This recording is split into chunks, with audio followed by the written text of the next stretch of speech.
I'm almost here. I'm just gonna get some water, as I forgot to grab water. I'll be right back.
Hello! Hello! Oh gosh, wires are all crossed up together. I apologise. I went to get water and as soon as I stood up I realised I needed to pee. Oh, but I got my water. I got my water. Yeah, we're ready to stream. Pouring more water. Pouring my arm out of water. Crush the bottle. Yes, I have bottled water. Why? Because, well, not because it's better for me or anything. It's just I don't like the taste of normal water, so I have flavoured water. Oh, I keep trying to drink normal water, but every time I try it, I'm just like gagging. I can only drink it like from eating something at the same time. It's weird. Oh, banana! No, don't banana me! Why, Vince? Why? No! Oh, now I need to.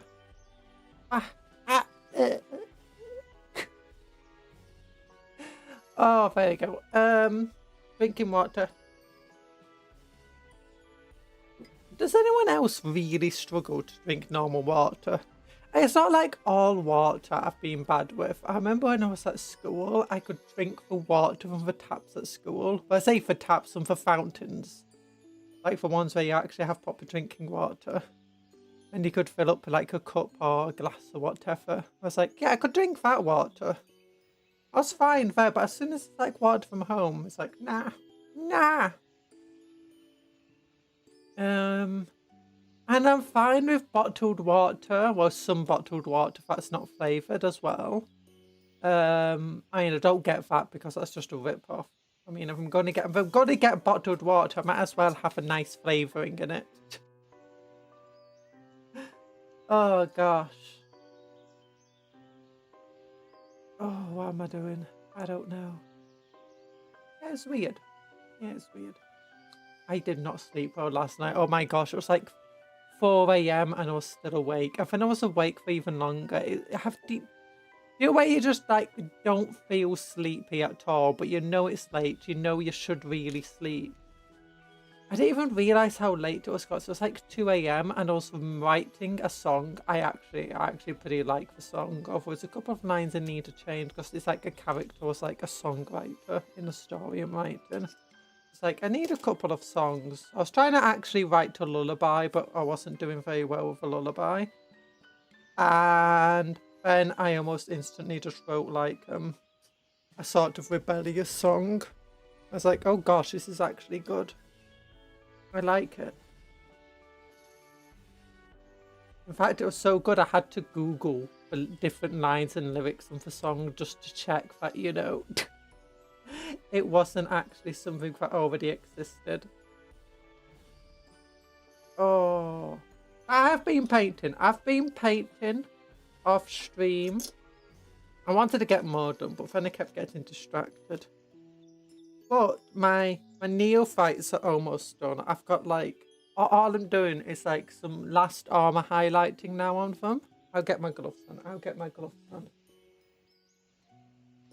Oh, so if I do see a bit slow or whatever today, it's just probably because I'm a bit tired. Although I don't actually feel that tired. I did manage to get some sleep, and then when I woke up this morning, I was like, I should probably get a bit more sleep, because last time I tried streaming, when I didn't have much sleep at all, I really struggled to finish it. I was painting then, and painting requires a lot more concentration and effort, so... but then the next day I was just not feeling well at all. Probably due to the heat, though. Or at least partly due to the heat, because I actually got really good sleep that night.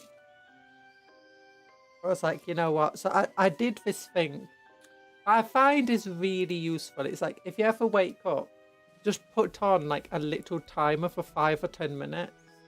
And just like, you know, if you can just instantly get back to sleep, it can give you like, sometimes if it's just like 5 or 10 minutes, you can do it like 2 or 3 times. And it makes you feel so much more refreshed when you finally do get up compared to just waking up instantly. It's actually insane. Although it did mean I didn't have time to do my exercises this morning, which wasn't going to be a thing anyway with how little I slept. Oh, well, there we go. I think it's this heat. I don't do heat very well. My body wants to sleep during the day when it's at its hottest, and then it wants to get up in the evening and the night when it's at its coolest. Although it's still like too warm, really. But yeah, I've been painting for it. I've got all of the shoulders done now with the gold on. And it's not just gold. They've had a wash on them for Reichland Flesh Shade. And then highlighted with full white copper. And then silver to give it another reflective centre part. Like, that's not just the light reflecting of it. That's actually silver at the centre. It's the same sort of trick I did on, like, these things. You can see bits of silver on the other golden and metal parts. But the reason I'm going pasting that gold is because I'm now turning them into the Inquisitors. The Acquisitors, my own homebrew chapter that. It's very similar to the Black Templars. But yeah, a few of them. I was going over with some Abaddon Black on them. Trying to neaten up some of the black on the models. But and then I've been taking rust grey to them to add some wear and tear. I think there's only a couple of them actually have the rust grey on now, but I can't tell which ones are which.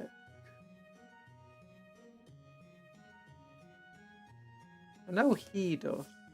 Which is the other one?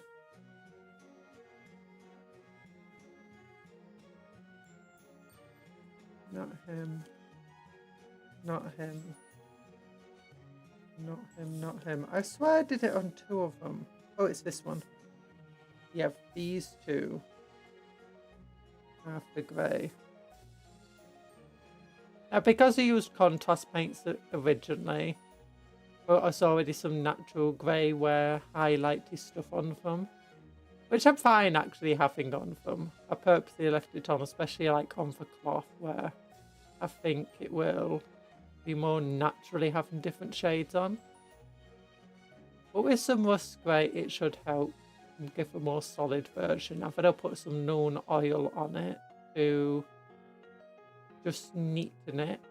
And then add some dirt everywhere. I've learned better how to add dirt to models. So we got the dry brushing onto like the feet and stuff. But then what you want to do is you want to like try getting it so it collects in all of the corners on all the raised parts. Because that's where the dirt and the dust will catch, you know. It's like, yeah, it makes sense. So, yeah. Also, I did try seeing if I could paint a Templar symbol on this dude shoulder pad, and I failed. I might just look up if I can just get some transfers for that. Oh gosh, what we're doing though? What am I doing? I'm doing badly. Yeet. No, I'm not doing badly. We got stuff to do. Oh yeah, tomorrow I will be streaming. I know on the schedule it says I shouldn't be streaming tomorrow, but it turns out I'm not as busy tomorrow as I thought it would be. So we will be streaming tomorrow. I will. So what I've done is I've moved Sunday's stream to Saturday stream, and I'm doing another painting stream on Sunday. I was thinking about maybe on Saturday playing a game or something. But like, I got too much I need to paint. I need more excuses to paint. So that's what we'll do. We'll focus on painting for Mechanicus models. We won't be painting for Marines on the stream. Don't worry about that. Oh yeah, but some stuff came out yesterday. So let's look at for Mechanicus. Mechanicus stuff came out. Oh yeah, so here we go. Hive Premium Edition hardback update. Because of the demand for the book and because the Scroll of the Scalpers, it's now both for limited edition and for normal edition are available to pre-order. Not pre-order. Back in stock, updated weekly. Oh, no, that's not what I wanted to look at.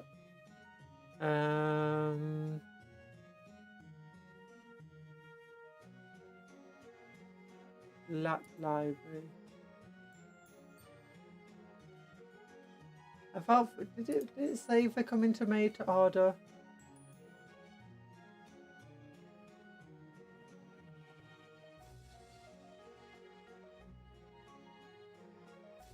Oh, from Saturday 30th of May until Friday the 5th of June, you'll be able to print on demand these two books. Well, for the same book. But what else is there? Oh yeah, there's something here? Oh yeah, chapter approved deck. How does it work? New chapter approved deck. Provide step-by-step guidelines and mission components. Army orders. Now, one of the things I am a bit disappointed with the, terrain now counting as objectives is I was hoping we'd get more terrain. Like, do you know this thing here? Where you've got, like, a dreadnought in a crater and they've got something trying to cut it open. I was hoping for more terrain like that being objectives, because that's how we used to do objectives. What you used to do is you used to put down a physical marker, like, an ammo cache, a drum, some sort of repository. It could be pretty much anything. You could just put down a vehicle if you wanted. That's the objective marker. I was hoping for more objective markers like that. And I'm hoping that's what they still do. I'm hoping like they release an objective marker set and it's like pieces of different types of terrain that are designed to be used for specific missions. That'd be amazing. Like maybe it's just a small thing that can go inside a piece of terrain. Maybe it's but you have to like be within distance of that. Or it's like when you're doing the objective, you pick it up.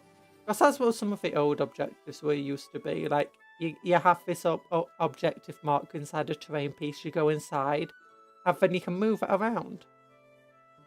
And it goes with your models.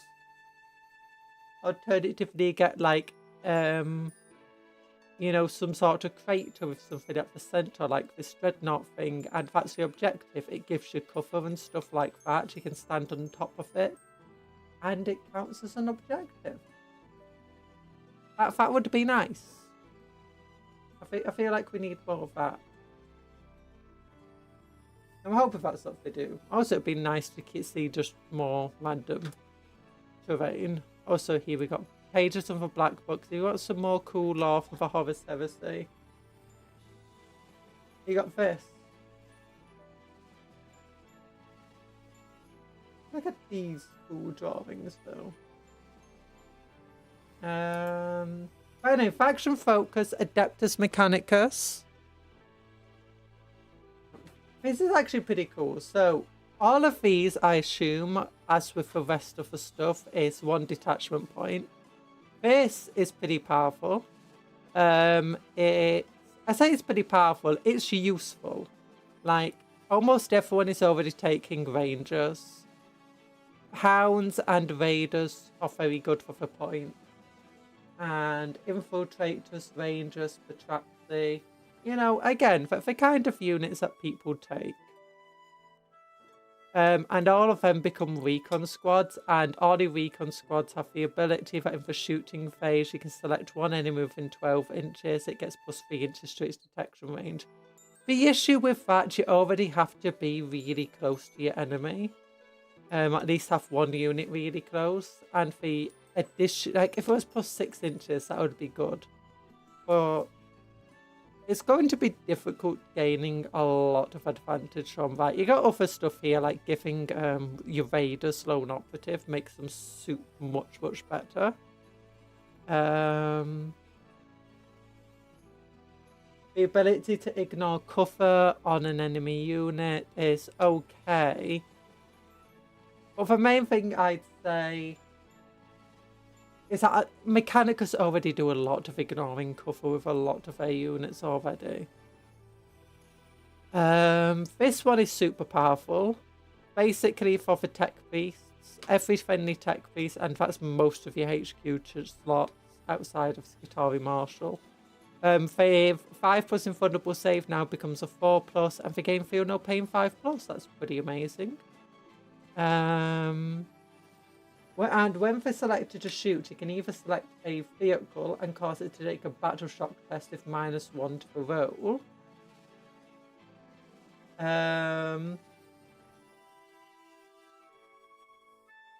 Yeah, this is for every single tech piece. So if you got lots of them, like lots of, you know, techno-archaeologists or whatever. Yeah. Or on a 2+, you can do ranged attacks that don't prevent you from being hidden. I think this is super good. It also comes with an enhancement that you can give to a tech piece that gives it 3 strength 11, AP -2, damage D3 +2, ranged attack. Hits on 2s. Range 24 inches. Devastating wounds, hazardous. This is an absolutely insane weapon, and I love it. Hazardous is now on a 1 or a 2, but it's only going to cost you 1 wound, so well worth it. Also, it gives you the ability of a tech piece to perform actions, which is nice. And still be able to like shoot and stuff. And you've got upgrading for, you know, these dudes, the Electro Priests. Games Workshop's not forgotten about them. It gives them lethal hits. It allows the other unit to heal. Remember that healing now returns multiple models in a unit. So if you've got a unit that has only 1 wound per model, and you heal 3 wounds, it means you get 3 models back, assuming you've had 3 models to bring back. So these are pretty powerful. It definitely makes both of them significantly more better to take. The issue here is it's a date disarm detachment, and as a result, you can only take 1. So this is definitely sort of something that you take because you've got a few of these guys. It's not when you're trying to make an entire army out of these guys. Like this is, I mean, it could be, but this detachment doesn't feel strong enough to me from the looks of it to be worth just taking an entire army of them. Tech piece model only. Enemy units cannot target this unit with snap shooting attack. That's pretty powerful. Snap shooting is basically the new Overwatch. It's more accurately what Overwatch uses, and it's pretty much all out of sync shooting. So like the Invicta Warsuit, one of your units gets shot, it can shoot back during your opponent's shooting phase. Yeah, that looks like it's all going to be turned into snap shooting now. Hello, that guy over there. Ah! You're a pirate!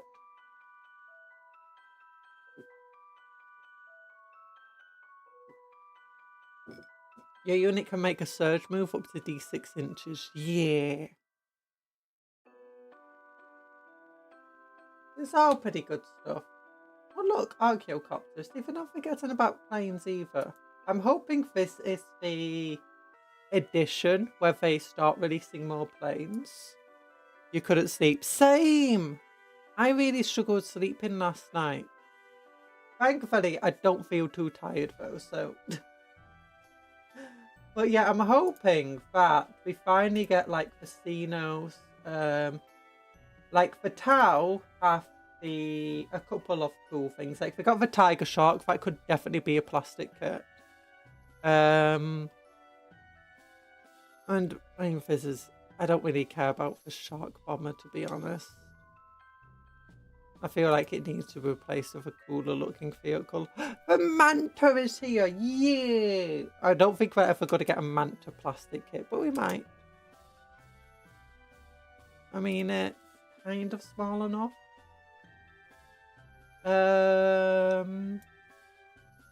Xenos armies. I don't think if they've even got the resin models here. But there are a few resin models of the Eldari that they used to have for different planes. Like, so they had a really big bomber plane, and a really big fighter plane, like a super heavy. Both of them are small enough that they could easily have plastic models. I'm actually unsure if the Eldari have anything outside of the Exodites that they could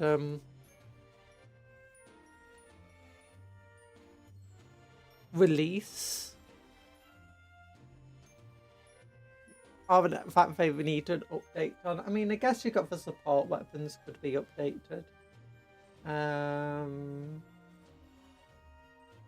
Yeah, I think everything that they've got in the basic Eldari army is up to date now. Oh, except for War Walkers, yeah. That's pretty much the only one that could do the refresh. I mean, they got the Exodites potentially being released. But at the Dark Eldar, the Drukhari definitely need quite a lot of refreshes still. Not sure, I just feel the Eldar a little too boring. I don't know, I really like the Eldar. I don't think they're too boring once you like get into their lore and stuff. Like, I really love the entire aspect warriors and their, you know, dead gods. It goes really hard, as they say. So, I don't know. Yeah, the entire... Oh, no, they do have one unit. They got the Spectres. So it's an old wrestling unit. Shadow Spectres, basically aspect warriors of the god of death. Yeah. But they're really cool. They could come back. And Outdoor's super cool. I really love that everything is made from Wraithbone and the Wraith suits and stuff. Eldari Dreadnoughts and Wraith Knights. Striking Scorpions. And the different... I like how the Guardians literally represent a citizen militia. One thing I do wish is that... Actually, there's two things I wish that could come back now. One of them is 30-man units. For instance, I want an Orc Boy squad of 30 dudes. I want to bring back, like, my conscript squads of, like, 50 dudes. Because now that you can't have a unit more than 9 inches wide, effectively. Hi, Slayer Silverwolf. While it's cool to see armies get refresh, sometimes that refresh puts emphasis on a different faction at the cost of a previous faction, which I find disappointing. True.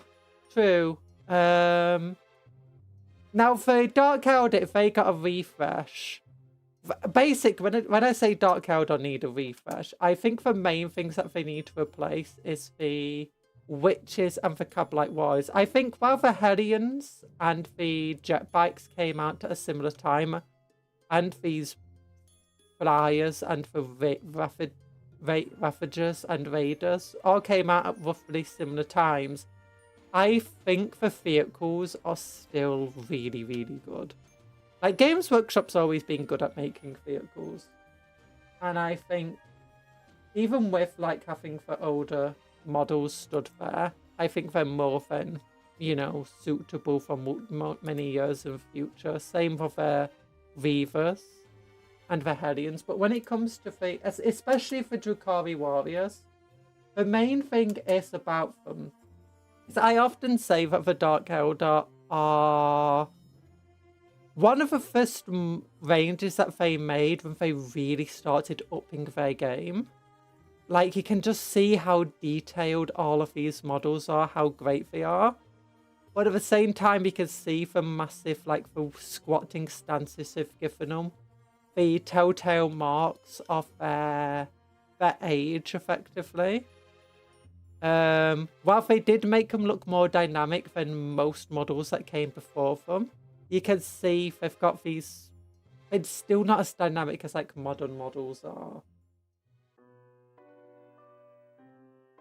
And they are really cool. And I think it especially becomes apparent when you look at the unhelmeted heads. That they're old models. Like, their unhelmeted heads do not stand up the test of time to the same way that the rest of the model does. I'm just grumpy at the lack of Cadian units now. But you look grumpy at the lack of Cadian units. We got loads of Cadian units. Every single unit outside of the artillery team and, you know,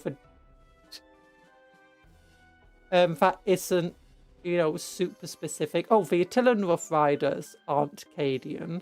Well, that's always been the case. We got the Death Riders now, but they're basically just the Krieg version of the Rough Riders. We got the Artillery team, which is Krieg only, but the Cadians have the Ordnance Battery. We've got the Heavy Weapon team. We've got the Recon team. They've got the Cadian Shock Troops. They've got the Kassakin. They've got the basic version of pretty much every single tank and vehicle. And they've got the upgrade sprue that, you know, just allows them to make even fancier.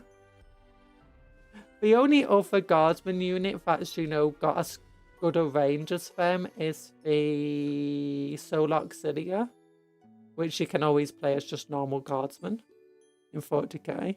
It's like 3k AD. What do you mean there's like 3k Cadian unit?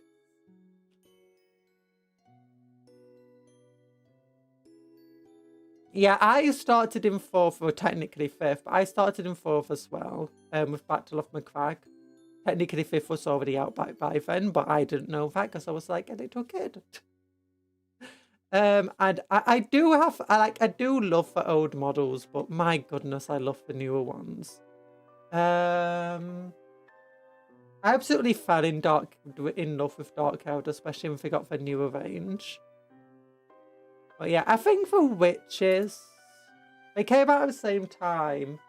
And I do think they need to be newer because, again, the heads and the poses and stuff are just not up to scuff. They're not up to scuff. The heads on these guys are also a bit different. Look at the little bellies hanging out. But I do think the Hellions are so cool anyway. The fact that for online only does suggest that they do want to eventually give them a refresh. I don't think Rax came out at the same time. And for some reason they're online only. I don't know why. Super glue sucked. Oh yeah, I am probably one of a few people that look back on Finecast with, you know, actually liking it. Because in fact, I've been recently trying to make an old Firstborn army. And I've been purposely buying Finecast models and not the metal ones because I absolutely hate working with metal. I hate painting it. I hate gluing it. I hate the fact that when you're playing with them, it just falls to pieces. Finecast is so much better. It doesn't break. It bends. It's much lighter. It glues together nicely. Yeah, sure, there's a lot more cleanup you have to do, but there's always that issue with metal. And if you didn't clean it up fully, you know as soon as you're brushing it and your brush starts getting torn apart by the really sharp piece of metal that's still on the model. That sucked. Oh, I take Finecast over. Yes, same. I was so excited. The one thing I didn't like about it is it came out at the same time as a price increase. And I didn't like how expensive it was, especially since most Finecast models were individual models. But, yeah, I don't like that. Also, hi that guy over there. Yeah, if GW would be so kind to do a Catechin refresh. What I think, no, yeah, Cadians have loads of models. Like, every single vehicle is a Cadian unit. Well, Commissar Graves isn't, but that's because she's basically any army and he isn't. But, yeah, the Centaur, it has Cadians in it. The Hippogriff has Cadians in it. The Rogel Dawn has Cadians in it. Krieg Heavy Weapon Team, I've got a Cadian Heavy Weapon Team too. Krieg Combat Engineer, so basically just the Krieg version of Kassakin or Tempestus Science, and worse. Cheaper though. Death Corps of Krieg, just standard troops, same as Cadian Shock Troops. Cadian Castellan for Kriegs don't yet have their own individual, you know, captain, marshal model. Well, outside of a character. You got Lord Marshal Dreyer, but you got Ursula Creed. Heavy Weapon Squad for Acadians. Kill Team Kassakin is Acadians. Commemorative Model, Cadian. Death Riders and Rough Riders, obviously not Cadian, but you can just do head swaps on them if you really wanted to. Harder on for Death Riders, in fact I just bought new torsos to replace them. Manticore is automatically Cadian. Basilisk automatically Cadian. Because they come with little models on them, like little people. I'm thinking Cadian gear. Chimera also has Cadian people inside it. Sentinel, Cadian person inside it. Baneblade, Cadians inside them. Lehman Ross has a Cadian inside. Field Orders Battery, Cadian. Set Brody talked about Sentinel. Primary Psyker, just generic. Lord Solar, Solar. Gaunt's Ghost, Tanef.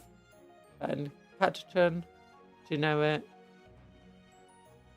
Technically, all Imperial Navy dudes. Technically Cadian, actually.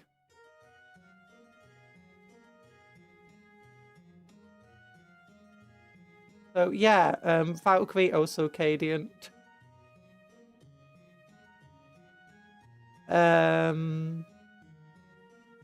So yeah, I don't think it came out at the cost of the Cadians at all. One thing I'd like to say though is a new Cadian upgrade sprue, a Krieg upgrade sprue, and when Catachans come out with a new refresh, I'm hoping that it brings us a Catachan upgrade sprue. For things that I want, it's an upgrade sprue should include a model to replace the person inside the Sentinel. It should include enough bodies to replace the artillery team. Actually, there is already something like that. In the Cadian upgrade sprue, the Cadian has 2 of these bodies in it in a single upgrade frame. Or is it 3 of them? It might be even 3. Yeah, I think it's 3 of them actually. It has 3 of these bodies. That means you can easily replace like the artillery team if you buy the upgrade sprue. Also, it's got a tank commander. What we need is a Krieg one to come out. Also, you got enough heads to like replace the Artillery Rough Rider heads if you want to. We need a Krieg one that also has similar bodies in it to replace the bodies on the Field Ordnance Battery and stuff like that. And maybe even like heavy weapon teams if you don't want to use a Krieg one. And also a Krieg character and a Krieg person to replace the Sentinel. The Scout Sentinel character. And then what we also need is Catachan to do the same. And I feel like for upgrade sprue should have 1 sprue.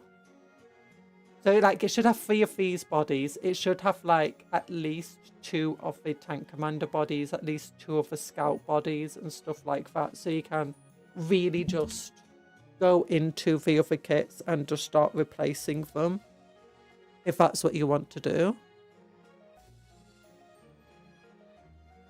Wait, did I hear that right? Did you say Gaunt's? No, I didn't say Gaunt's Ghost. They're Tanef. I meant to say Tanef. I might have accidentally said Cadian. Or I meant to say not Cadian. I can't remember what I said. But no, they're not Cadian. They're Tanef Festononi. They're Catachan. Catachan. Tempestus Science. They're generic, although they do look a bit more, you know, Cadian. Nick. Hi TA, how you doing? Hi Punish Scarb.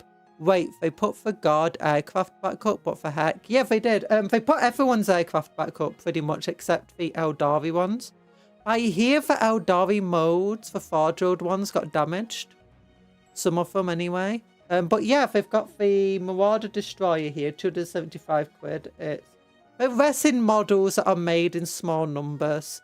And apparently it's very intensive to make them. It ultimately kind of makes sense why they're so expensive. Fardrode resin, despite how people complain about it and what people say, I genuinely do think that it's a much higher quality.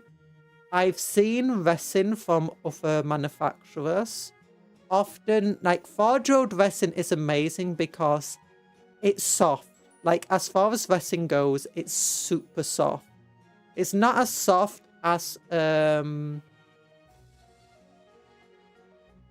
cast resin, but it's got some flex to it, so that's especially good for big models. Like, they're less likely to break, and when they do break, it's going to be at the joints of where 2 pieces go together rather than your ring snapping. I mean, it could still snap, but it's less likely to happen. Any sorts of deformation of a model can easily be fixed as well with just hot water. Not soup. Doesn't have to be soup hot, just a bit hot. I generally find, though, that the quality is much better. The sorts of detail you can get out of them, the weight, flexibility of it all. It's much nicer to work with than every other type of resin I've ever had to work with, which is generally a lot more brittle than forge rolled resin. So yeah, and here's the other one. She got the Avenger Strike Fighter was always up. In fact, this is still a canonical, not canonical. This isn't even legends. You can take this one to competition. The other two are legends at the moment. Manta is also back up for the Tau. Chaos Titans are also back for, you know, Chaos. A lot of the old Forge Road models are back.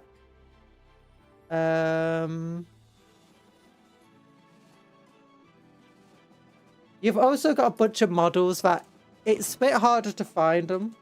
Oh, what do they call them? Blood Slaughterer. Yeah, here you go. You got things like the Blood Slaughterer. The Kaitan. And the... What was this it called? The Decimator?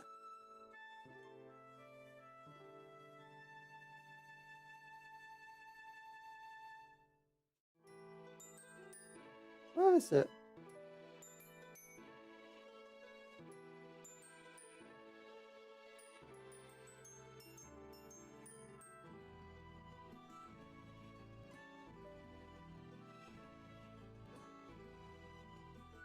Did they get rid of a Decimator but not its weapons? That's sad if they did. But yeah, you've got the Tau. The Tau Manta is absolutely insane. Probably one of the hardest models to ever play. But if you want to look at the model, yeah, it's 1,300 quid. More expensive, you know, if you're not in the UK. Yeah, it's got an entire complement of crew inside it. You know, people being transported. And, you know, vehicles in the back, apparently.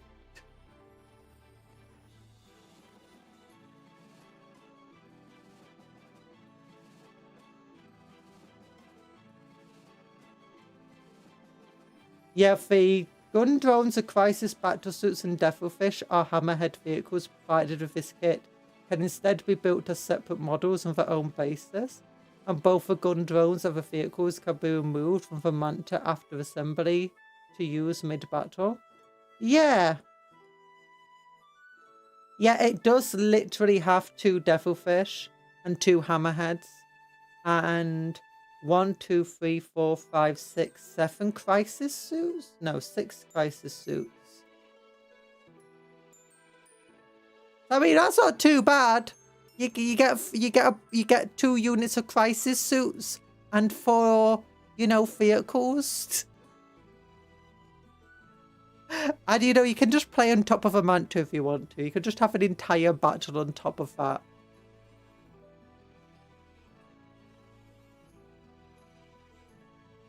Yeah, it's like $2,000. It's a decent chunk of a price too.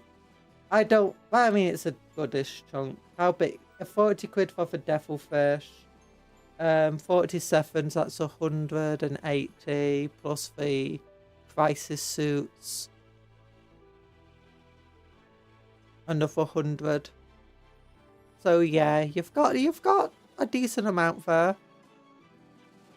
Like 300 quid. Kill team on top of a Manta goes hard too. Wonder if the new fly rules will apply to it. Yeah, they should do actually. Not everyone got their aircraft and titans back. IG for Eldar didn't. Gene Steele and Niga Photon never had any. Drakari didn't get their Forge Road back. Necrons didn't get their Forge Road stuff back either. Not that they really need it. They still have the heavy construct. And the Gauze Pylon was always a fortification. And on top of this, we got things like Cetra, the new Catan model. the Tesseract and Obelisk. They already have plenty of super heavy stuff going on. And these Convergence of Dominions, they're cool.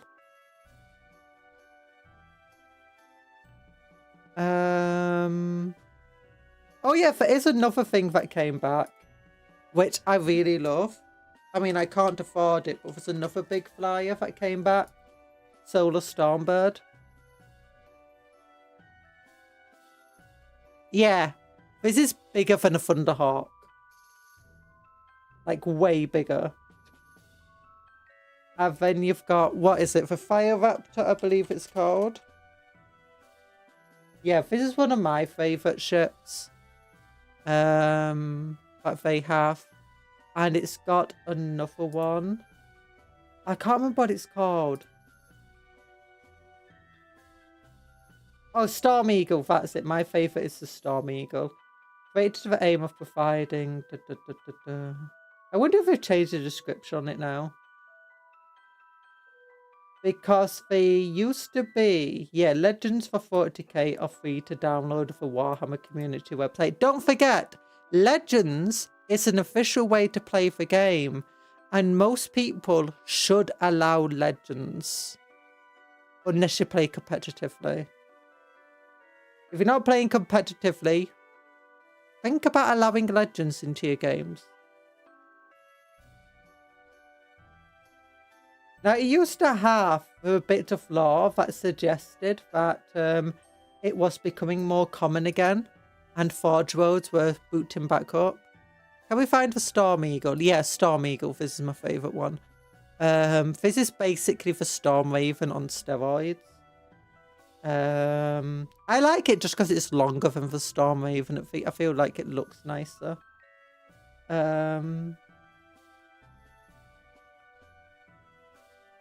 Yeah, for a long time, it had lore written into here saying it was becoming more common in 40k as Forge Roads were rebooting it. But unfortunately, they've removed that now. I think it's because when they originally brought it back, it was before we had the Horus Heresy. They were releasing Horus Heresy models and even a little bit of a rule set for them. But most people are just using them in games of 40k or playing Horus Heresy in 40k with the 40k rules. Because really that's how you're meant to play. But eventually they decided, you know what? No. The Stormbird, does that have a little bit of lore? Yeah, Ancient Terror and stuff.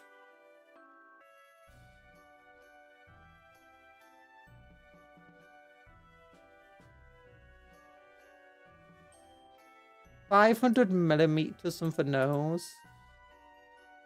So that's like half a meter long, my goodness. I did in fact see Superb play on a Manta. Yeah, people playing on a Manta is so cool. I really wish they made 40k rules for everything in Horus Heresy. They did at one point, but then they released a bunch of new Horus Heresy stuff. Like for Kratos as Horus... If you... The main things that isn't is everything that came out since the start of 10th edition doesn't have rules in 40k. The main examples for me is for Cult Mechanicum stuff. They were updating it, but apparently it stopped because the guy in charge of it all died. So, yeah. I'm hoping that with the start of 11th edition, they go back and, you know, catch everything up. These things already have rules in 40k. These guys do not. But that being said, you don't need to. You can just use the special weapons, use them as Kassakin or Tempestus Science. This has rules, this has rules. These rules are terrible. This has rules, you just use it as a Basilisk. This has rules, you just use it as a Lehman Russ. I'm hoping that the new thing means that Lehman Russes now cost points. Like, I think it should just, like, cost 20 points to have sponsons. And if you don't want the sponsons, you just don't pay for the sponsons. If that does happen, I'm going to buy 3 of these and use them as Vanquishers. This doesn't have rules if you want to use it in 40k. probably use the Elysian drop Sentinel rules if you really wanted to use it. This is the biggest one that doesn't have rules for me. I think this one does have rules. These all have rules. That has rules. I also don't think one of the new Fellblade tanks has rules in 40k for one of the Volkite cannon. Yeah, but things like Red Butchers have no new rules in 40k. Oh, if you want to use a Red Butchers in 40k, literally it's just either play from the Chaos Space Marine army and give them Mark of Khorne, or just play them in a 40k army as a World Eater army as a just Terminators. Sometimes, like, literally you can just play them as that. That's how the Red Butchers used to play. They didn't have any special rules when they first came out, I believe. You literally just played them as Terminators. In fact, you could actually play them as Loyalist Terminators and Chaos Terminators. Because, you know, it was meant to be early Horus Heresy. They're not corrupt.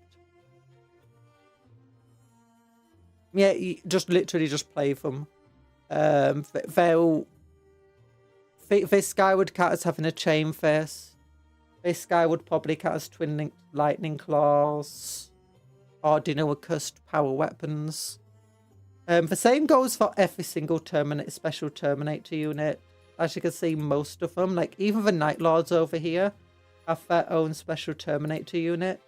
If you want to use them in 40k, you can do. You just use them as Terminators. Yeah, the Volkite weapon doesn't have rules, but you just say it's one of the autocannons or anything. None of the Vessen's assassins are in 40k. Of course they are. You just play them as normal assassins.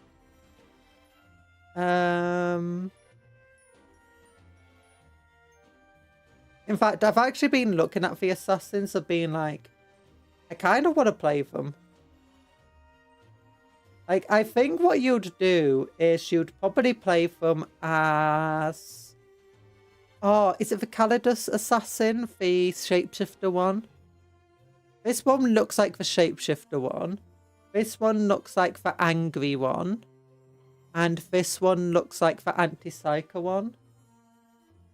That's literally just... Oh, you just buy one and just use them as pretty much any of the assassins. Except for Vindicare. Unless you convert it to have like a sniper rifle.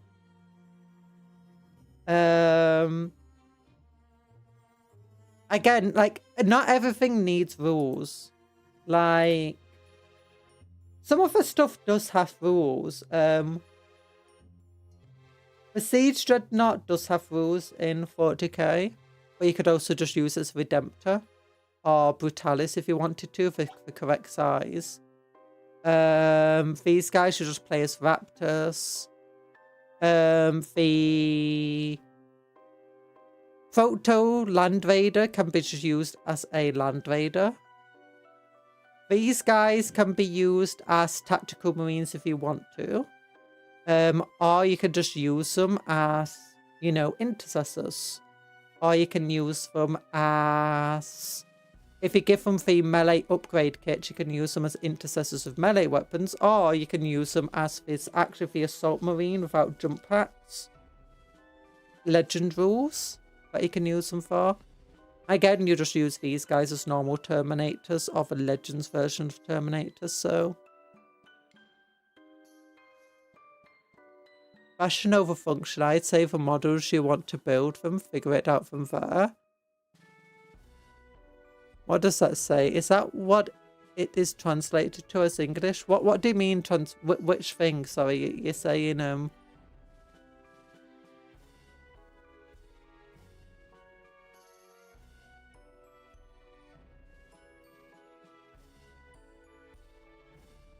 yeah. There's especially when it comes to the newer Horus Heresy models, like these ones and stuff. They're not that far off. I have no idea.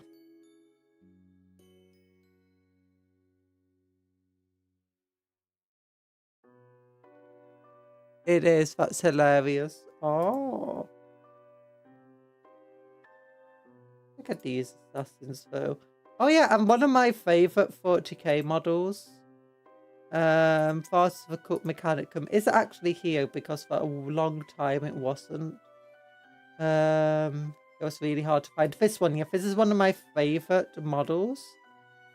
I just use it as a tech beast. Yeah, it's purposely meant to be like this. I've seen multiple.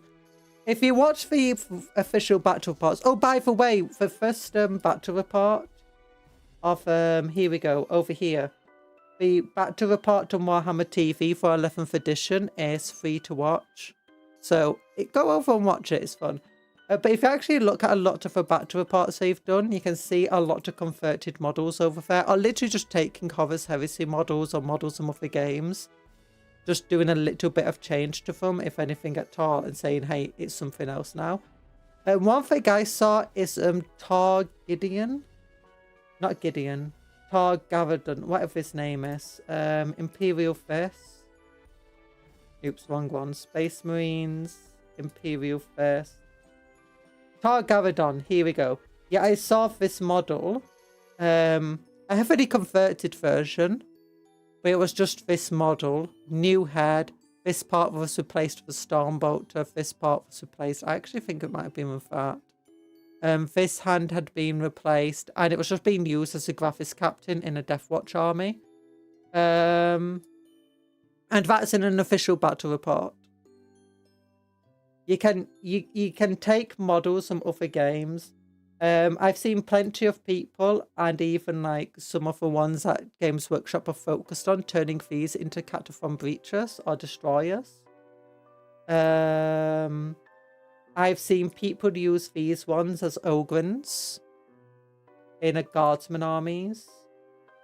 So yeah. You can just use the like various models and stuff that don't have rules in 40k as just other models. It doesn't need specific rules. I mean, it will be nice to finally get like a proper Red Butchers model. But when most people say that they want Red Butchers for... it's at the moment, actually. Black Templar have their own unique Terminators. Like their Terminator squad is literally called Sword Weapon Terminators. They don't have a unique model for it. You're meant to just use normal Terminators. Or maybe use some of the Horus Heresy Terminators and just use them as with a different rule set that the Black Templars have. But when most people say that they want Red Butcher Terminators in, you know, World Eaters, they want a plastic version of them for 40k, a more corrupted version. And they want them to be more competitive. At the moment, Terminators aren't that competitive in pretty much any army outside of Dark Angels and Grey Knights. Oh, and Custodes. But yeah, Terminators... Yeah, these are your Red Butcher Terminators. You don't have to use these models to represent them, though.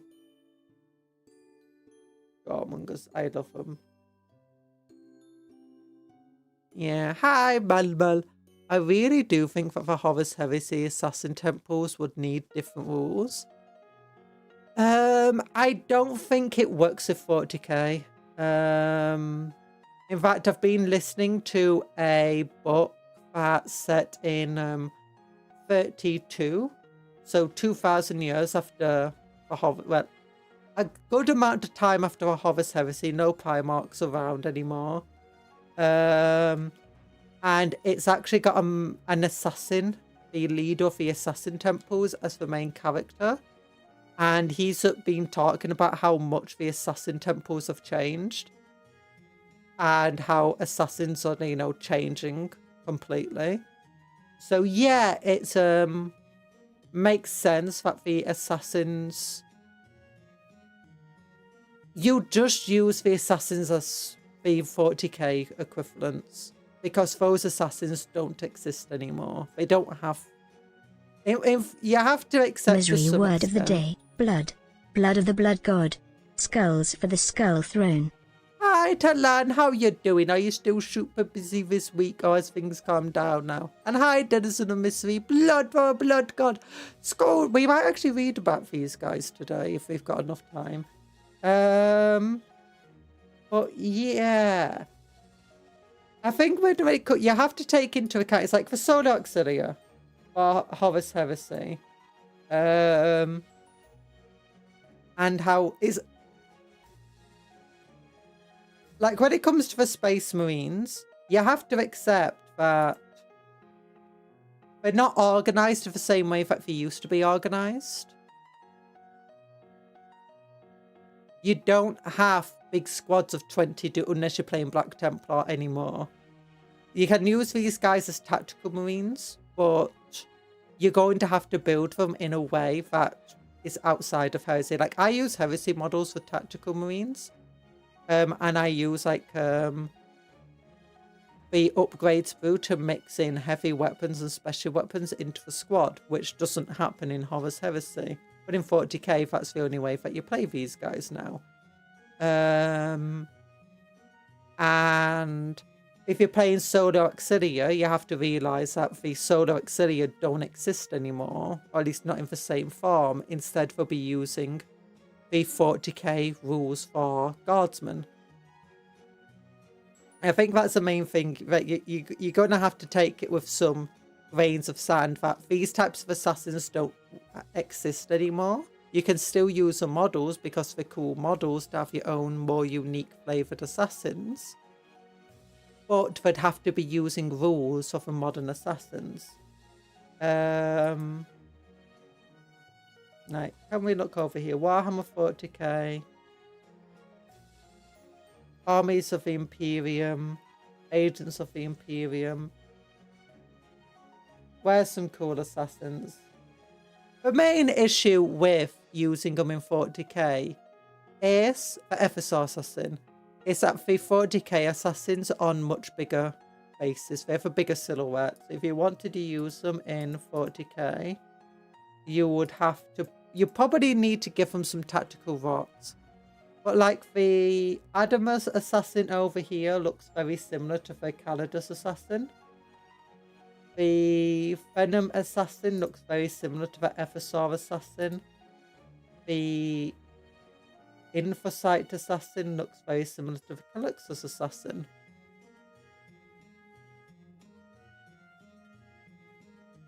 Those are really cool models. I see Kundra is still... I am stuck in the loading screen, I'm sorry. Oh, why? This really makes me want to get some Dungeons & Dragons laser models. Those are really cool models, but DNL don't really fit my aesthetics.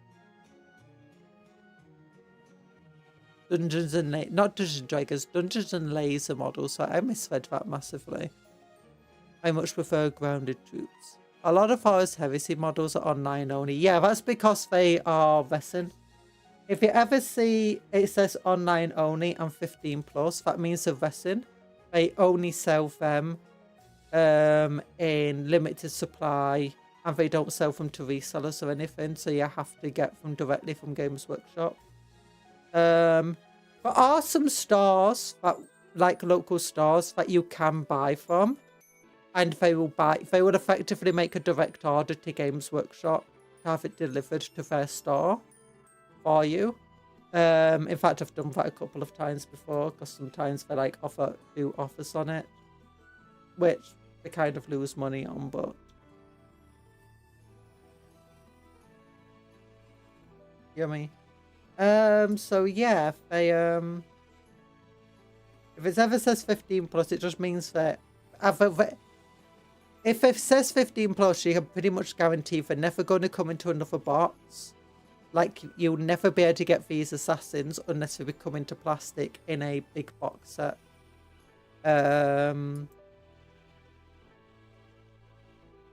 Honestly, Resin models, some of the Horus Heresy models are much more I mean, they're not reasonably priced, but are more reasonably priced than I expected. Like, how expensive was she? Yeah, £29.50. Considering that, like, a plastic Space Marine is like 29 quid already. A super high detail resin model, modern resin model, is pretty nice for the same price. With that being said, you can buy the plastic one at 20% off from anywhere else. Sign here.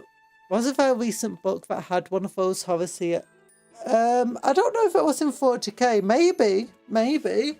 I think the closest that we see is maybe the Eisenhorn series, where you kind of see him going up against like some Horus Heresy era things like custodians. And so I won't spoil the books. Eisenhorn series, it's really good. It's one I want to actually read properly. But I know spoilers from them. It's the Inquisitor Eisenhorn. What's that? It's a bit of plastic. But we'll get to the lot of those away 20 unpaid intern contracts with the trade.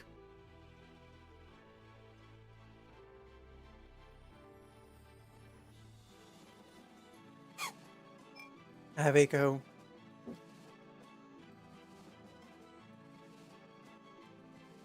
Oh,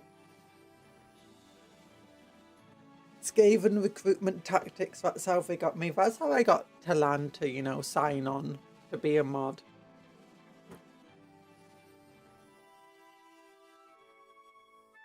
I've been getting shots about a Vindicate, Calixus and an Infinite hunting in FSR. I think they might still exist. I don't know. Again, unless they get 40k rules, I would just use them as pretty much one of the other assassins. Yarrick and Armageddon. Oh, here we go. Armageddon. We're finally onto them. That's the Armored Gauntlet. That's not what we want to read today. Here we go. And I've got my little Elia Stellaria notepad in there. That's a bookmark.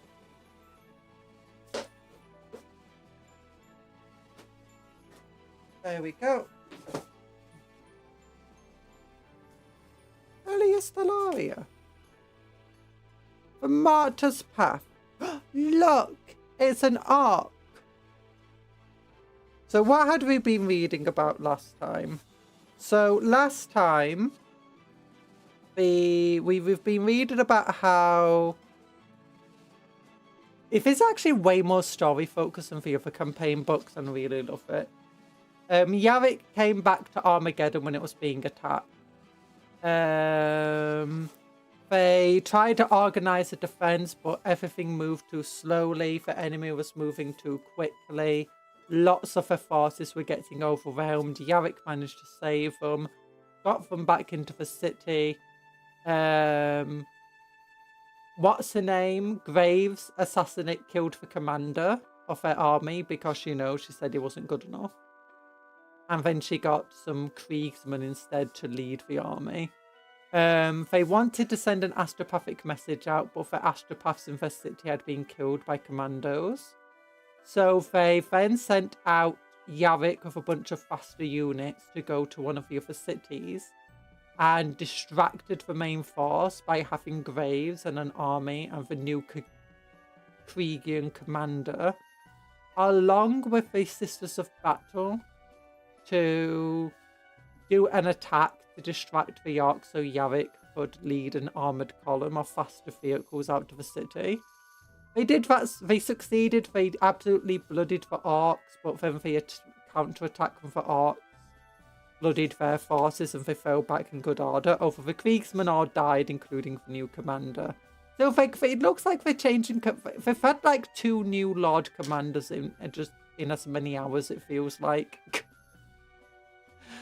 Oh gosh.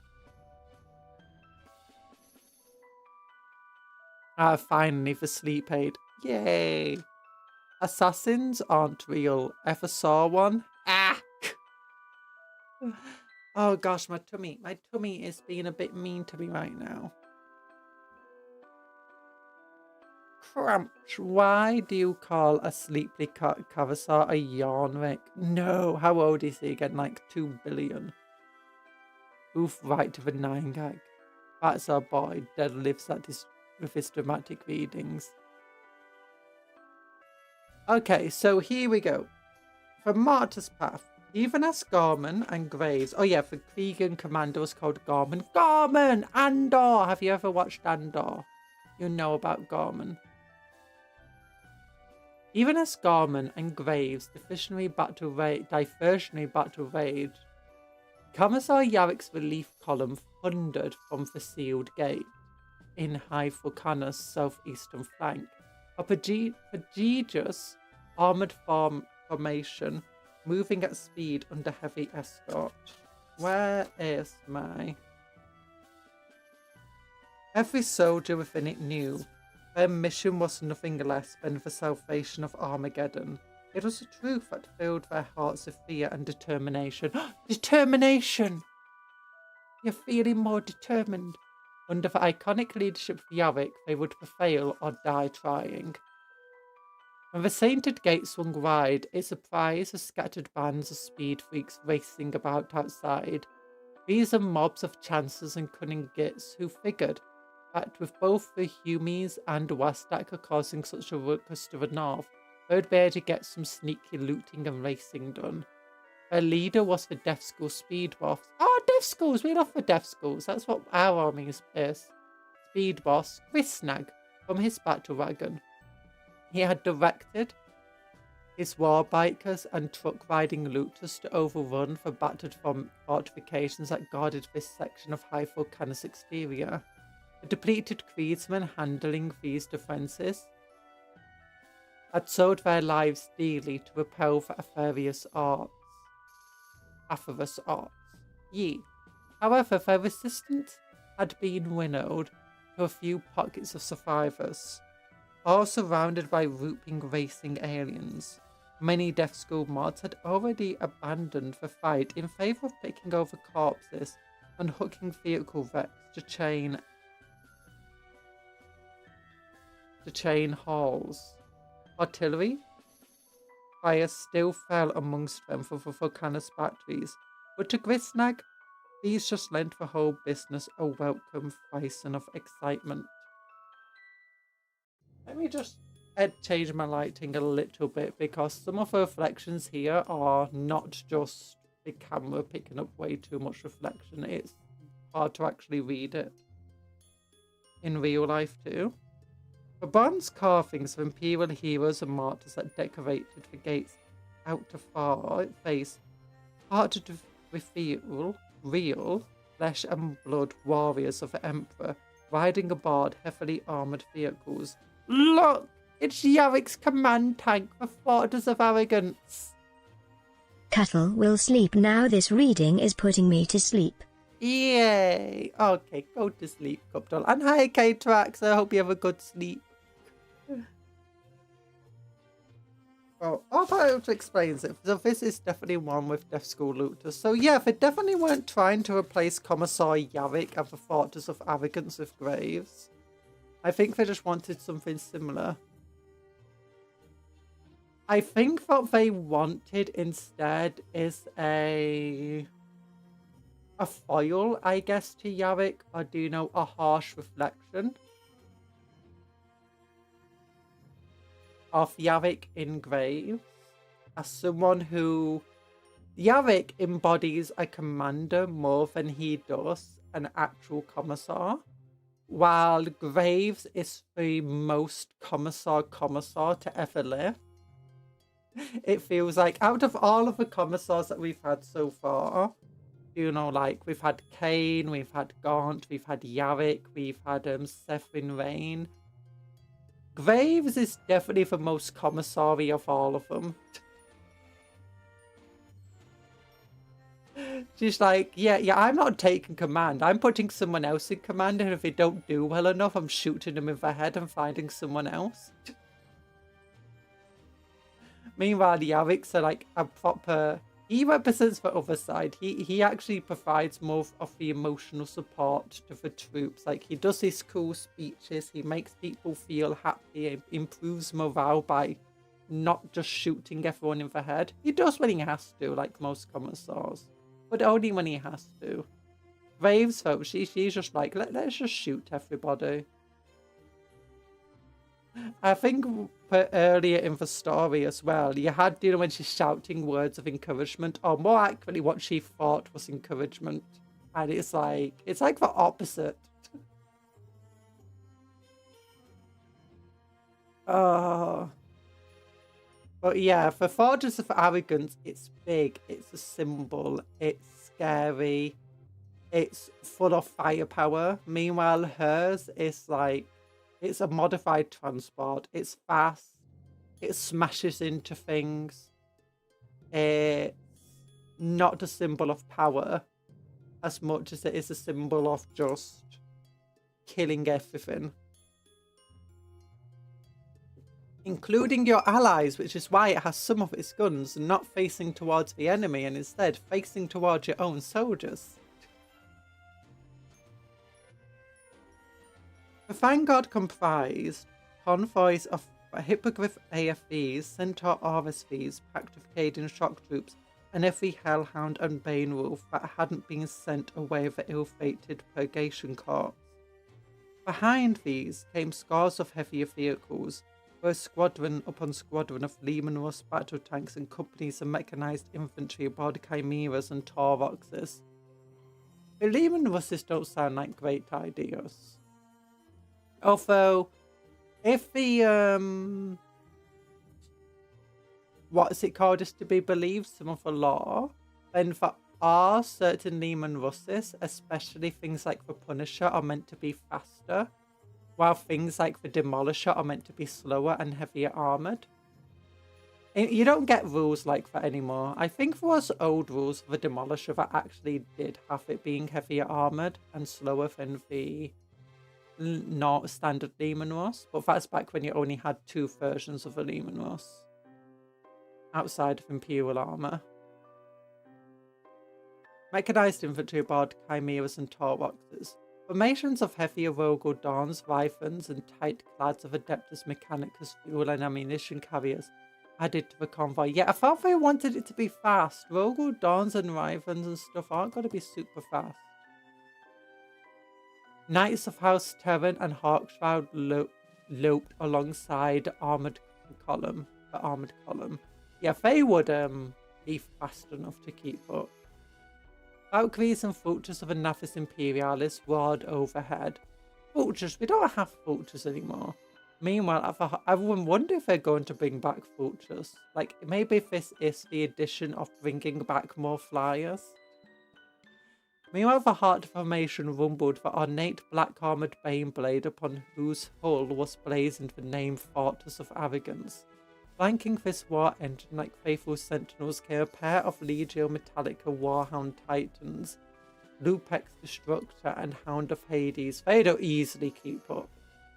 Warboss Grisnag started bellowing orders for his mobs to form up and get ready to meet the charge head-on. He was still yellowing into his shouting tubes when the Hound of Hades seared the Warboss, his battle wagon and everything within 50 yards into glowing ash. Yeah! Although, it is sad. I like my death scores. I always get the rough end of the stick when it comes to Orc lore, though. The tanks of Yarrick's column drove through the scattered and leaderless orcs like a power glaive through scrap iron. I want more power glaives in the game. Hippogriffs raced in, bullets and explosive projectiles spanging from the hulls as their turrets spat fire. Hellhounds sent jets of blazing promethium in long arcs to scour mobs of looters from trenches. But orcs themselves had stormed minutes before. Some vehicles detonated as rockets punched through their armoured hulls. Others slew off cars as stick bombs shredded their tracks. Yet the Arcs might as well have tried to halt an avalanche. With the inspiring words of Yarrick ringing through the flock speakers and headsets, the crews rode down the arcs that barred their way and powered on through the outer defence works. Surviving Kriegsmen offered grim salutes before beginning the work of heaping bodies to plug gaps. They were still toiling when long minutes later the column's tail left the sainted gate. Now the thing is here, the damaged vehicles could easily just be taken back inside the city, with the arcs wiped out, where they could be repaired. Gradually the dust storm raised where the Imperial War engine began to settle, yet from the ramparts of high Vulcanus, vigilant eyes saw other dust plumes moving on the horizon, converging to intercept Yarrick's column. The race to Hive Deathmire had begun. Yarrick, Colonel Mardens, this is Commissar Yarrick. Do you read? Mardens, Lord Commissar, you honour me. I read loud and clear. The fox spirit is strident. Yarrick. Honour stems from duty. You're ready to do yours. Of course, sir. Good. I'll leave you with Mardens. This is a bad job, but it's vital. Oh wait, I'll level with you. Sorry, there was a bit of reflection for me there.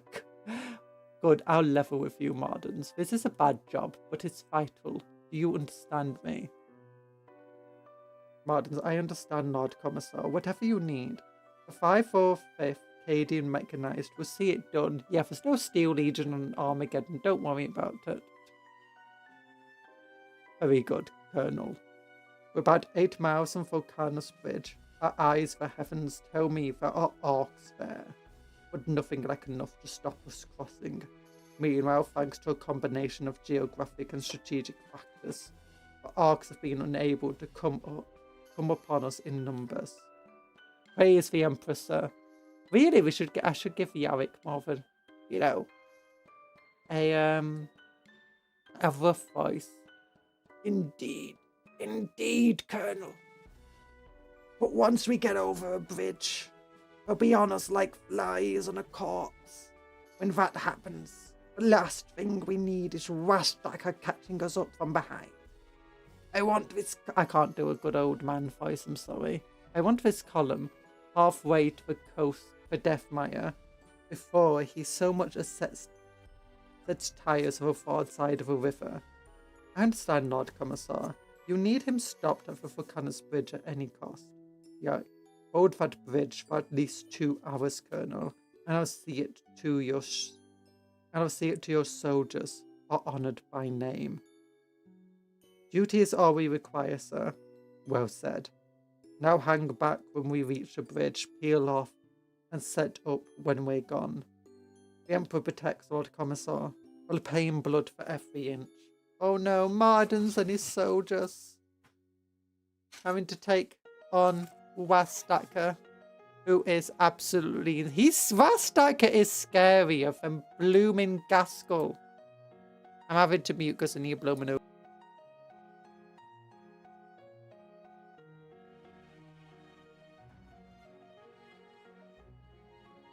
Right. My hay fever. Hay fever's not fun.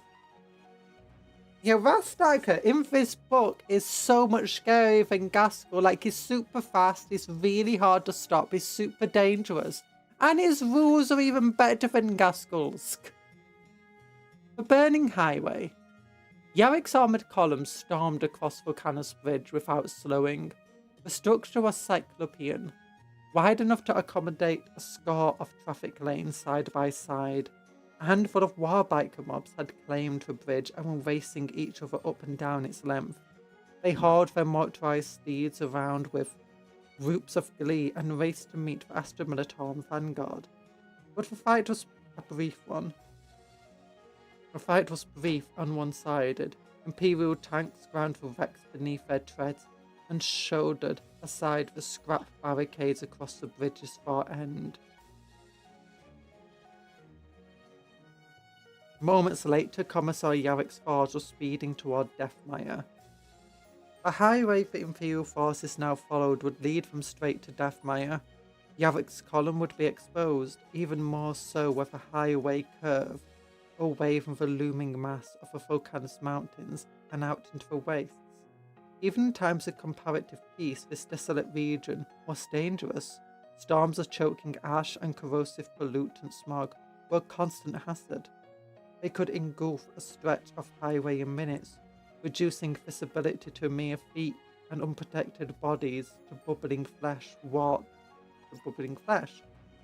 and fuel were nowhere to be had except at a handful of way stations along the highway that Strategios assumed were now under Ark control.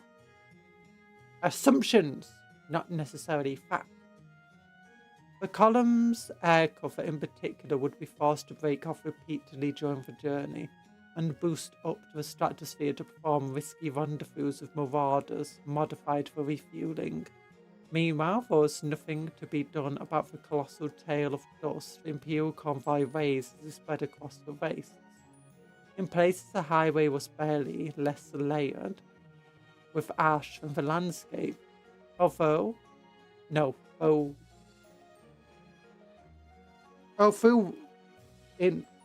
barely less layered with ash than the landscape through which it travelled.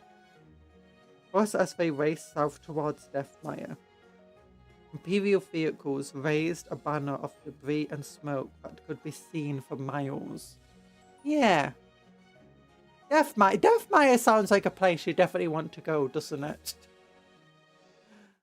Oh, the Imperium need to start giving happier names to places. You know, maybe if they start naming... It's like dress up a job you want.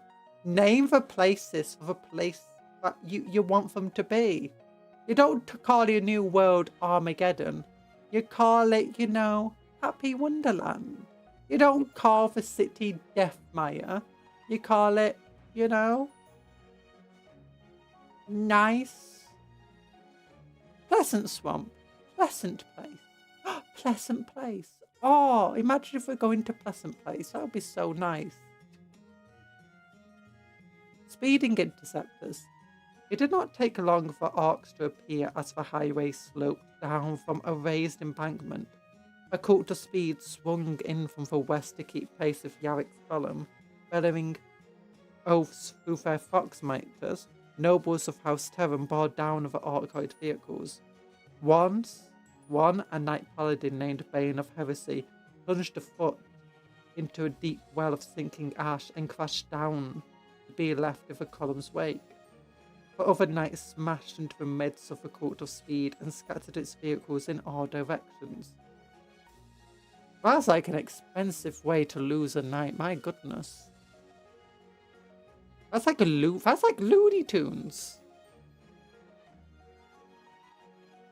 Yet even as the knights broke up the enemy formation, another convoy of speeders arced from the east, intersecting violently with the Imperial vehicles. Sponsors chattered as warbikes wove between the tanks, riders clamping tank buster bombs to armoured hulls before speeding clear of the blast. A swarm of deathcopters funked low to loose bombs and rockets. Chimeras and Centaur RSVs swerved off the highway, belching flames and ruptured crew compartments. If we just book it from Armageddon, would it be called Legitmageddon? Legitmageddon? What do you mean? Oh, Legitmageddon. Oh, I get it. Legit, not Armageddon. Legitmageddon. Yeah, that one didn't work too well because Legit just became legit. Why is it written like non-fiction reports? Because Warhammer 40k isn't fiction. This is fact. This is what happens in the future of the world. Look, don't... Games Workshop knows the future. If they predicted it perfectly. It's not predicted. I think they actually had like one of the chronology people just travelled to the past with the history books. Chimeras and Centaur RSVs swerved off a highway, belching flames and ruptured crew compartments. A Lemanus Punisher was flipped into the air by a hit to its fuel tank. The stricken vehicle crashed atop a pair of Tauroxes before all three vanished in a ball of fire. With the lighter vehicles in amongst them, the heavier gun wagons levelling, harassing 5 of the planes, the Imperial tank crews were in trouble. Worse, the speed mobs to the west reformed after the night's charge, some coming up to tie up the furious nobles, rather the rest strafed the convoy. Yarrick ordered all heavy firepower directed outward to deal the enemies to their flanks. Meanwhile, he commanded the hippogriffs to drop back from the vanguard and weave through the Imperial formations, using their maneuverability and firepower to pick off bikers. The efforts were supported by a hail of fire from the hull-mounted lasguns of the Chimeras and pinto-mounted weapons as tank crew members risked the toxic atmosphere to emerge from their cupolas and fire. Many suffered of their bravery. One by one, however, bikes and light buggies detonated. Some tumbled to a flaming halt and were left behind in the dust. Others swerved and were crushed under steel treads. Meanwhile, battle cannon shells and plasma blasts lashed at the cult of speed to either side of the highway. Lightly armoured arc vehicles detonated, rolling and cartwheeling as luckless crews and shredded metal spun away. Others plunged into craters blasted before them and came to a sudden crunching stop. Evening drew in, and in the fight was swinging in the Imperium's favour, when a drowning mass of Orc fighters and bombers swept in from the east, arrayed in clan colours of the Goths and Bad Moons. Many bore the glyphs of Warlord Glitztooth on their fuselage. A flyboy menace. Yarrick's escort of Valkyries and Vultures swooped away to intercept the swarming Orc planes, their thrusters coughing in ash-choked air, the polluted skies rippling with explosions as the two forces met, Hydra flak tanks adding fire from below as their autocannon turrets swiveled. Orc planes were blown apart. Some spiraled down, trailing flames and smoke to smash into the highway. Others engaged in Imperial gunships and brutal dogfights, while many performed a near ubercidal evasion maneuvers before diving steeply to execute blistering attack runs. Much reduced, the Nafis Imperial Aris escort ring double back. Their last blasts and rockets, combined with a storm of flak rising from the wounded Imperial convoy, were enough to drive off or destroy the last of the Orc planes. At the same time, the pounding of the big guns sent speed freaks racing into a race to hunt for easier prey. Yarrick's column had endured the first true running battle of their mission. As their strung-out formation sought to reform its ranks, they left dozens of burning wrecks and crippled vehicles in their wake. The wrecks were swiftly swallowed by the gloom of night. There was no time to stop and recover survivors or salvage fuel and ammunition. Yarrick was painfully aware that every minute wasted risked utter failure. So sick and feeling more than ever that Armageddon was some titanic beast forever hungry for the bones of good men and women, he accepted the scars of Imperial lives left to flicker out amid the wreckage. The mission had to remain his priority. See, Yarrick actually cares about the people.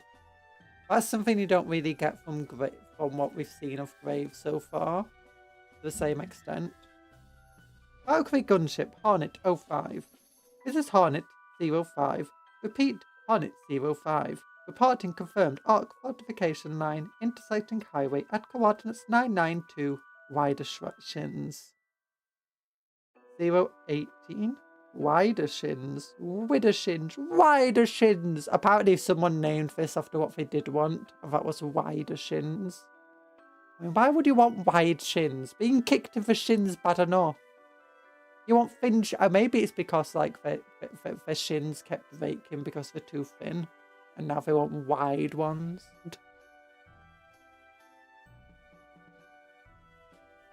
018 Protestant. Be advised, Aspect Spirit is deeply disquieted, reading substantial fortifications and considerable alien movement throughout sectors 62 through 66. Advise evasive route recogitation. Be warned. Also, Meteorologium Shrine, arguing severe weather shift. Category 6 Ash Storm approaching along Vector Pisces Equim 3. Estimate time to impact 16 minutes, 19 seconds and counting. Awaiting orders. The Emperor protects. So we've got to get hit by a storm.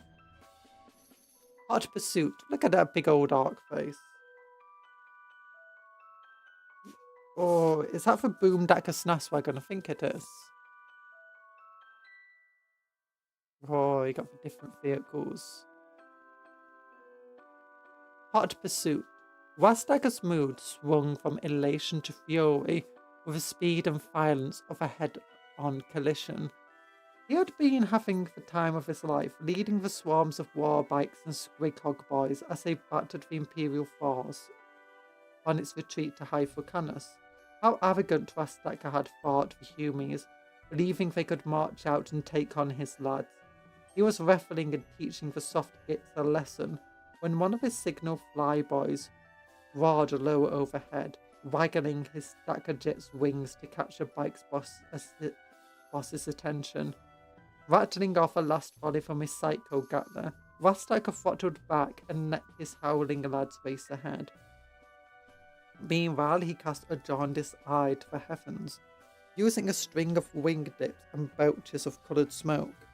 A squadron of flyboys communicated their message. Wastagger's good mood evaporated like squig oils spilt on the desert ferrocrete. Oh yeah, for those who were here for the ferrocrete conversation the other day, the ferrocrete isn't just concrete because rockcrete's also a thing, and that one is basically concrete. Ferrocrete is likely either there's something called ferrocement, I believe, which is basically a wire mesh surrounded by some sort of plaster, cement, or other thing. But it's most likely to refer to basically any sort of just like reinforced concrete or cement. So it could have a wire mesh. It could have rebar in it. It's different from rockcrete anyway. It's meant for more reinforced areas. Tricked. The humans had tricked him, lured him in with a tempting target, then gotten a convoy through when he was looking the other way. Well, Wastagger wasn't having that. He would go skinny dipping if it drops. Before letting the humans make a fool out of him. What the heck? Do orcs have a concept of skinny dipping? And what's the drops?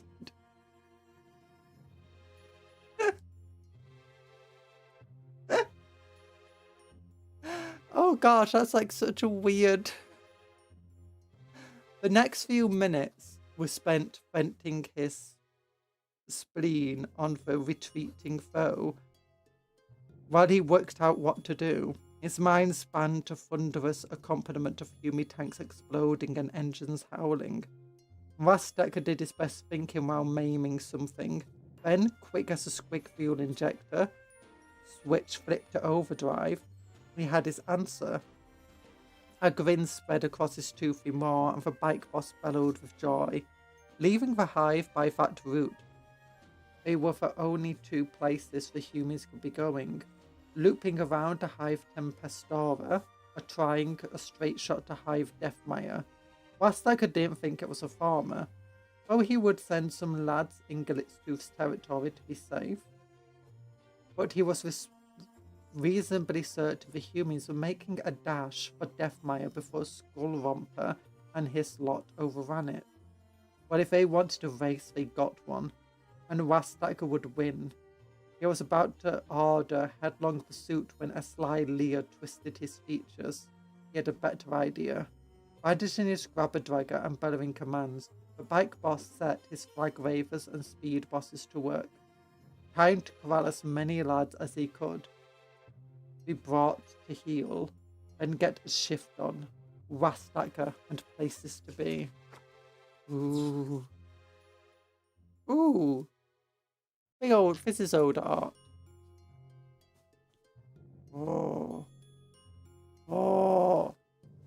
I think they combined two different art pieces here to create this. I mean, maybe it's not, but I feel like that's old. Kriegsman! Into the storm. The Imperial convoy was over halfway to the hive. Oh my gosh, I just thought of the funniest thing. Imagine if you will.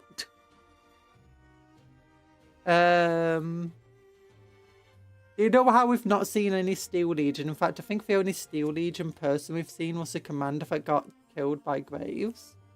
Imagine if Graves had unalived all of the Steel Legion. Like, she just was going through commanders so quickly, eventually every Steel Legion person got promoted and executed. One by one until there was none left.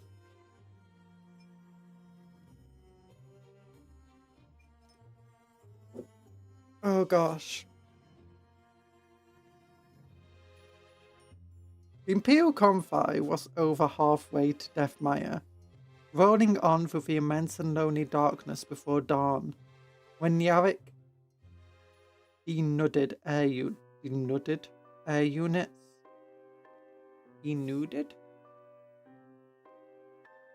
Yarrick's denuded air units reported a severe obstruction ahead. The column had suffered hit-and-run harassment from speed freaks for hours now. They had punched through hastily erected roadblocks and had come under repeated attack by Ark aircraft. However, what lay ahead was a threat of a different magnitude. According to Imperial cartographers, the long abandoned fortifications of the Helesco line crossed the highway 10 miles ahead. Layers of ash had largely buried the ancient defensive structures and the spawning tank graveyard that stretched around their feet. The Arks had descended on the sedimentary layers of rust metal, rapidly excavating them and transforming the resultant loot into ramshackle fortifications.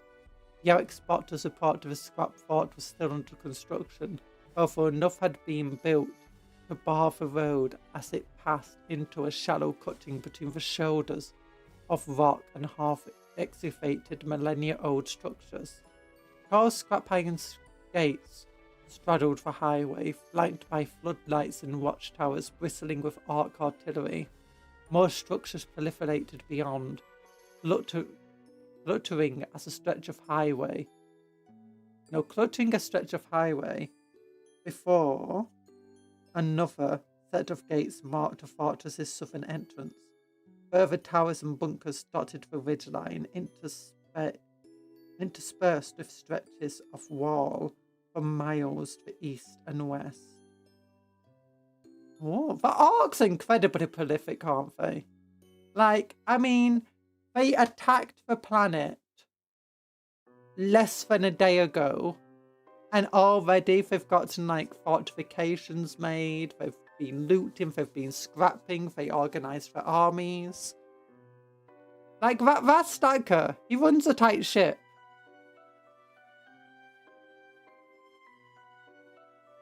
The spotters reported a major warband massed within the fortress walls. Thermal auger suggested dozens of tanks, walkers and lighter vehicles present. Hordes of Arkoid infantry infested the structures. And 3 super heavy war effigies known by the Ark as Stompers squatted like a formidable enough force. Squatted like colossal idols of a heart at the fort's heart. It was a formidable enough force to stall the Imperial advance entirely. Even worse news came in from a priority meteorological report. A ferocious storm of corrosive irradiated ash was thundering from the south, Already the remaining Nafis Imperialis crews were requesting permission to climb steeply in an effort to avoid its fury. With his column bearing down for arc fortifications and the weather closing in, Yarrick held a rapid fire fox conference with senior commanders. Should they attempt to flank west at speed, circumventing both arcs and the worst of the storm? Should they halt and shelter from the storm as best they could, perhaps circling their heavy vehicles to shield the more vulnerable troop transports and supply tenders? Yarrick vetoed both suggestions. Time could not be wasted attempting to maneuver such a large convoy for miles in the dark, cross-hazardous terrain of the deep wastes, all while under attack. Instead, the distance to the fort swiftly decreasing of a colossal storm front of the horizon, Yarrick and his officers agreed upon a risky strategy. I mean, in theory, the storm could work with you. If all of your soldiers have proper stormproof gear, the arcs might suffer from it more than you do.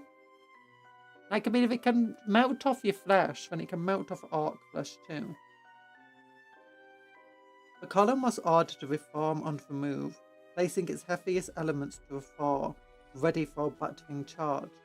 We would fight through fortifications, relying on the storm to disorientate the enemy and provide cover for the Imperial convoy once it tore its way free and raced south towards Deathmire.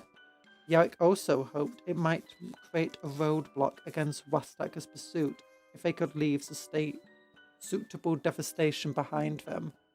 Even as orders flashed through the column and the Valkyries and Vultures veered off, with a scream of turbines, Yarrick wondered why the bike boy's boss had not already caught them up. He dared not hope that Wastaka might let his column escape. Where, then, was he? Yarrick was disquieted at not knowing the whereabouts of so dangerous a foe, yet there was no more time to worry. Even as the fox network popped and screeched with rising interference from the storm, the order to charge went out. The arcs seemed them coming. The ash storm was almost upon them, bathed in a crimson lumen glow within his command vehicle. Commissar Yarrick prayed the God Emperor and gritted his teeth. One of the things I like about this one is that it's a lot more story focused.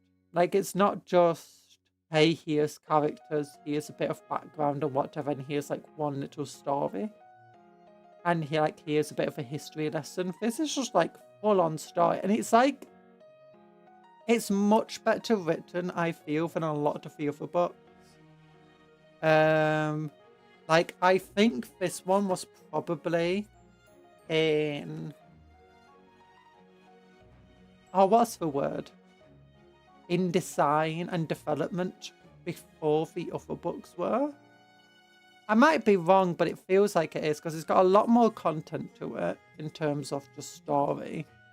It's much better written. I'm not noticing as many typos. Like, it feels like there's way more words in this one than there was in the Maelstrom. And we noticed a bunch of typos in the Maelstrom, and literally where some of it was just, how can we extend this, what could be one paragraph, into 2 pages? Let's just say the same thing over and over again. I'm not getting that as much, because that was the issue of the Maelstrom one. And we did read the Eye of Terror one, which was better, I feel, than the Maelstrom one. The Maelstrom one was good for its history and stuff that it gave us. But for a lot of the history was just repeat history. Stuff that we kind of already knew from other things. I'm pouring myself a water. I should have poured myself a cola.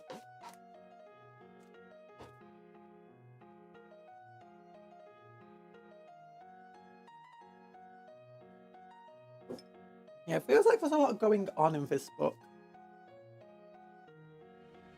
And it probably is for one that's had the most work put into it. They've probably been planning this since the start of 10th, readying for the start of 11th. Power plants roared as the Imperial tanks accelerated to a full charge. Through external fid feeds flushed green by nocto filters, their crews could see Arx and Gretchen dashing to the gun rolls. Already the wind was screaming over structures, causing crude banners to snap wildly and corrugated metal sheets to groan against rivets. Arcs don't have very good night vision, or at least a lot of Arcs don't. At least the Grotsnick book said that. The storm loomed like a tidal wave, but ash was disturbingly lambent, visible to the naked eye even in the night's darkness. Poison light glowed in its depths, between sudden flashes of lightning. With the warhounds pounding at the fore, the Imperial host charged into the storm and opened fire. Warhounds are like way more powerful than Stompers. Although a Stomper that gets into melee with a Warhound could take one out. Explosive rounds lashed the Ark's walls and gates, muscles flared, lit the night, watchtowers burst like metal seed pods, gates swung outwards, flung open from within, mobs of infantry speeding war bikes, and gunned up buggies spooked through the gap. Behind them came heavier battle wagons. Shouting prayers and oaths, the Imperial crews surged to meet the foe. Titans, knights, and tanks laid down a storm of fire. The Imperial infantry, for their part, remained within the armoured transports. The Centaur RSVs had closed all firing hatches and secured black reef coverings over their troop bays. I wish it came with a black reef covering top. I might have not used it, but I just wish it came with one. Doing what they could to ward off the storm's fury, those chimeras and Tauroxes with advanced enough systems had pressurized their hulls against external contaminations. As the two forces slammed together in the shadows of the fortress walls, these proved wise precautions. The ash hit like a pyroclastic blast wave. Imperial crews saw Arc infantry plucked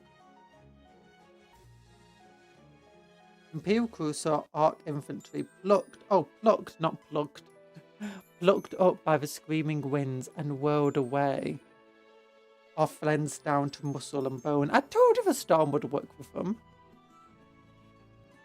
The largest stumbled on skin trailing from them in bloody streamers until they collapsed.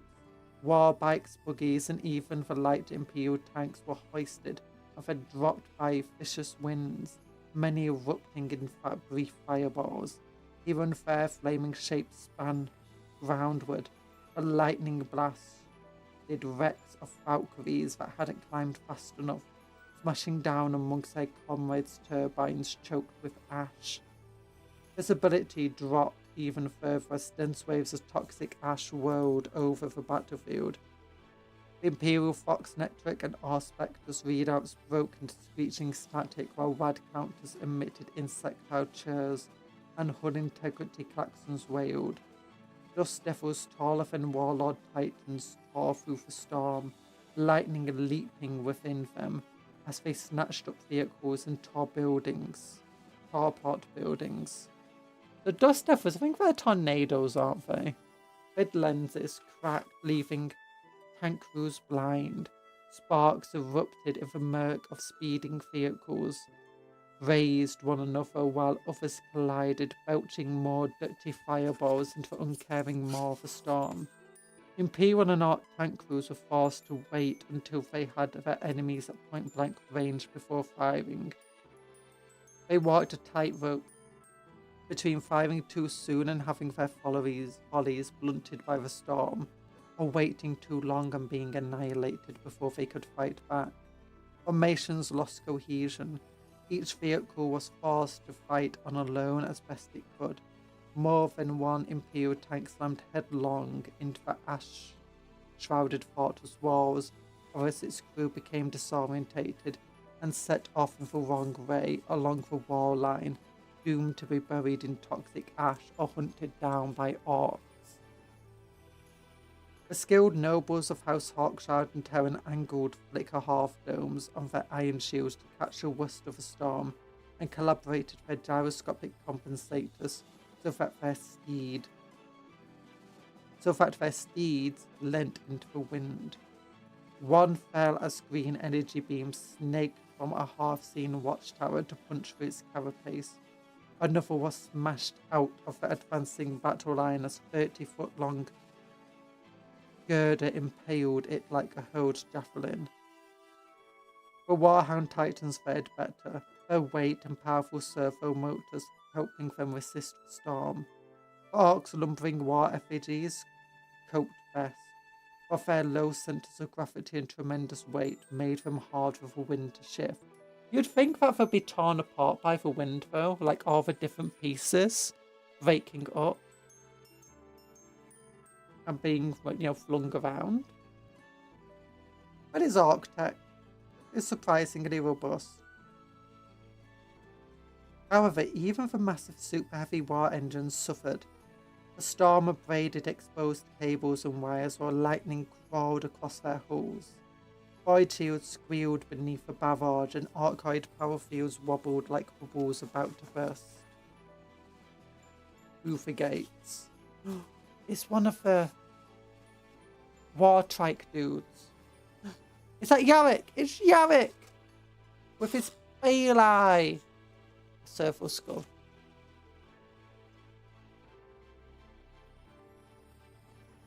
Through the gates. Wrecked. Neiman Ross. The Warhound Titans and Baneblade led the push through the gate and into a fort beyond. They met a wave of walkers blasting smaller war engines apart, while rockets and energy beams battered their defences. Then came the Stompers, lumbering from green-tinged gloom with all guns blazing. A trio of their enormous death cannon shells struck, Lupex destruct in quick succession. The Warhound's void shields collapsed, and high explosive armor-penetrating shells ploughed into its head before detonating. Primset's Ikodo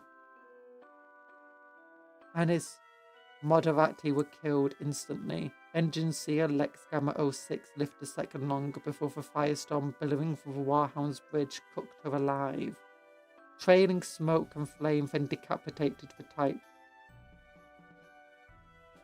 Trailing smoke and flame, the decapitated Titan fell with a deafening boom. Horns howling hounds of Hades returned fire. The Baneblade added its fury to the fusillade, as did every other Lehman Russ and Rogel Dawn in range. The belly plating of the lead Stomper gave way, allowing plasma fire to flood in. The war effigy reeled, shaking with internal explosions before detonating. Blazing from feet to armoured head, one of its fellows raided into the Knights of House Terran and swung its titanic mega chopper. A blow sawed clean through the torso of a Knight Paladin before lodging deep in the body of a Knight Preceptor next to it. Burning, the Stomper rammed hard into the third Knight before crashing down on it. Through mournful static, the surviving Terran nobles heard the last despairing scream of their cousins cut off with horrible finality. Amid the mayhem, Commissar Yarrick kept up a stream of orders and inspirational rhetoric.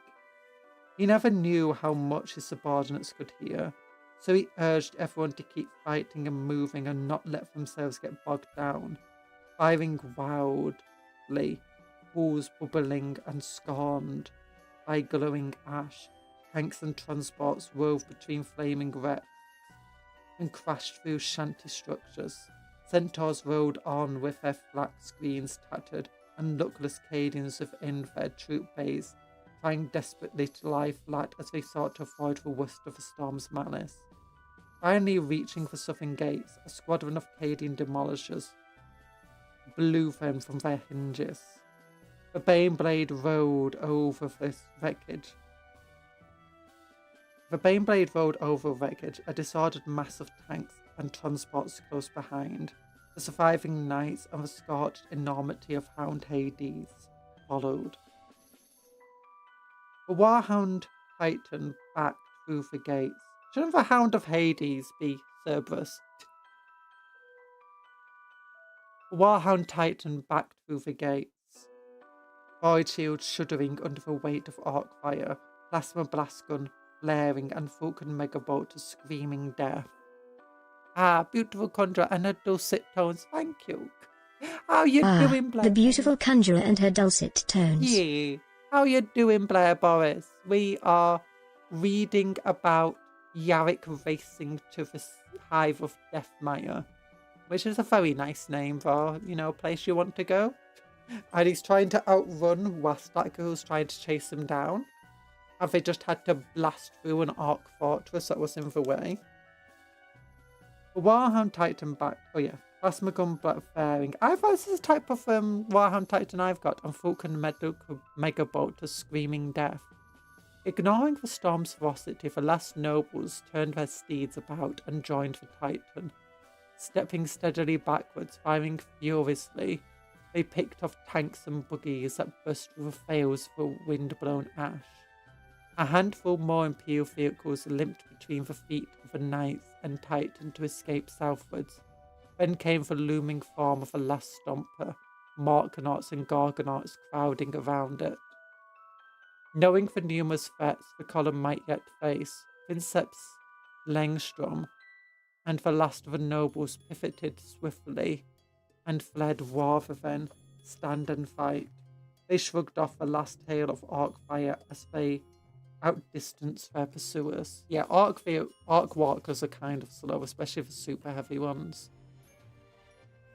The Imperial column had broken through the arc fortress, making all speed south again. Yet it was only when the storm finally passed over them some 20 minutes later and the last handful of gunswifts swept back into the fired paltry air cover that the sheer cost of the effort became apparent. Less than half of the original force remained. Not a vehicle amongst them was undamaged, and casualties amongst the infantry were severe. Worse, Ark's attacks, coupled with the ferocity of the storm, had destroyed almost all of the Adeptus Mechanicus support vehicles. There would inevitably be more tanks abandoned in their wake, yet too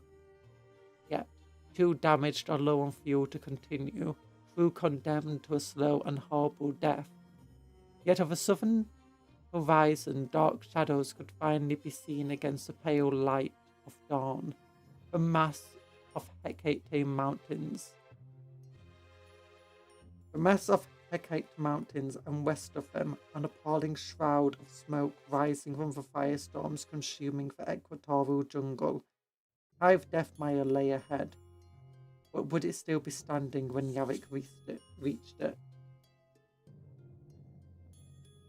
Hello, Foxy, how you doing? Oh gosh, desperation!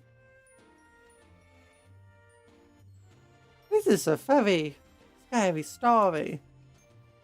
The closer Yarrick's column drew to Hive Deathmire. Did you know we're in Star Wars, the second of the sequel films, where they also had that sort of race against time, trying to outrun the Imperials and stuff? This is a much better version. This is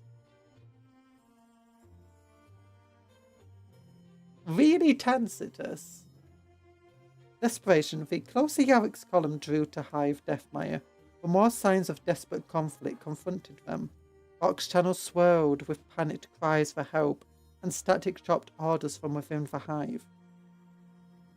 Vehicle wrecks burned by the roadside, blackened corpses on both sides scattered around them. The highway passed clusters of buildings, hydro pumping stations and garrison blockhouses.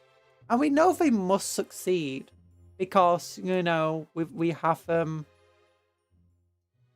11th edition.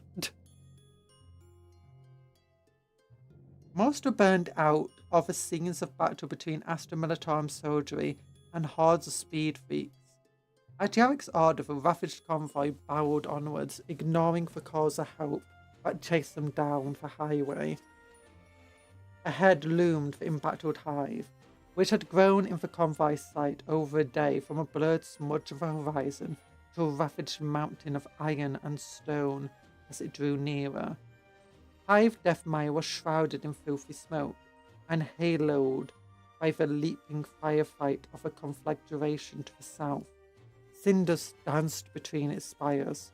The contrails of warring aircraft cross-hatched the skies above.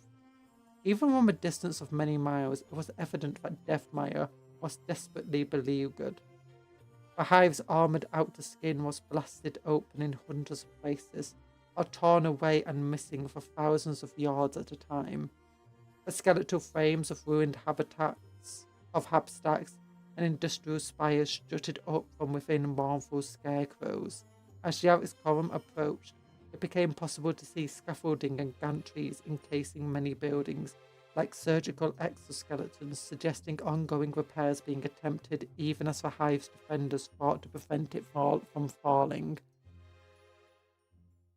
The flicker of muscle flare and tiny sparks of explosions were visible from the lowest footfalls to its highest spires.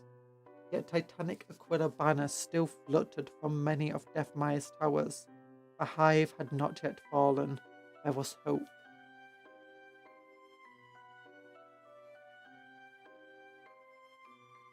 So yeah, that's the Imperials are also really prolific. Like, this war's been raging for a day, yet they already have scaffolding up. Well, maybe 2 days now. Scaffolding up and stuff, you know, to fix things while the war's still raging. The Imperium are not.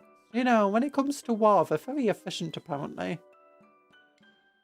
Shedding vehicles whose fuel had run dry and others too damaged to keep rolling, Yarrick's convoy sped across the Legfern Bridge. They ploughed through a brawl between rampaging Goth peace snaggers and bloodied remnants of Deathmire's conscript.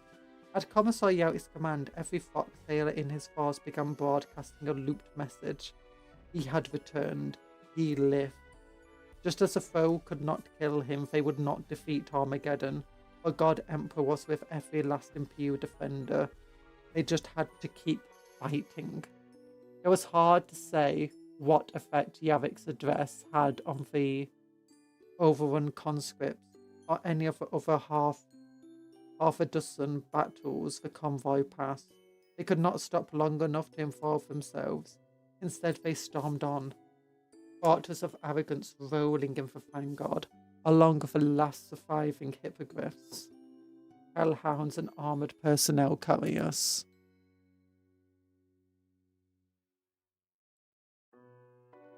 Hounds of Hades remained close to the night black Baneblade, with the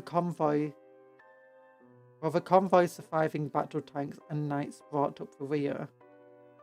River Legethon. That's a terrible name for Legethon.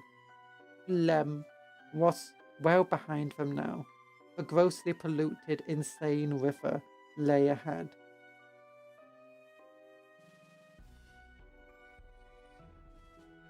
Oh, it's called Insane. Instead of a river Seine, the other grossly polluted river of Seine in France, they've got the grossly polluted Insane river.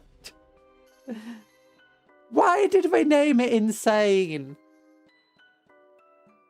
And directly behind it, beyond it, the armoured skirts of Hive Deathmire itself, Commissar Yarrick allowed himself a flicker of genuine hope, which fanned to a flame when a priority foxtail was patched through to him.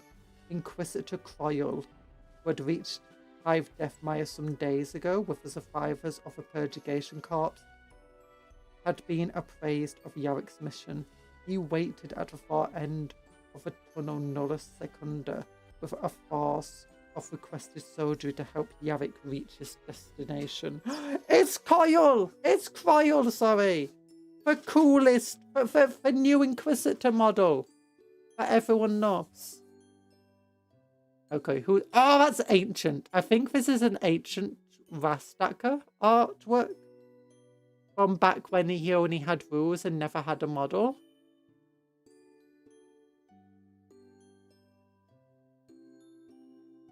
Rastacker's race. Rastacker leads his speed. Wah! In a loop east to overtake the Imperial convoy, he cuts across the race intending to join the Tempestor Highway, then follow it to the feet of the Hekite Mountains. Oh, so the people left on the bridge might not have even had to face him. They probably just fell back to the city in the end. Tearing across the open waste is perilous. Many speed freaks crash or fall behind. Rastacker doesn't care. He will win this race, and if his lads can't keep up, they don't make the cut. Gutsmek receives sporadic reports from his signal flyboys. These allow him to keep track of Yarrick's column. As the speed war crosses the waste, more hurtling warband flocks to Rastacker's banner. Some he keeps with him, others are sent west to harass the Imperial convoy. After all, Gutsmek sees nothing wrong with stacking the odds in his favour. Rastacker's tyres hit the Tempestora highway just as dawn is breaking on Armageddon. He howls in triumph, knowing in his bones that he is winning this race. Thousands of speed freaks form a ragged caravan of destruction behind him. Rastacker and his horde thunder down the Tempesta highway as the contrails of his invasion craft burn through the skies overhead. Doom is coming to hive Deathmire on blazing wheels. Reaching the rocky foothills of the Hekite Mountains, Rastacker assaults the Rivet-head Opician, one of the largest curtain walls protecting Hive Deathmire's northern approaches. Garrisoned Imperial troops are dismayed when Gutsmek and his shock jumper dragsters vanish in green lightning, only to burst back into reality atop 300-foot wide rampart that runs along the wall top. As Rastacker rampages through the horrified Imperial gun crews, wagons roll into place on the craggy bluffs at the wall's eastern end and raise hydraulic ramps. Then boosters, blazing swarms of war bikes, and buggies attempt to leap the ramps to the wall top. Those that survive join Rastacker's speed mob, which fights its way west using the wall top like an elevated highway. More orcs race along the foot of the wall or soar overhead in deathcopters and dagger jets. The speed war burns down upon the Nulla Secunda tunnel. Booms bears down the Nulla Secunda tunnel, the route the Imperial convoy will surely have to take to pass under the insane river to reach Deathmire safely. By the time the Humies reach their destination, Rastacker will already be waiting on the finish line to greet them with all guns blazing. One thing I just thought about while reading that is because this is all about the speed war going into 11th edition, and we get some new orc war bikes as a result. Maybe even new orc deathcopters if we're lucky, that are multi-part. Do you think that we'll get? There's already rumours that we're going to get new jet bikes for the Space Marines. And we've already got a new land speed of other Space Marines. Do you think this is going to be like focused on fast units? Like, we're going to see new flyers, because they made the flyer rules a lot better this time round. Do you think we're going to see like new flyers and the return of like some of the resting flyers, as well as like maybe Cadian Rough Riders? Because one of the things I've seen is Steel Tread, relatively recent book, talks about war buggies and bikes a lot. Which I'm hoping that means that like maybe we're going to actually get like some scout vehicles.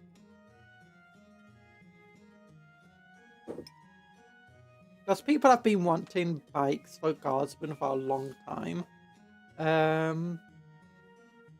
It would be fun, like, if many of the range refreshes focus on, you know, fast units.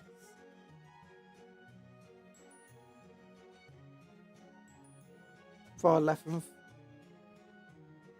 Although this was a one where people were hoping for all of the new Terminators for World Eaters and Terminators for the Emperor's Children, but we didn't get them.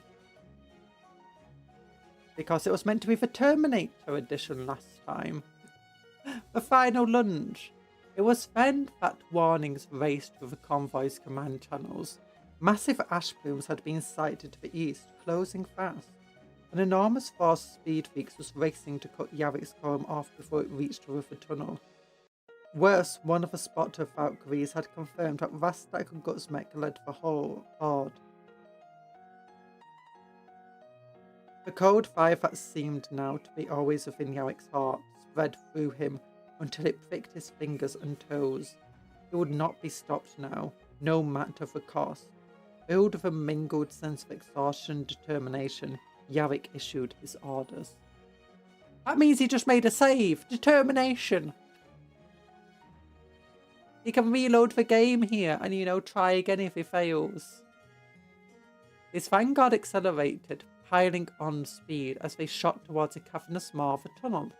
The rest of Yarrick's force peeled off to intercept the speed freaks, visible as a chaotic mass tearing along the foot of the wall.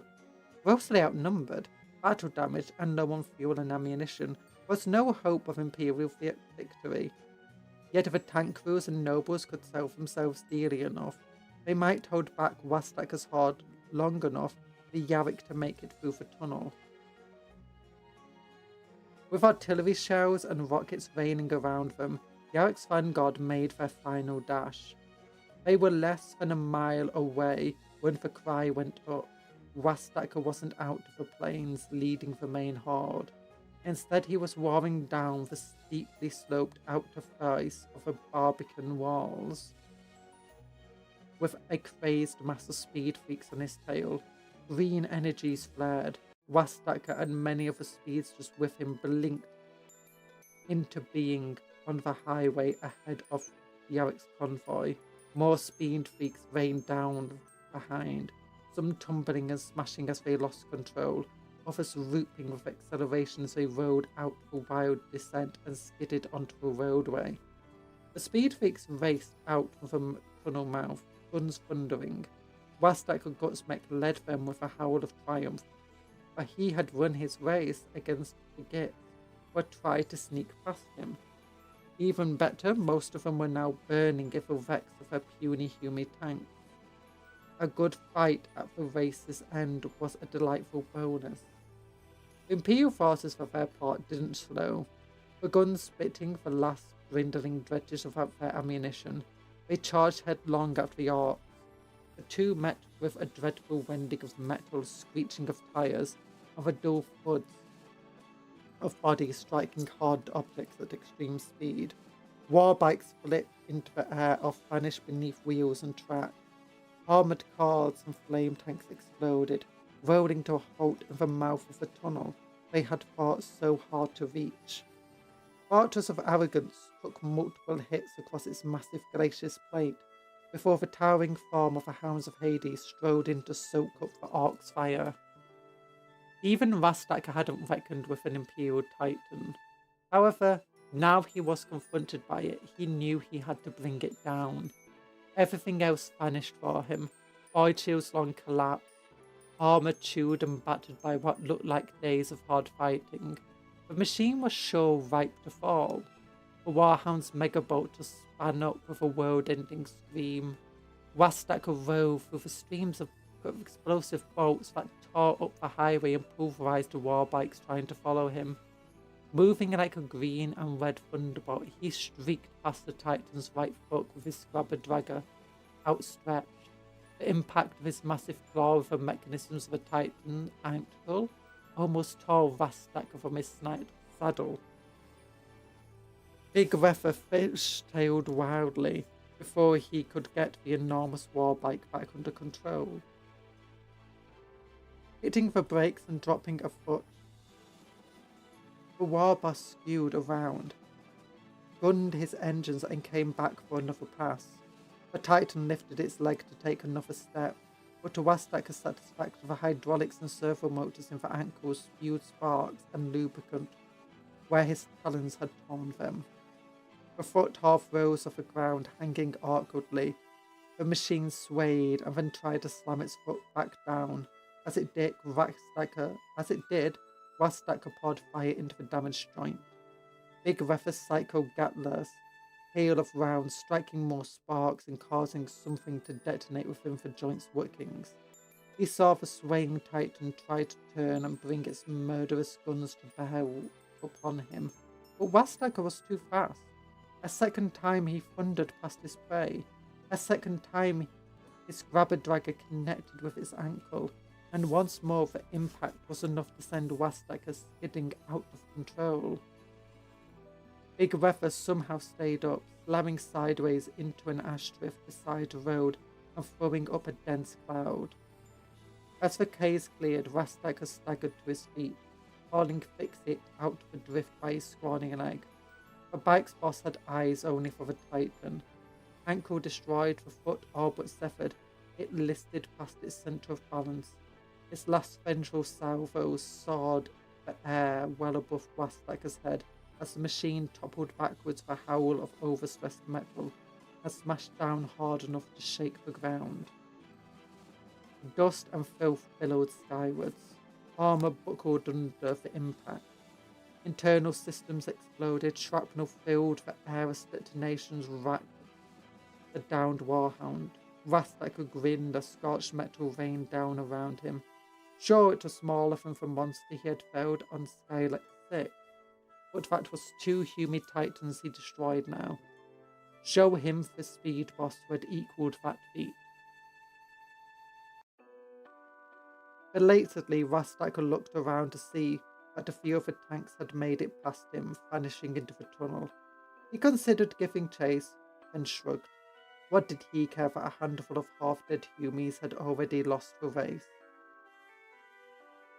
What did he care about a handful of half-dead humies who had already lost the race? The city was overrun. Skullrumpus lads would see to those last survivors soon enough. No thought. Wastacker clambering aboard Big Reffer and kicking its engine back to life. Give him the open plains, for plenty more races to be run and humies to be clobbered, starting with the last handful of those who stayed outside to slow his speed while down. Ash fountained as Wastacker reffed his war bike and sped east to join the fight against the last of Yarrick's rearguard, howling speed freaks roaring in his wake. Oh, this is actual photo of models. Oh.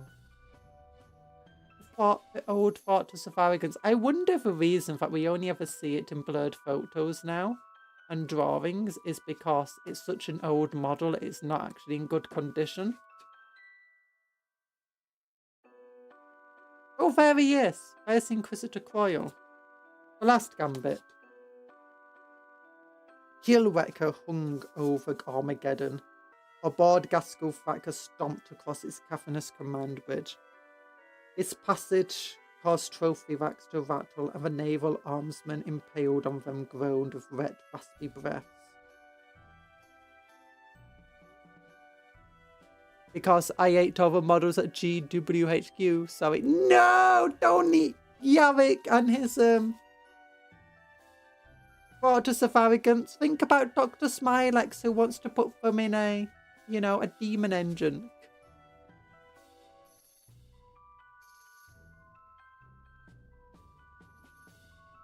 Oh gosh. Killwrecker hung over Armageddon. Aboard Gaskell Thacker. Oh wait, here we go. Around him, mech boys laboured out repairs or worked Killwrecker's weapons. Goth bosses bellowed at blood axe. Thinker boys. Oh, Thinker boys, yeah. So, blood axes are known to think more like humies, often for younger orcs, who strove to keep track of the action planet side. So yeah, they're probably generals.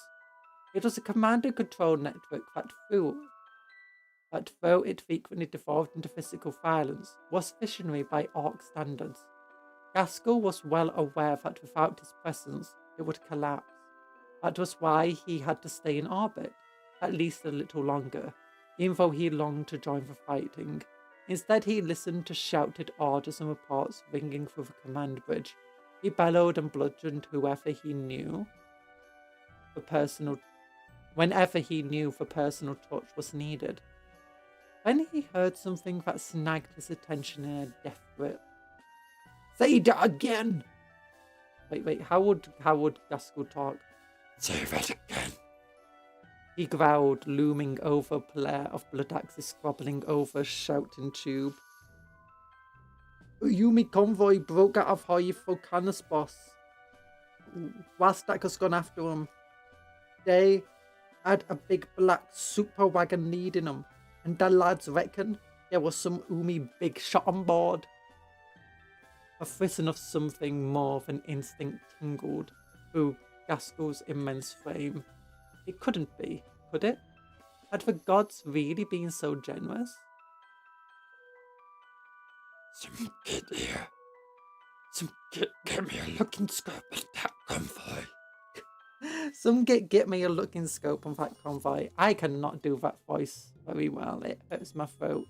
He rumbled. I knew how to. My vocal training. If you don't know, I did vocal training for a while. To figure out how to do deep voices and throw my voice and do higher pitch voices. I could do a good Mickey and Minnie Mouse at one point. I'm not that good at it anymore. I've not kept up for more extremes, which is that super deep weird voice.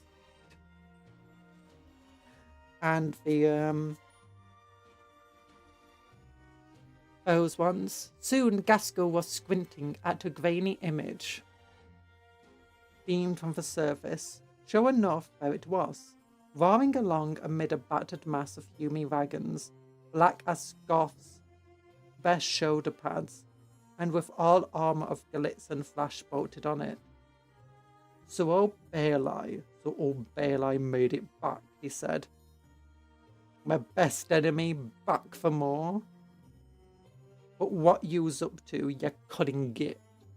Gaskell considered the atrocity he'd had Snickrot perpetrate against High Volcanus astropaths. Get it? Yes, Sneak. Biggest boss goes to get what? Get a message out from Deathmire? You sending for the marine gits? Gaskell was conflicted. Would the fight on Armageddon be more fun with Space Marines? Absolutely. The last time they showed up, they ruined things. He considered dropping down there and crumping the old git all over again. Maybe it would stick this time. Though Gaskell rather hoped not. Besides, he knew he couldn't. Not yet. But if Yarrick could come back from Gaskell stomping him flat, then in theory he could come back from anything. And meanwhile, he couldn't be allowed to call for help. Yet. Give me fire control of that custom super blaster, he grunted. Soon as the git's fancy wagon comes out of the other end of that tunnel, I'll frag it myself. Inquisitor Coyle had amassed a force of 2,000 Hive militia and some 50 Tempestus Scions of the 18th Thessalian Jackals. These he had led to a down-hive refinery complex, bordering the southern exit of Tunnel Nullus Secunda. A horde of Goths and beast snackers had given chase. Now Coyle and his army had dug into the refinery complex and hammered fire into the onrushing Xenos. Coyle tracked the beast boss as it pounded closer between rusted pipes and machine shrines. He settled his Jindali Toxcyclus sights on the monster and squeezed his trigger. Ha! Another bullseye, he barked. The enormous orc collapsed, flesh bubbling, blood frothing, spilling from its mouth and eyes. Coyle was picking another target when a Piscian Jackal, I'm guessing it's Scion Jackal, appeared beside his six-limbed Gavalisk steed. Movement in the tunnel, Inquisitor, said the Scion. Convoy 30 seconds out. Coyle turned his Gavalisk behind him with a ferrocrate. Behind him was a ferrocrete barrier where the tunnel entrance yawned like a cave. Hurrah vengeance reached him first, then came limping Imperial vehicles led by black bulk of a Baneblade. Then the clouds above lit green. The Inquisitor had time to look up in horror before a spearhead of iridescent fire reached down and struck the Baneblade. The shock wave knocked some of Coil's soldiers from their feet. The green fire died. The Baneblade pierced through, burned. Coil felt despair. Yarrick, slain. Worse, the precious burden he bore was surely annihilated, yet maybe the Faros Horrifica could be salvaged. Coil's gathered list had only time to take in a few places when a handful of chimeras emerged from the tunnels, flanked by a pair of hippogriff AFVs. The transports halted at the corner of the overhanging refinery structures, only fended the top hatch the nearest chimera swing open, and an unmistakable figure rise from within. This time the cries of joy from the militia were of wonder. This time the cry from the militia were of wonder and joy. Well met, Inquisitor, said Commissar Yarrick. Coil heard the soul deep weariness in every syllable. Yet there was a glimmer of triumph there too. The ghost of a smile haunted Yarrick's lips. A decoy, said Coil, impressed. One that has worked for now, replied the Commissar. I've reached Deathmire. Oh, hundreds have died to see me this far. With your aid, the sacrifice will not be in vain. Oh, that's so cool. Alaska, this is the art from the original Armageddon book. We've gone through the Armageddon book. If you don't know when, it's when we were going over the... Was it the Eye of Terror that brought back Armageddon? Yeah, I think it was Eye of Terror that brought back Armageddon. If you look through the Eye of Terror streams, you'll know one of the books. We went through it. We looked at the battle reports in there. I just love that book. I wish the new Armageddon book was as good, to be honest. Oh gosh, but look, Warhound Titan, Baneblade. Actually, from the look of this feels like the entire race they just did? You know, it kind of inspired, this thing half inspired it. The last gasp. But yeah, the original Armageddon book had orcs versus I had 3 battle reports, all with the Imperium. No, not all of them from the Imperium. One was orcs versus Eldari. One was Imperium versus orcs, which was Armageddon Yarrick. I think that one was a draw. One was humans versus Chaos, led by Abaddon. That one was a victory for the Imperium. And one was... And the Eldar versus Orcs. I can't remember who won that. I think it might have been the Orcs in the end. Or was it the Eldari? I don't know. Commissar Yarrick and Inquisitor Coil. Oh, so the last gasp is... I thought I expected this to be a history of Armageddon. No, it's literally what's going on after all of that. So, I'm going to just quickly BRB because I need to go to the little cupcake room. I drank too much water. Smash!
Hello.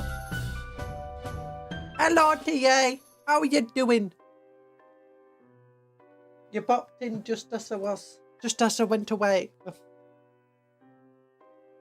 Okay, we got a decent amount of it read today. Yeah, this is way more lore packed into it than the other campaign books that we've read. We've not read 500 Worlds yet. So far, Maelstrom is honestly the most disappointing one, in part because, you know, the Eldar got like no victory in it, which was sad. It was a terrible book for the Eldar.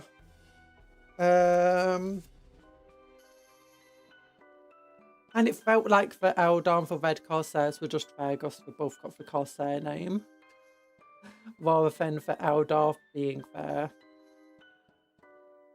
Having a good reason to be there. Eye of Terror one wasn't too bad. He had a nice history. He had quite a bit of a story and stuff. 500 Worlds, but we'll do that afterwards. After Armageddon stuff.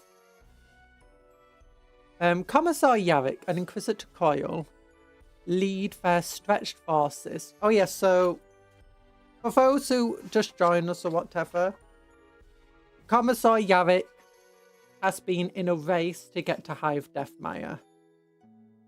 So he can send an astropathic message for help. He had to race through a massive fortress. He was being harassed the entire time. And Rastak actually managed to beat him to Hive Deathmire by going the long way round. But nonetheless, he still managed to get to Hive Deathmire. He managed to break through at great cost, losing 2 Titans in the process and a bunch of Knights. Gaskell even then shot from space the Fortress of Arrogance, blasting it to pieces with a orbital strike. But thankfully, Yarrick wasn't in the Fortress of Arrogance. And he just rendezvoused with Inquisitor Coyle. Commissar Yarrick and Inquisitor Coyle lead their scratch force in a determined counterattack against the Goth Orcs, seeking to overrun their position. The presence of the iconic hero of Hades' Hive goads the Deathmire militia companies to frantic efforts while simultaneously filling their enemies with superstitious dread. Despite heavy casualties, the Imperial force puts their enemies to flight. Distance from Command Spire 4.4 miles, 3.7 to 3.7 miles. Driving along as direct a route as possible, Yarrick and Coyle lead their soldiers through the Forge Hearts district towards the Hive central spires. However, they face a dense and many-leveled hivescape that is badly damaged and filled with a ferocious conflict. The Arcs of War's Skullcrumper have overrun the Smelters and Hauler districts on the Hive's southern side and the Peakside Sprawl on its eastern edge. Now they are pushing through the Petitioner Swords to the west and the Armoured districts to the east, blowing around the bulwark of the Hive heart of the central spires and threatening to encircle them wholesale. Yarrick's precious message must make it through before that happens. Seeking to climb the lamplighter's stair in the Forge Hearts district, Yarrick's force risks being embroiled in a ferocious ongoing battle around the stairhead block fortress. Retreating rather than being destroyed, they follow the transit way Delta 11. Oh yeah, this is the next. Oh no, it goes from 3.7 to 3.9. He goes backwards of this part. Retreating rather than being destroyed, they follow the transit way Delta 11 west into the fringe of the cloisters. They hit another dead end several miles along this route, where Cadian platoons are dug in and resisting the tide of orcs pouring from nearby refabrication stacks. Diverting again, Yarrick and Coyle lead their fatigued force through the Habshanties that clot the border between Forgeheart and Cloisters, hoping to slip unnoticed between the warring armies and keep moving inwards. I really want to see, you know, the scene from the Armageddon trailer, the Yarrick trailer, where, you know, the Lord Commander is like, flee, flee, and Yarrick's like, Doom! Right to the dome. Distance from command spike of 3.9 to 2.7 miles. Running into a scattered warband of death skulls. Death skulls! Yarrick's force attempts to fight along the industrial canyon of Smog Gorge. Upon discovering that its 3rd and 5th brigades have been destroyed, they are temporarily trapped. It costs Yarrick's protectors dearly to break out of the tightening noose, as more orcs are drawn to the sounds of fighting.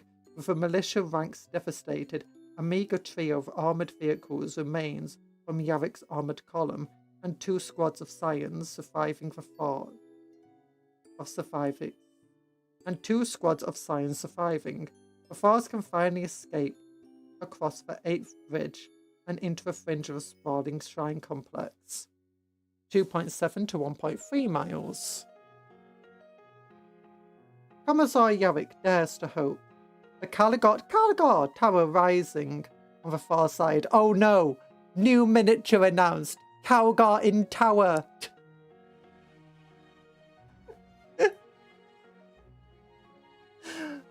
Oh gosh. It's like you've been asking for it, you've been wanting a plastic titan for a long time, and we're finally going to give you a plastic titan. Caligard in Tower.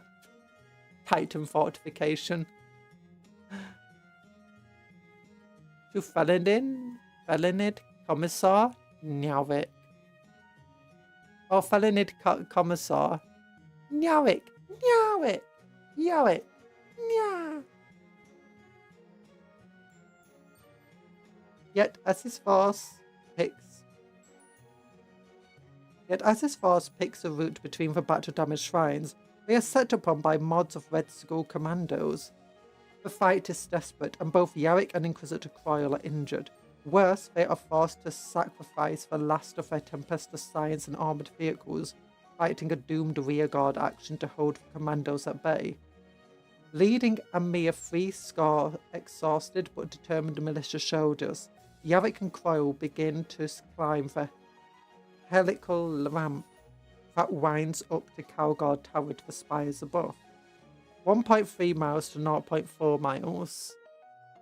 The ragged remains of Yarrick's force are only 2 levels below their destination when a burning arc lander plunges between the hive scaffolding encrusted towers and slams into the way platform above. Following Garth's arcs spill from the burning wreck and pour down the ramp to the attack. With tailored rounds from his tox cycle, Inquisitor Croyle puts down the first for Warband's monstrous rear boy, and then with a neat shot through its vision slit, the saw-fisted death dread that lumbers in the orc's midst. What? Oh, an arc lander. It was an arc. I thought it was an arc flyer. No, it's a lander. So obviously it was filled with all sorts of arcs.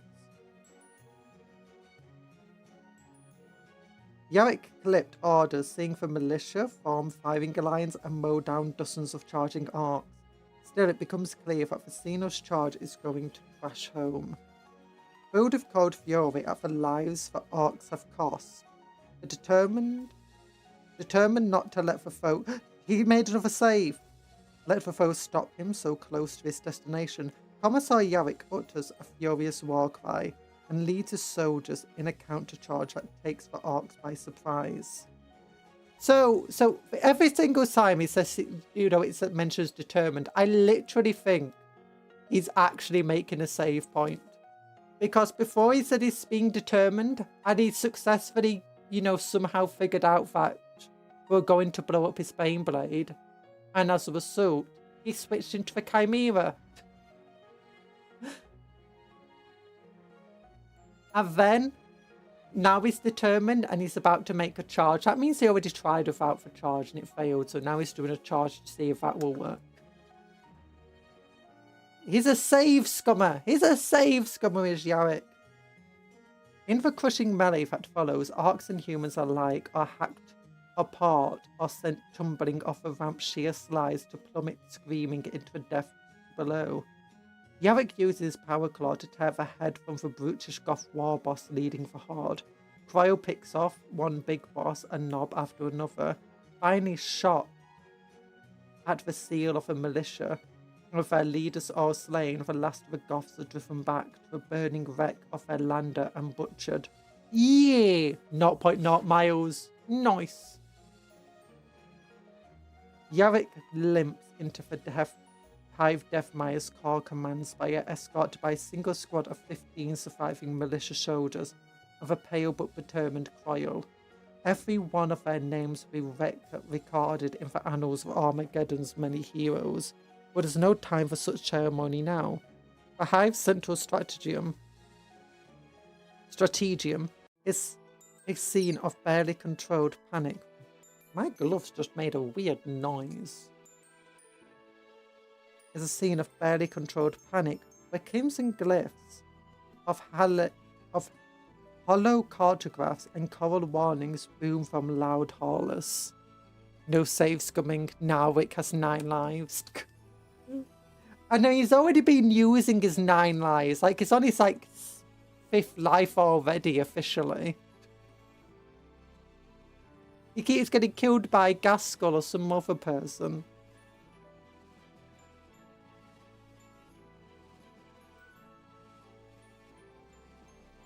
With infinite weariness, Commissar Yarrick sees that his work is far from done.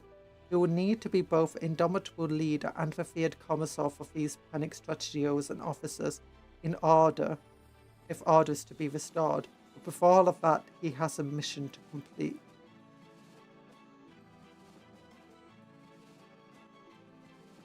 The commissar goes alone to the astropathic sanctum atop the command spire. There, he delivers the fairest horrifica to the astropathic choir, who receive their burden with somber acceptance. Aware of the price they will pay, will nonetheless do their duty. So if you remember, one of the reasons that they need to do this, and it needs to be Yarrick, is the orcs are creating this barrier with the amount of orc ships and the war energies and stuff, and potentially some other orc magic things. Tech magic. They're blocking astropathic signals being sent out. So Yarrick's, got this signal that needs to be sent out. And to send it out, the choir is likely not going to survive. The overwhelming power and psychic weight of ascending immolates each screaming astropath in turn before booming out into the warp like the shattering peal of some cyclopean bell. Every psychopath and weird boy in Armageddon's system cries out in shock. Many weep tears and blood and ghostly flame. A world's distress scroll thunders into the void. 0.0 miles. Commissar Yarrick's mission might be over, but the war for Armageddon is not. However, if matters do not change, it may soon be. For the world's situation has never been more dire. Orcoid landing craft rain down across Armageddon. In uncountable numbers, High Volcanus stands besieged, with more orcs pouring through the Manheim Gap and across the plains of Anford by the hour to batter at its walls. Hive Deathmire holds but barely. Only 4 of its 9 primary districts remain. But now, remain in Imperial hands. The equatorial jungle burns in 100 places as the ragged remains of a purgation corps fight for their lives. As to Armageddon Secundus hives, the Imperial facilities, so the purgation corps were out there wanting to burn for orcs out to the forests before the main war arrived. They weren't aware that the war was arriving because it teleported in, using the biggest shock jumper ever made. So yeah, and they were just trying to clear off orcs that were there from the previous wars. Imperial facilities in the Deadlands. So wait. As to Armageddon Secundus Hive, the Imperial facilities for Deadlands are fireways. What broken flock missives make it through? The fave choke atmosphere sound ominous and desperate. Gasplu stands poised to make planetfall in person. More arcs arrive in Armageddon's system by the hour, and still more teleport into being throughout the neighbouring systems. World after world screams out for salvation. It is perhaps no surprise when Subsector Command, desperately seeking to cogitate a response to such sudden and overwhelming violence, is forced to issue a strategic proclamation they hoped never to send. Armageddon has fallen. Ooh. Oh look! It's for Nundams! Stomper. Oh, Mark the Knot back there. Oh. That's me. Hospitaler. Orc boys. Oh, let's see if we can find any of the new boys in here. No, none of them are the new boys, they're all the old boys. Thank you. Raw speed meets bellicose faith as Rastak and his maniacal outriders plough into the Adeptus Sororitas line. The bellows of speed freaks enchanted pairs of battle sisters are drowned out by the roar of engines, the booming reports of heavy guns, and the clashing of steel. Once more the blood of Orc and human runs red over Armageddon's war-scarred soil. Hunters of the Ashen Plains. Ooh. Look at that. That's Yarrick. Can we put a light here? Yeah. Oh, look at all these vehicles. The Space Marines here. It's a night.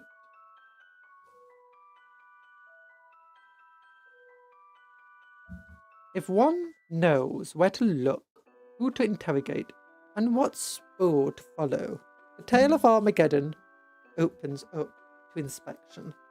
The wars this world has endured continues to are carved into its flesh, its hives ruptured, its mountains broken, its race more toxic than ever. The dermal strata of its compacted, rotting war dead cremated anew with each season of fire. The world has nurtured countless predators of renown.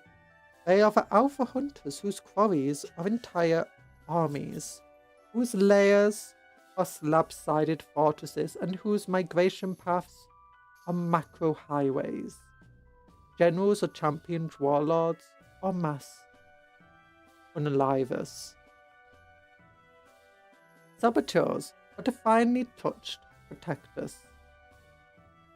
Whether swathed in flesh and blood, forged in iron, or invoked through forbidden arts. Call them what you will.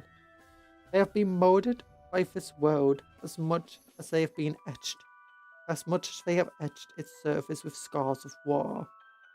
There, one can find stentorian tyrants of laudable inflexibility, such as a dogmatic superior and a paragon of inspirational will, in the form of a redoubtable old Commissar Yarrick, alongside dependable iron-hided workhorses like the Centaur and Hippogriff. Such are the noble defenders of Imperium, aye, but do not forget the barbaric filth of the green-skinned Xenos, brutal and offensive without doubt, loathsome creatures as have risen to prominence amongst the arcs of Armageddon also possess despicable cunning, inventive ingenuity, and swaggering ostentation. While overall that hateful breed looms, the shadow of a beast who has haunted this world, a beast whose name is cursed even amongst the Ardos and the Heroes of Terror, Gaskell Thacker. To know the hunting ground of such predators properly, one must study the territorial histories. All of them, the true, the false, the distorted, and the suppressed. One with sufficient authorization will discover the accounts of conflict that neared reality apart. Scrutiny will uncover Gaskell's abhorrent fixation with Armageddon, and the seeds of treason that opened the doors to his grasp in the first place. Where one conflict began and another ended is almost impossible to delineate, if indeed any of Armageddon's wars can be said to have ended. The world shudders with orcish aggression as I pen these words, but they have been here, embedded and ingrained for far longer than I, and perhaps theirs is an infection which, this time, will prove terminal to the host. Extract from Ardiacino's Inquisitor, Yenog Trials, My Expedition upon Armageddon. Commissar Graves! You're finally reading about her. The commissar that everyone really wanted. I'm just muting because hay fever.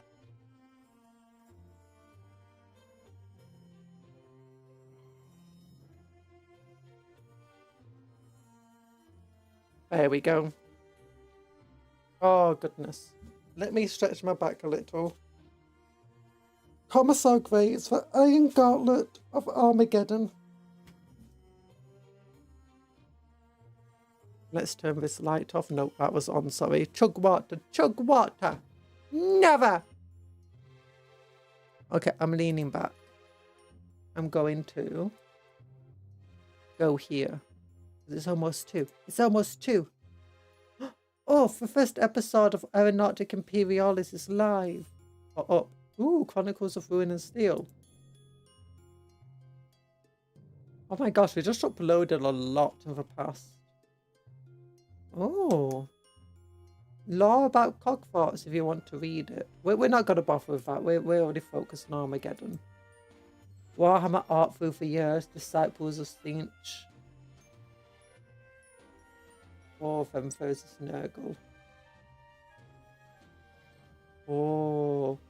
Okay, I think this is older than Age of Sigmar, this artwork. That's not. That's not.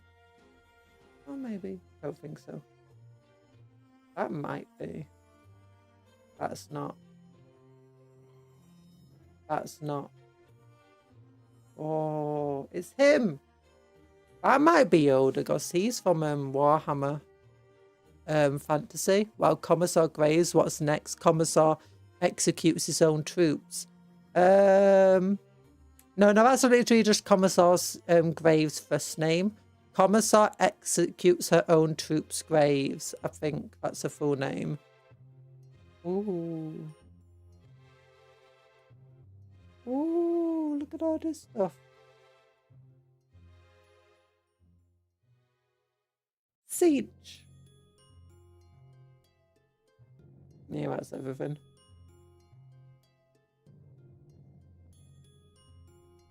The Iron Gauntlet of Armageddon. A traditionalist who inspires obedience through fear and courage.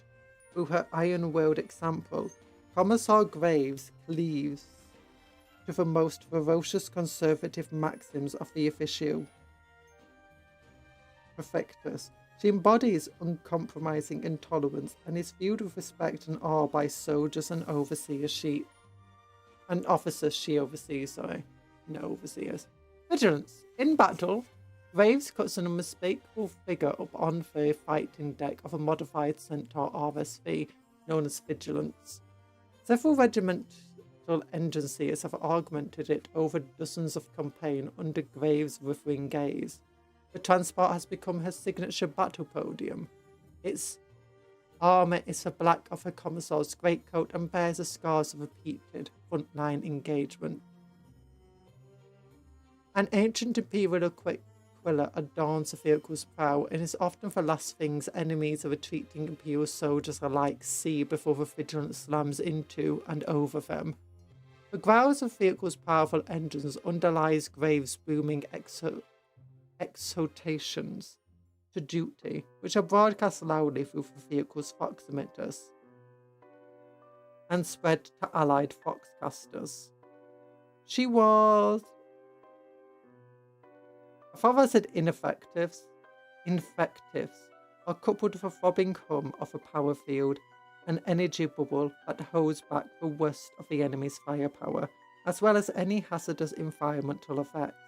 Despite its heavy armour, Vigilance possesses the speed to keep pace at the forefront of mechanized formations, or indeed to swing around in a dreaded arc to bear down on Imperial infantry officers, failing to display sufficient loyalty or eagerness. Graves fights atop vigilance, daring to throw snipers off war or war engines to topple her from her pulpit, while her squadful right hand fires a pinto-mounted heavy stubbers. Yeah, she is not a nice person. Few individuals upon Armageddon are as widely feared as Commissar Graves. It's like, okay, we got two people here. We got Gaskell, we got Graves. Who's the scariest? It's Graves, apparently. Every loyal Imperial Guardsman on the Hive world, regardless of rank, knows and dreads her name. She would have it no other way. Her messy executions of General Locke, while he stood before the Council of Armageddon, was merely the latest in a long line of such sentences. Graves' approach is that of an unflinching instrument of martial justice, carrying out executions that strengthen the ability of the Imperium's armies to fight effectively by removing foes she deems incompetent. Yeah, I don't think that's necessarily a good way to do this. Also, just let me tighten my microphone stand again.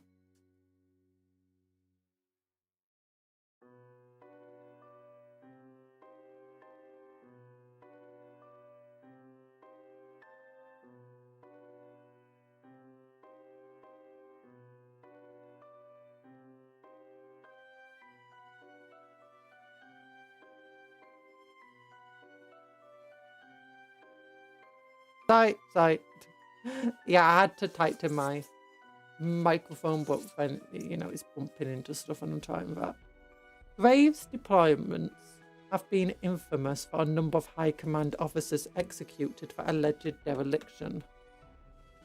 They also have been notable for sudden and overwhelming improvements in dutiful morale in the wake of her reign of terror. However, once Graves has safely left the war zone, it has been observed that instances of officers willing to show initiative have plummeted. Her actions are almost always brutally ostentatious, while fighting kin on bleak. Graves and ambassador for decorated Colonel Callan, for the officer's imaginative interpretation of orders to push headlong at the foe in a single offensive. Graves declaimed Callan for willfully twisting direct orders and wasting material on extraneous objectives. She, seeing the stratagem as too private, Graves hauled the colonel from her peers, had her lashed to the front of a siege tank and placed in the vanguard of an armoured spearhead that ploughed straight into the kin defences. With the remaining officers and infantry emboldened and focused to her liking, the assault eventually smashed through the kin's position, routing them utterly. Imperial casualties were horrific. After the battle, Graves ensured the survivors watched as she tore Callan's pulped and burned corpse of a wrecked siege tank, and put a bolt through what was left of the colonel's skull. She's awful! A watchful gaze. A veteran of countless battles, Commissar Graves has forged a reputation at the forefront of assaults, counterattacks, breakthroughs, and the kinds of brutally direct armoured fist manoeuvres as which Astrometer and mechanized regiments excel. She knows frailty lurks in the hearts of even the staunchest mortals, a hair's breadth beyond the slightest doubt or briefest hesitation. She also knows of no better position than on the front lines to exemplify the courage, discipline, and absolute loyalty that are her responsibilities. Yeah, I do like how this is painting it in like the Imperium thinks what she does is like good, so it's saying yeah, of course when he executes people, it boosts morale and stuff like that, makes people less likely to, you know, not follow orders. But at the same time, it also shows that she kind of is a hazard on the battlefield. She's just making a mess of situations she goes into. She's getting rid of good commanders, throwing away lives needlessly. I like how it kind of does tries playing it up in sort of like the Imperium way while still showing the brutal reality of the things she's doing. Anyone in her wake who wavers, who contracts a disease as she sees it of doubt, need only raise their gaze to witness a reminder of where they should be and what they should be accomplishing for the God Emperor. Graves typically takes to the field in a modified Centaur RSV, Vigilance, to ensure she is visible to the soldiers she leads. On foot or aboard her command transport, Graves is followed with absolute devotion, for none want her to turn and see them wavering. By the way, Graves can shoot twice per turn. In terms of like, not twice. She can execute your dudes twice as quickly as a normal commissar can. To make sure that, you know, you keep passing your battle shock test. And when she's on a vehicle, she has a 24-inch range to do it. Graves is always searching. Oh my god, it's Alba. Hello, Alba von Despia, the most handsome girl here. Wait. I'm the most... No, I'm the most beautiful. I'm the most beautiful and pretty. Hello, Cuptle. Cuptle's the most handsome Cuptle, though. Graves is always searching for failure to punish publicly, but she cannot watch all a spearhead soldiers simultaneously. However, Graves' elite bodyguard and command squad, which she refers to as her right hand, never waver in their vigilance. These hardened soldiers comprise command and intelligence specialists, handpicked from the officio perfectus, the institute from which the commissars and the shock troops of the Militarum Tempestus are drawn. I am the tallest and the prettiest. The right hand are drilled in advanced fox theft using comms intercepted shrines and Militarum grade soul guilt scanners. That does not sound good. That's dystopian. With these, they monitor inter-squad transmissions and siphon data from encrypted allied signals, enabling the commissar to learn of every order given by foes officers she is tasked with overseeing, as well as how those orders are carried out. Where field commanders fail to meet her approval, the right-hand specialists allow Graves to hijack Fox or data streams and override the orders with her own. Honestly, Graves sounds like she's just waiting for some commander with a more solid backbone just to, you know, execute her instead. Because that's the kind of thing that would happen. Like, I think if I was a commander in a situation, I kind of would be always watching, ready to, you know, execute her.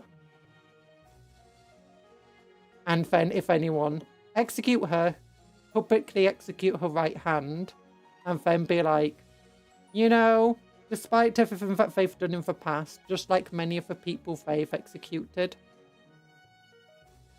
they were once brave and loyal soldiers, but they showed cowardice and doubt. They doubted my actions, they doubted my orders, they doubted my fealty to the Emperor. And no commissar has that right. Whoa. And she was wrong. She was wrong to doubt me. That was basic what I'd do. And in that situation, you know, commissars often, you know, if they go missing, they fail, they lose their lives. Commissars aren't above, you know, having to be reminded to not be battle shocked. Oh no, hard part. Hard gate, hard gate.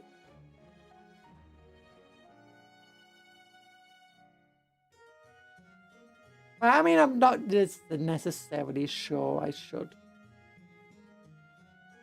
But, you know, I could imagine a commander turning on a commissar like that. Or like if she met Commissar Gaunt. I think Commissar Gaunt wouldn't just let her execute anybody. Or if she did, he would probably like do what he often does in those situations and go, you're more of a hazard. You're more of a hazard and an ally to the enemy than the enemy is.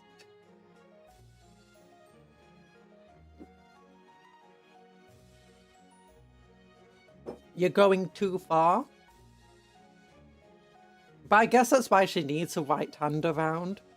Because if she didn't have a right hand around, then it would be all too easy for, you know,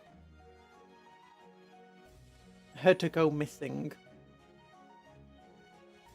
Or at least if she has an elite command squad with her at all times to help, you know, fulfill her will, then it's a lot harder for her to suddenly just go missing. Yippee, look.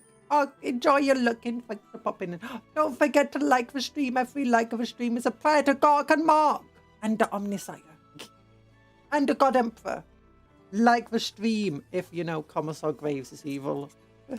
It's not Graves' role to strategize or to command. Such duties belong to the Imperial Guard regiments, officers and generals, or occasionally those whose rank as Lord Commissars. Nor, as some officers believe, does she seek the power to wield armies, except where duty compels her. However, her drive to carry out the consequences of failure has resulted in annihilating entire command structures. It is a right hand that steps in during such situations, issuing standard orders and initiating field commissions to replace executed officers. Yeah, she does not sound like a good leader. She's very 40k-ish. Like, I think there's definitely been a complaint that every single named commissar that we've ever had has, you know, not been very 40k commissar-like. You got Severin Rain, you've got Commissar Gaunt, you've got Commissar Yarrick, you got... Oh, who's other ones? I feel like there's another... Commissar Kane as well, yeah. All of them are kind of nice people as far as commissars go. She is like the extreme... To make up for it, she's got enough commissar spirit in her to make up for all of their failings. I mean, Rain and Yarrick still do act like commissars, but, you know... Not as much. Graves was deployed to Armageddon alongside the Cadian 17th 14th Reconnaissance Battalion. In the wake of a so-called Season of Blood, the uprising had only recently come to its climactic end, and knowledge of the conflict had been ruthlessly suppressed. However, Imperial strategists suspected there were still enclaves of rebels and heretics hiding amid the ruins of a fire race and for its hives.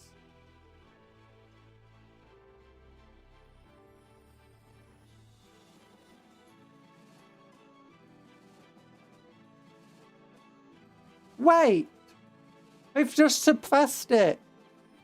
I thought the Imperium was meant to stop suppressing knowledge of demons as much anymore.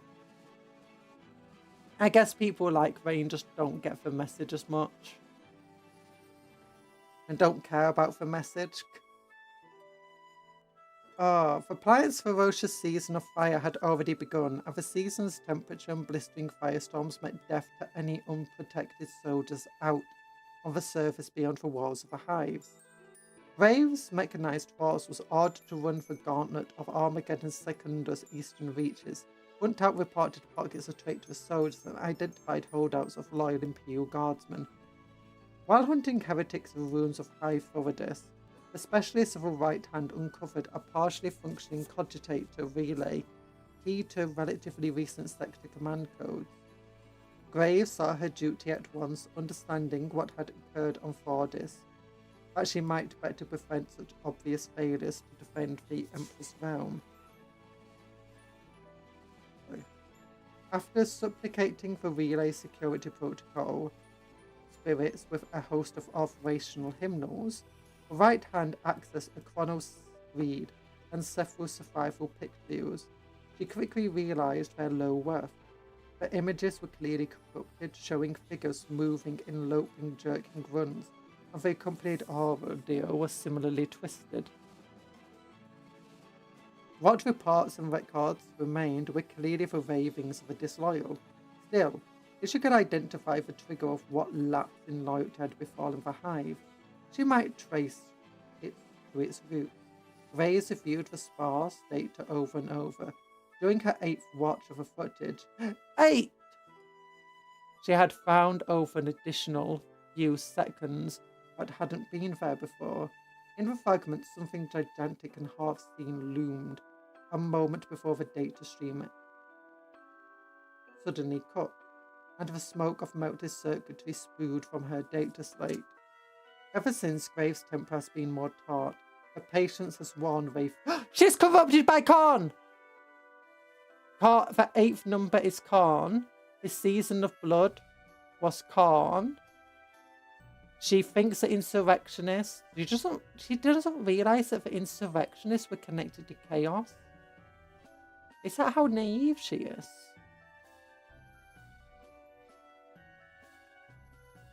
Her temper has been more taunt. Her patience has worn wafer thin, her finger resting more heavily upon the trigger of her bolt pistol. Officers have learned to fear with the growing volume of her grinding teeth when submitting reports to her person. But if it's a sign of Graves' restless intolerance, the commissar has found the thought stealing back to a figure she didn't quite see, and a sense of corruption, which touched Armageddon, has begun to formulate in her mind. She's grown ever more ready to make bloody... Are we going to get the Blood Pact back, and we're going to get corrupted Graves at the head of it? Honestly, that would be kind of cool if we did. Although it would make the entire Centaur RSV feel a bit pointless.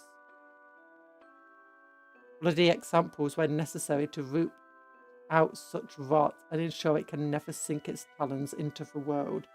Okay, maybe she is aware that it's Khan then.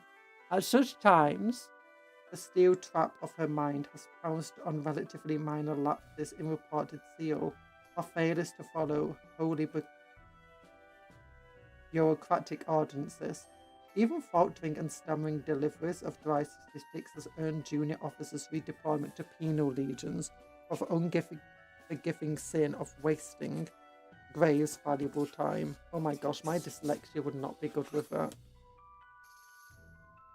Again, how is she still alive? You'd think that somebody would have offed her by now.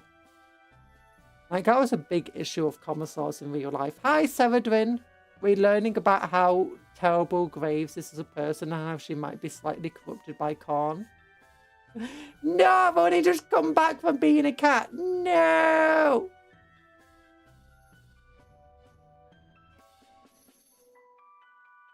Meanie. I need more water. Okay, time for cola. So this is Intresia Frey. She is very similar. She is an extremely dogmatic, extremely cruel, as far as we know, Sister of Battle. Again, we've had an issue of many of the Sisters of Battle that we've seen in lore have been, you know, nice. You have one of the most popular Sister of Battle books. Or what's it called? Mark of Faith, where the sisters, in fact, are very loving, caring people. You have the sisters that were in...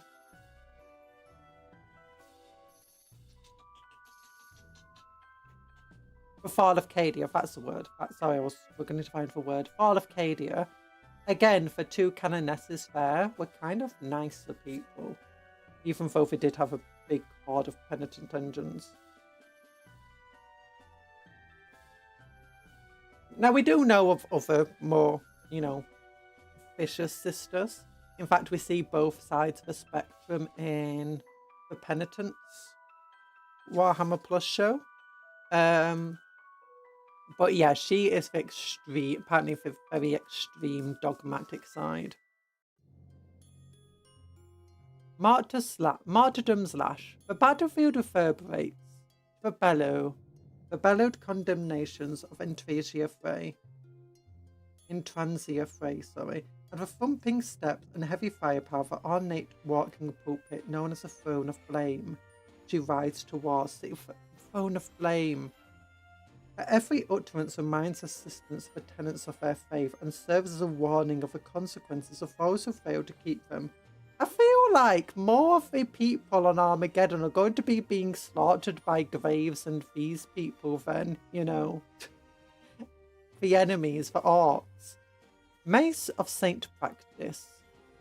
By Pasides? Pasides, let's call it Pasides, that sounds fun. The enormous power maul in Transia Frey, wields in battle, is a symbol of her authority, a ceremonial leafly practical tool by which she banishes dissidents. The Warrick weapon is named after the first martyr to fall in the Second Tyrannic War. Ooh. And its haft incorporates precious shards of thrice-sanctified destructor coils, believed to hail from the Dark Age of technology. We were reading about some of the Second Tyrannic War the other day with the Terror of Deathland box. With every brutal swing, the dogmatic superior was another sin.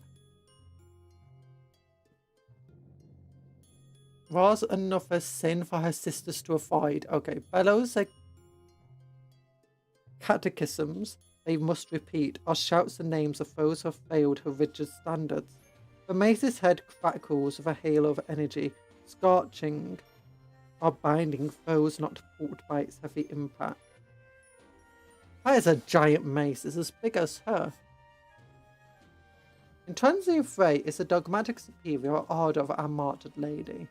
In this role, she is a custodian of sacred rites,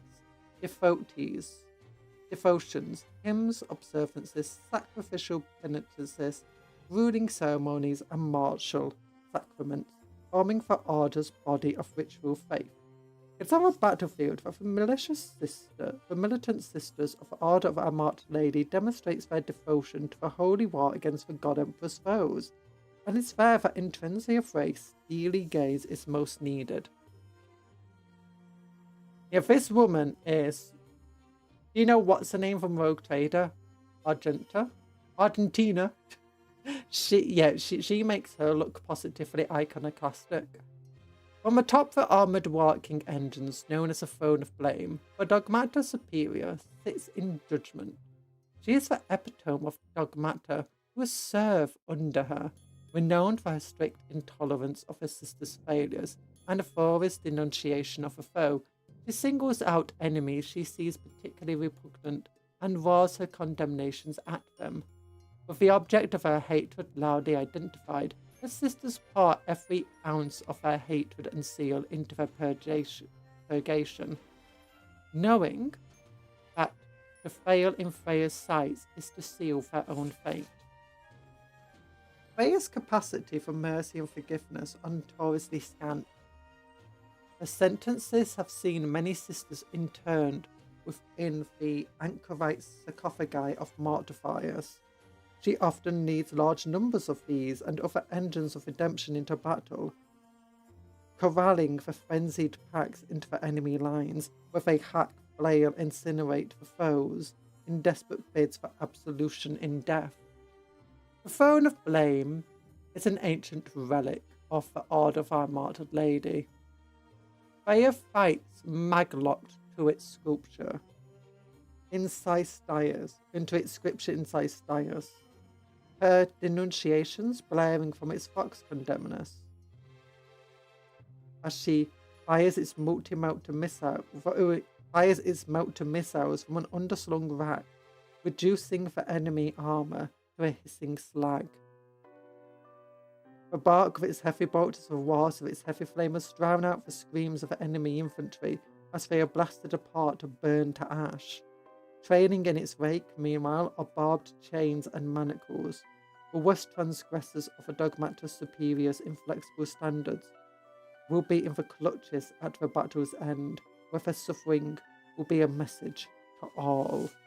It'd be funny if that had them trailing behind them for battle. Inquisitor Quoil, Hunter of Nightmares. This guy's got to be the nicest of a bunch. And he's not a particularly nice Inquisitor. He represents the worst of those expeditioners who went out in the colonial era, just, exterminating entire races of animals. Entire species, sorry. And stealing relics. Yu-Gi-Oh! Cryle! It's called Yu-Gi-Oh! Cryle! Wait, did we get Graves' first name? I don't think we ever got her first name. It's just called Commissar Graves. Yu-Gi-Oh! Cryo. I know it's not says Yu-Gi-Oh! Inigo Cryo. Inigo? Ingo? I'm going to call him Yu-Gi-Oh! Yu-Gi-Oh! Cryo is a master huntsman belonging to the Inquisition's Audiocenus. He is a cold-hearted predator whose quarry includes the most dangerous aliens of the galaxy. A radical, Cryo's eccentric and occasional flamboyant tendencies belie a merciless disdain for the alien. Yu-Gi-Oh! Yeah, look, it's called Yu-Gi-Oh! I mean, all you have to do is just switch the N to it upside down and swap the G and the I around. And it's Yu-Gi-Oh! Yu-Gi-Oh! The Garrulus, Cryo's hexapedal mount, an alien creature known as a Garrulus, is well suited to carrying its rider rapidly over even the most cratered and hazardous terrain. This particular beast, he believes, the last of its kind, he spent several months slaughtering the rest of its species. Cryo recognised the advantage of keeping a single specimen as a mount, for the Garrulus gruffs of tendrils and dexterous forelimbs are exceptionally sensory organs. Don't ask the most racist man what his mount is.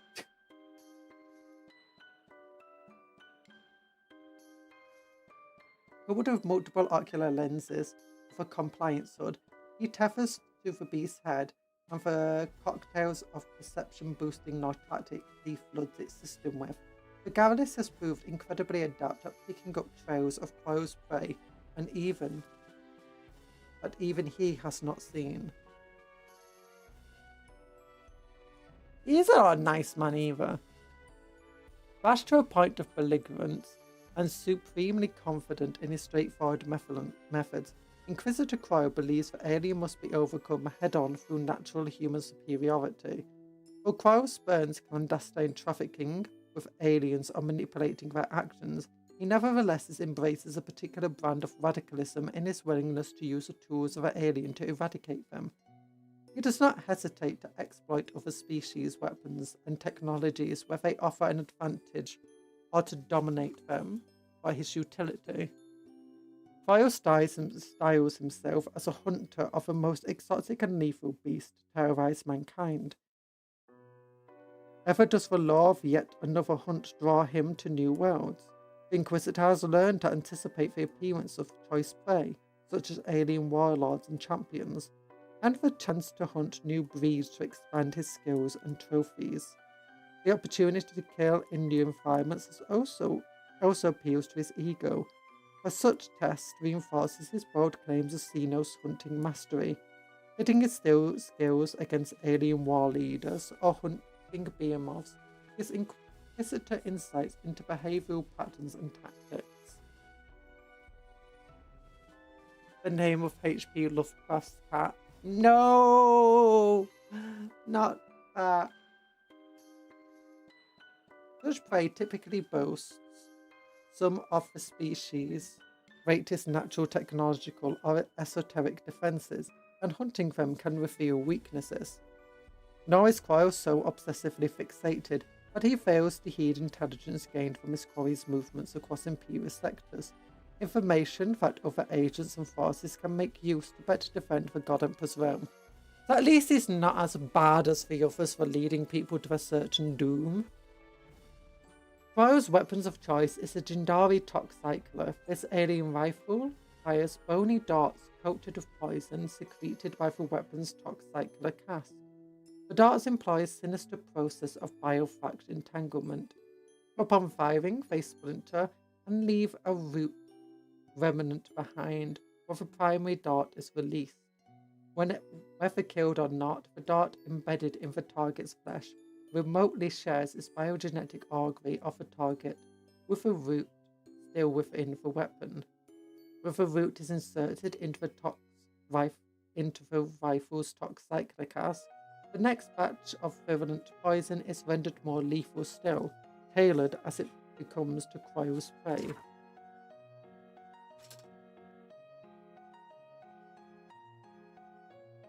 Yeah. Or at least he's not as bad as the other two.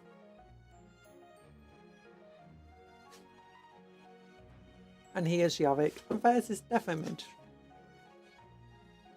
Swift Armor Killer. Swift Armored Killer, not Swift Armor Killer. Hippogriff AFV, Armored Fighting Vehicle. These light armored fighting vehicles, or AFVs, provide highly mobile fire support for armored formations, artillery batteries, and similar powerful but all too unwieldy elements of Imperial Guard. Many enemies expecting easy kills against lumbering war engines have been caught out by the agility and punishing firepower hippogriffs can bring to bear. Honestly, not that great, to be honest, at the moment. We really need a rules update. The hippogriff is a compact but well-armed combat vehicle. Its sturdy frame surmounts 6 armoured wheels mounted on independent powered servo axles. These provide maximum manoeuvrability, acceleration, and a capability to scramble over roughest debris. Squadrons of hippogriffs are often deployed as screens of heavier tank formations. Armoured columns and formations cannot turn in mass swiftly, making it harder for them to respond to sudden emergent threats. At a company or even squadron level, should a flanking attack be detected, these vehicles can repeatedly alter their position, facing and speed, and can even race through gaps in allied armoured columns to intercept the enemy attack angles. I got a Kriegsman there. When an attack comes, hippogriffs surge into the fray to hammer enemy attacks and buy time for their larger wards to redress their formation, to meet the threat or press onward toward their target. Allied with their impressive speed, hippogriffs can mount a range of firepower to deal with many threats. The high explosive shells of Vigilator are the best ones, and the reaping firepower of the Tyrant Gatling cannon and heavy stubbers make for potent combatants driving back or eliminating lighter armour and infantry, while las and melter cannons provide enough destructive power for a hippogriff to hold its own against heavier enemy assets. Although it's not a melter cannon, it's just a multi-melter in terms of rules. A melter cannon has D3 attack at melter 4. The multi-melter has 2 attacks at melter 2. Otherwise, they're identical. It is a las cannon. It's not a heavy las cannon anymore. It should be a heavy las cannon, I feel like, for its point. The hippogriff's speed, firepower, and capacity to deal with challenging battlefield terrain means that their squadrons serve in varied roles. Some are sent on patrol details and short-range scouting missions to locate and assess enemy positions. Others launch swift flank attacks, carrying out route finding for super heavy armoured divisions, or as exceptional convoy escorts. The alternative is it could just make the hippogriff faster. The vehicle is light enough to be airlifted beneath Valkyrie Sky Talon mentioned! They exist! So they are common amongst the Elysian and Elysians mentioned! Regiments and for elite Tempestus Aquilians. Although you can easily just build Tempest Paint and build Tempestus Aquilians as Elysians. I can always convert a Valkyrie into a Sky Talon. Where the shock infantry have seized bridgeheads ahead of a main advance, or air-landed hippogriffs who often need heavy firepower to overcome enemy armour. Where these shock infantry have seized bridgeheads ahead of a main advance, air-landed hippogriffs or separate squadrons deployed over land can assist these light armoured troops in holding off better equipped enemies long enough for reinforcements to arrive and secure the bridgeheads. Yeah, they're not new from the sounds of it. They're the same as before.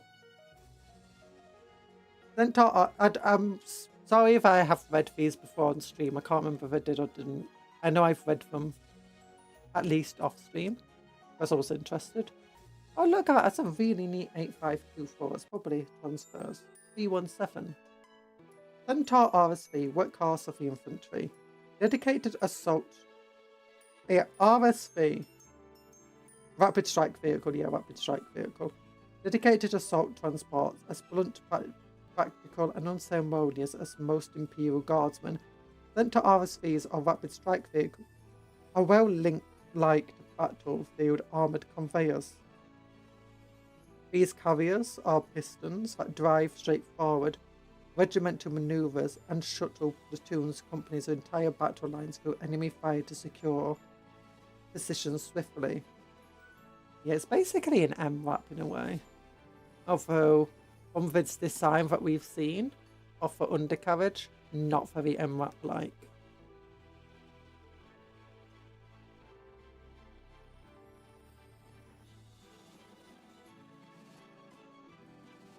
Also, again, for way too many points of what they are. They're as expensive as a Chimera and nowhere near as good. Amongst the most common armoured infantry transports deployed by the Imperial Guard, the Centaur RSV is a rugged half-track. It is suited to the debris-strewn mires that blanket battlefields of the era Dominus. Its broad treads are capable of traction over churned strata of corpses and tainted rubble thrown up by bombardments. Meanwhile, its engines give it the power to haul its cargo between defensive positions reliably.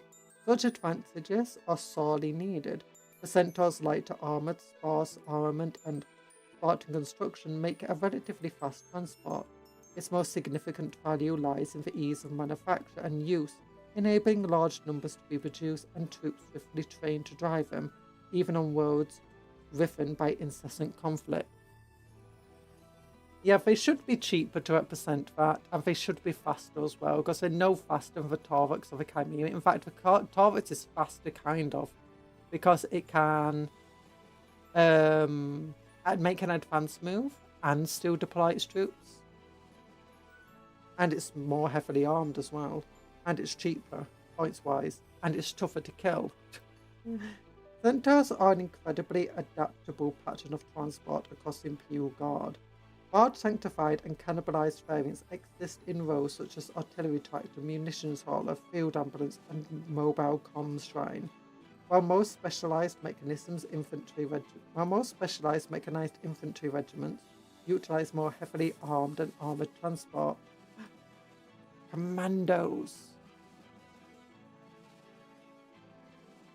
Armed and armoured transports, the abundance of centaurs and the ability of the Imperial war machine to replace them swiftly ensures that most renowned mechanized formations train and fight from these more widely available assault vehicles. Yeah, but they're not cheap enough points-wise. They need to be like 65 points. Notably, from Mayasaman 374 Fire Lances and Hangard's Company of Acadian 52nd Mechanized, the Centaur's reliability has earned it a reputation for possessing a doughty and valiant machine spirit. Not for Valkyrie. Oh, the Valkyrie is obviously much faster because it's an aircraft.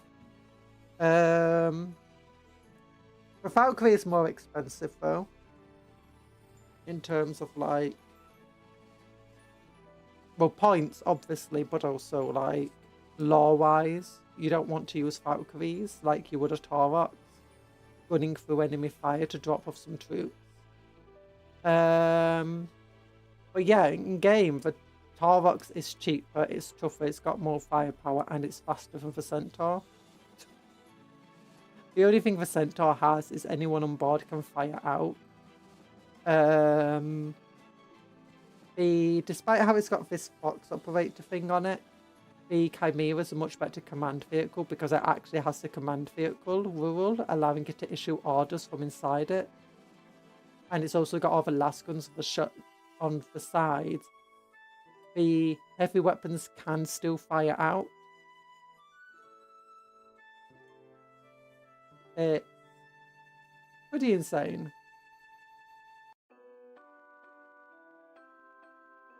And it's also got much better armor, much better weapons, and it's no slower than the Centaur. The Centaur RSV only has moderate armor, enough to shield its cargo of soldiers from most small arms fire. The transport's numerous firing hatches enable embarked squads to unleash searing fusillades of firepower on the move. When their destination is reached, disembarkation from the open-top design aided by the side hatches and rear ramp, can be honed to split seconds by trained soldiers. This enables them to swarm positions while the centaur provides covering fire from its pintle-mounted heavy stubber, or rapidly swing around to race back to a rear line on another blitzing transport run. Yeah, that's the thing, is its rules also suggest that rather than, deploying soldiers, they just stay on it until the centaur's destroyed. The rules suggest that. But that's not how it works in game. I'm not sorry. The Commissar Yarrick, the legend returned. Long years of darkness and blood have passed since Commissar Yarrick was hailed as a hero of the Imperium. Twice instrumental in saving Armageddon from Gaskell Thacker, Yarrick's scarred mind and body once more answers the call to war, driven by his iron will and unshakable sense of duty. I'm just protecting my shoulders, my elbows a little.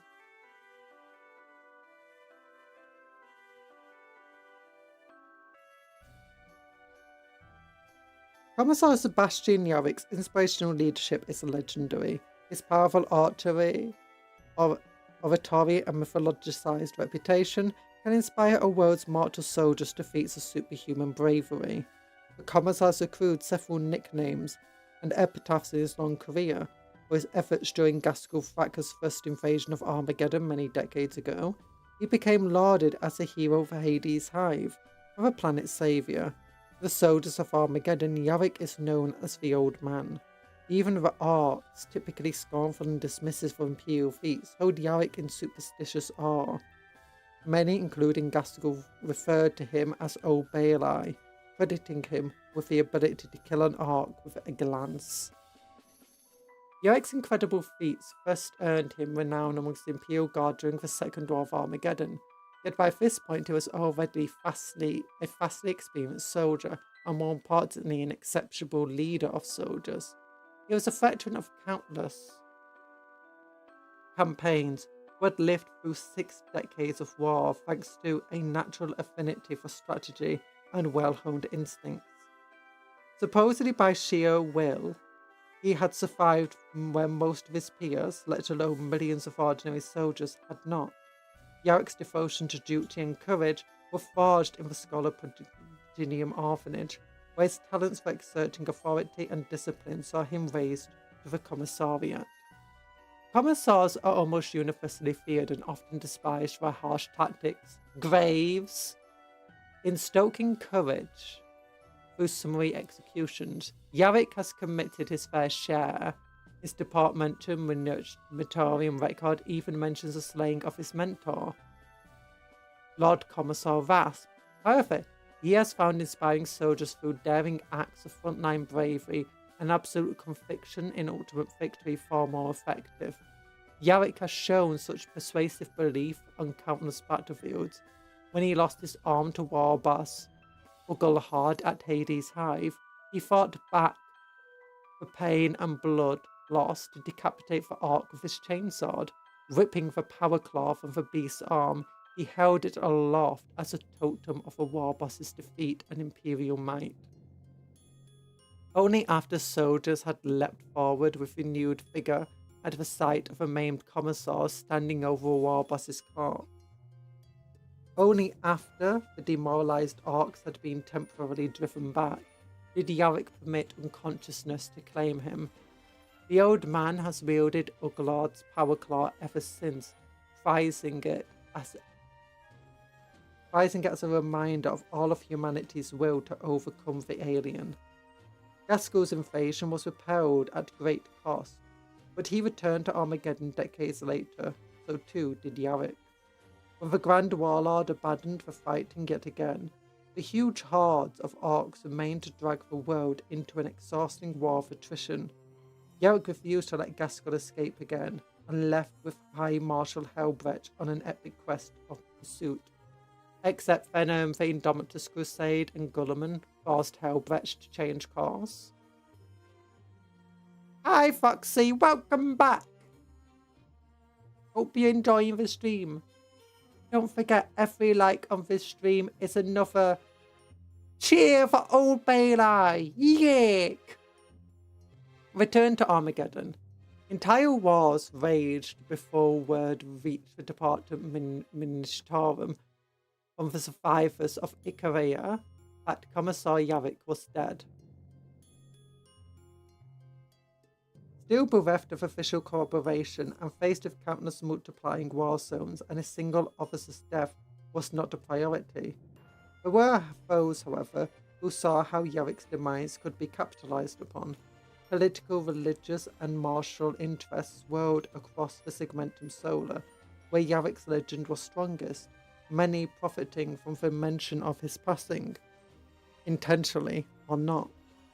A flourishing trade in his supposed bones and scraps of his uniform spread, where claims he had ascended as a saint, accepted a position upon the Senatorium Imperialis, was leading a crusade in the Eye of Terror, and many more grandiose narratives besides. Most were crafted to provoke fervent courage and zeal amongst Astra Militarum soldiery, exploiting the legend of a saviour of Armageddon. Yarrick himself was already aboard the Space Wolf's vessel, Ice Troll, when his mind clawed its way painfully back to awareness. His body was racked with agony, and he discovered it encased in an exoskeleton armature, assumedly a creation of his gruff hosts. As fragments of his life cohered, names, faces, and figures swam into focus. Those he had fought alongside, those had led, those who had died in their millions, those he had killed. One figure grew to eclipse all others, a shadow that brought his metal skull crashing down and stared him violently from nightmare started him violently from nightmare time and again. Finally, Yarrick could put a name to a monster that failed him. Again, every time sleep claimed him, Gaskell Margaret Thatcher. Gaskell Margaret Thatcher. The nearer Ice Troll got to Armageddon, the more Yarrick's past slotted into place. He remembered parting with High Marshal Helbrecht and the priceless gift the Black Templars chapter master had bestowed upon him, the Farus Horrifica. Too was with the Commissar. He recalled further pursuit after leaving Helbrecht, for in hazy patches there had been battles against the Orcs, both in the void and upon planets in a dozen or more subsectors. He had seen war migrations in size he had never thought possible, and recognized they were massing again, this time on a galactic scale. Yarrick relived, seeing the dying world of Ikaria, of the mightiest Arc engine, surely some manner of strange teleportation technology ripping the planet apart. Gaskell had been there, Yarrick recalled, marshalling an opportunistic execution strike. Everything after that was blank. Commissar Yarrick giving a speech, Guardsman, yeah. Orc, yeah. The speech so affected it boosts both sides' morale. Hi, Mera. Although actually, it doesn't boost the morale of the enemy. His presence. Orcs are like excited by his presence. But apparently, they're so superstitious of him, it actually demoralizes them hearing him and his speeches and stuff. And how much harder the enemy fights. Sounds crazy, but yeah, orcs get demoralized. They actually talked about it multiple times in here.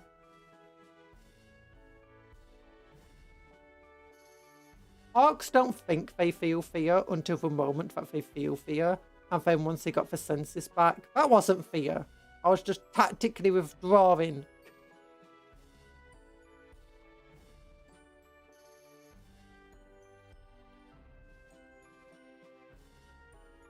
Oh.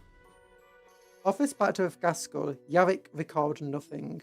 In grave tones, his Space Wolf host informed him that their wolf beast had borne his body from the field of battle and had taken steps to bring him back from the brink. Mercifully, Yarrick knew nothing of what strange methods they might have employed. Ultimately, it mattered not. He had been drawn irrevocably back into a war from which he could never be free. The Tempori Yarrick, a legend is made. Acknowledge knowledge of a foe. Arcs attack throughout the segmentum solar become more frequent. While serving with the 70th Luther McIntyre Regiment on the bleak world of the Run, Commissar Yarrick learns Arcoid language from a captured Arc and develops a unique insight into species psyche. The beast strikes. 20 years later, at the head of an almighty war, Gaskell invades Armageddon. Commissar Yarrick and Armageddon, who assist in the founding of the 4th Armageddon Regiment, recognizes in Gaskell a cunning and deadly foe. Banishment to Hades. Skeptical of Yarrick and infuriated by his incessant warnings, Hermann von Strab, the planet's overlord, banishes the aged Commissar to Hades' Hive, far from the seat of government. The Ark assault sweeps von Strab's forces aside, and only upon reaching Hades' Hive does the surging tides falter before Yarrick's well-ordered defences. The momentum of the Ark onslaught is spilled away, but at terrible cost in Imperial lives. During the ensuing siege, Gaskell being outsmarted at every turn by the shrewd Yarrick. A trophy seized.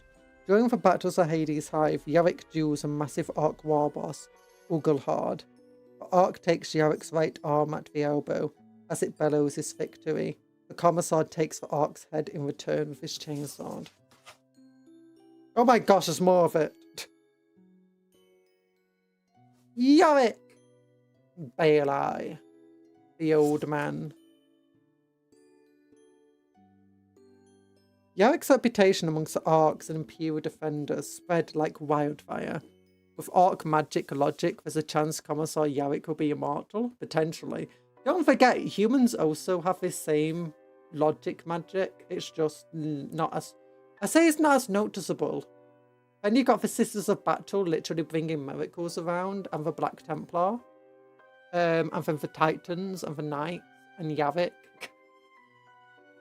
It's basically because Arks actually have gods in the war, all their belief and their faith. Because Arks basically all believe and think the same thing, every single Ark. All of their faith manifests itself into these minor miracles and stuff. And just like making Arks bigger and stronger. But that's just the same thing happens with the God Emperor, and like so many humans are worshipping the God Emperor. It manifests in the forms of miracles and stuff. This is most obvious amongst the likes of the Sisters of Battle, who have the most faith and unity and faith, and the Black Templar after that. But when Titans stride the battlefield, soldiers and citizens alike get more encased in faith. All that being said, you can also just like add priests to your army and sanctifiers and stuff and have also minor miracles occurring. So yeah, it's also very possible that, you know, Yarrick is the way he is because of both Ark and Imperial faith. Yarrick's reputation amongst the Ark's Imperial defenders spreads like wildfire, and a belief grows amongst the aliens that he cannot be killed, possessing the evil eye as he does. When he loses his left eye in a firefight, he has it replaced with an implant that fires a powerful laser. If the Arks thought he had the evil eye, by the God Emperor an evil eye he would have. Hades eventually falls to the Ark invasion, and Yarrick is grievously wounded. Still, the Commissar's defense delays the Arks long enough for reinforcements to arrive. Resurgent Imperial forces drive Gaskell to flee, clinging to life. Yarrick is one of the few survivors found in Hades' Hive. Yarrick recommends hunting down Gaskell. High Command concludes that the Ark war boss was an aberration. Many believe him dead. Yarrick's recommendation is ignored. In Bard, have Commissar Yarrick in your deck when you play using Guardsmen and your enemy using Arks is 100% fun.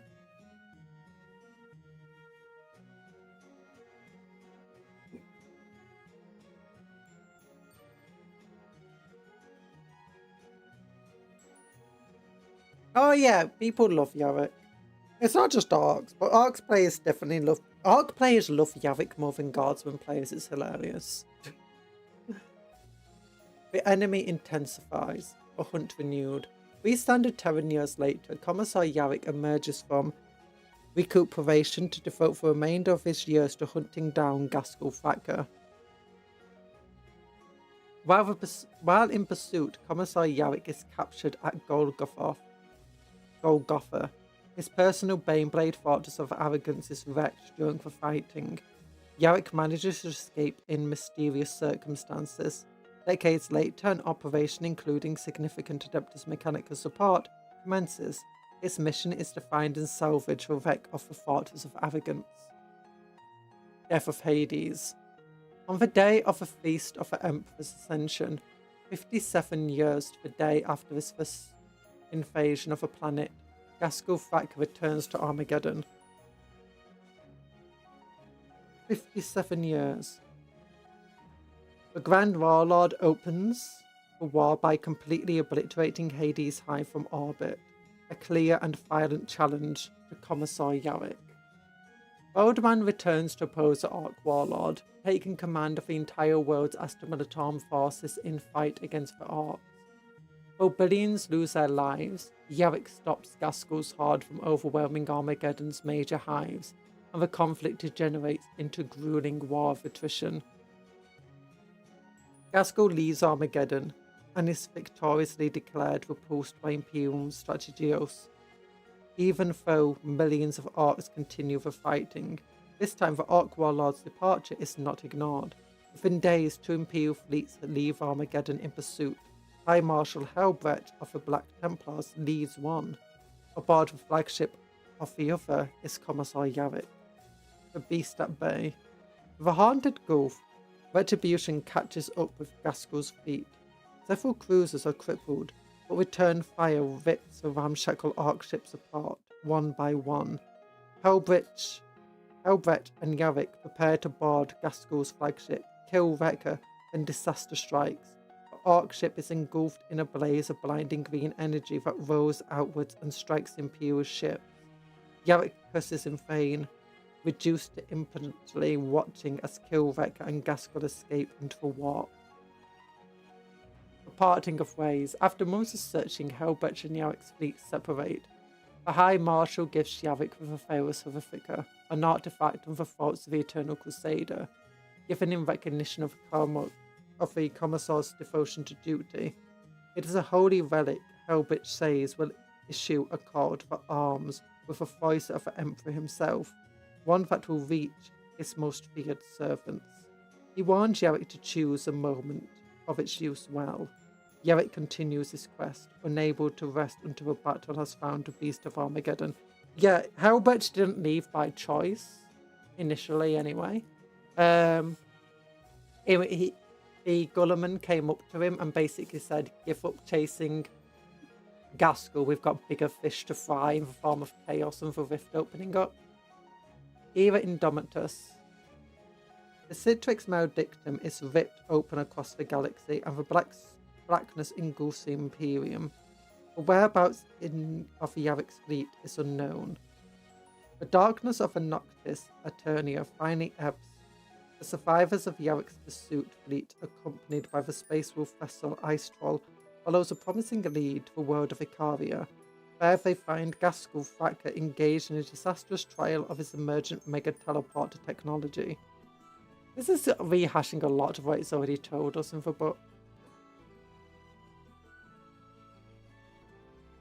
The runaway energies of a device have driven apart the defending Imperial armies and Orc invaders, as well as throwing the voidship of Gaskell's Great War into disarray. Seeing a fleeting opportunity amidst the utter mayhem of both Imperial and Orc evacuations from the disintegrating world and acting on fragmentary parts of Gaskell's whereabouts beamed up from the planet's surface, Yarrick elects to launch a decapitation strike. It is a decision that results in the old man's fate of falling to Gaskell's crushing might, and spawns a legion of rumours concerning his demise. Yarrick is born from the battlefield. Passage of the Ice Troll. After many months of perilous warp transit, Commissar Yarrick, restored by his Fenrisian allies, finally returns to Armageddon aboard Ice Troll. I wonder what that sort of stuff's going to have on him. Like, is he going to turn into a wolf? Is he going to turn into a wolf boy? Yarrick knew enough about... Is he like going to take a serious hit and he's just going to miraculously heal? Yarrick knew enough about the Adeptus Astartes to realise they kept their own warrior brethren above all, and their intervention to save a human life, even one as storied as he was almost unheard of. Few if any other chapters would have even recognised him, let alone considered him a vital asset. Yet the Space Wolves had more than once alluded to having a history with Armageddon, for reasons, and by means best known to themselves. They had restored him and borne him back into the fray. So that's probably because of Season of Blood, the Chaos attacks, Khorne. Benches leaking everything. First TADC finale, and now the whole 11th edition car book. The Amazing Digital Circus. Is that TADC? And the whole 11th... Yeah, the 11th edition rulebook getting leaked is not a surprise. We've already shown various pages. And I think at this stage, Games Workshop is probably well aware that a leak is likely. Many of the Warhammer stores already have the new Marines in place. They're already replacing out a lot of the old stuff. Many of the stores have the Armageddon boxes. Some of the content creators have had access to them. It's not really a surprise that it's getting leaked by now. I don't think Games Workshop even minds it too much because they've been, you know, filtering information out anyway in advance of it. They're probably still a bit annoyed about it, but probably one of those things they assumed would happen eventually.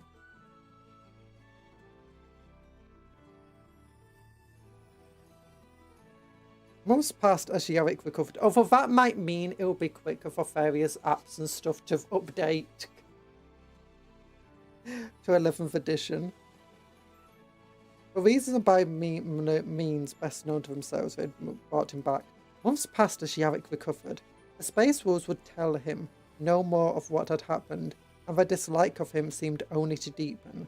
Yarrick even began to think he may be their prisoner.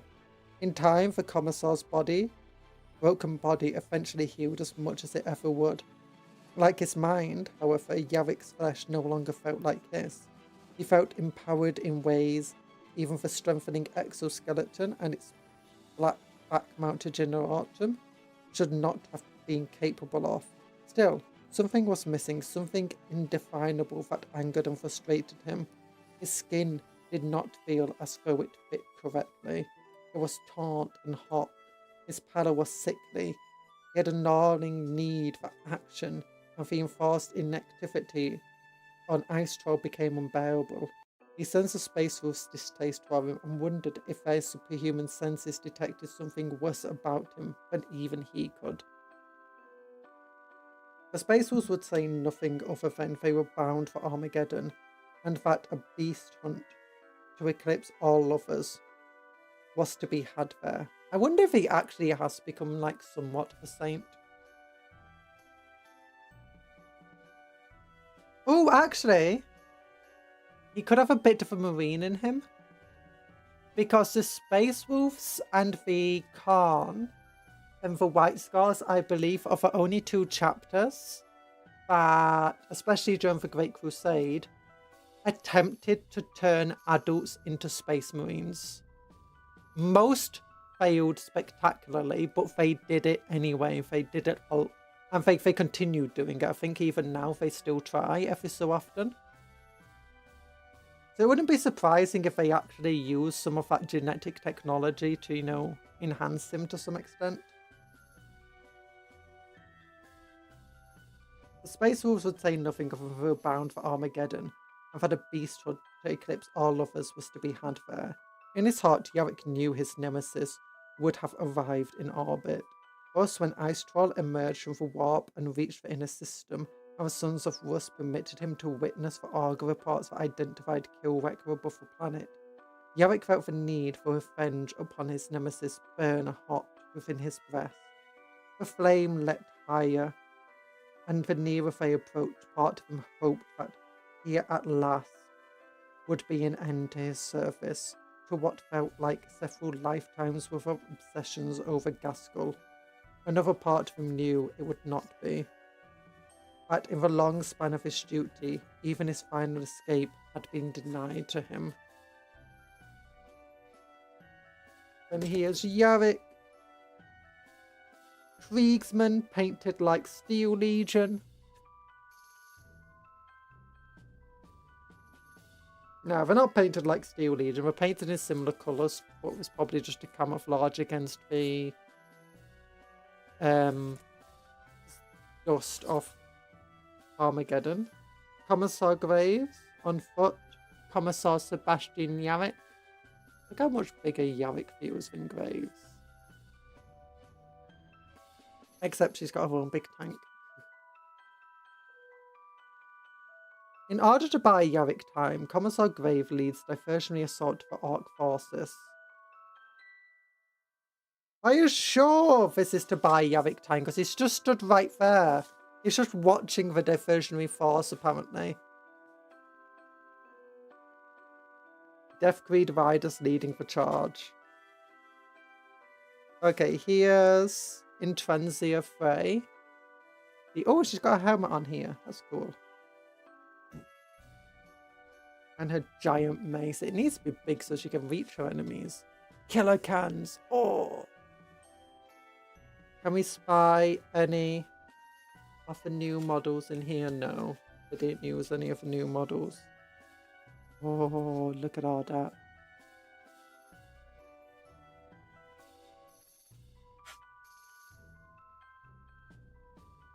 Wow, Gaskell. Wow, Gaskell. We should hopefully finish a book today. Okay, I'm gonna once again have to BRB, but before we BRB, let's look over here. Let's look. Website, anything new here? Anything new? No, nothing. Sad. Oh. Okay. I'll BRB. I need to use a little cupcake room again. I apologize. I've been drinking too much water.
Hello.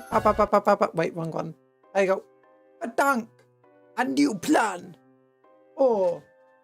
Okay, we're going to actually learn a bit from Gaskell's point of view now. Like a lot of the last few things. Like the entire talk about graves. It didn't actually tell us a lot. Like, she had 2 pages, but really all it told us was what we knew. She was an extremely vicious person who shot lots of people in the head. And she has a command squad that help her out.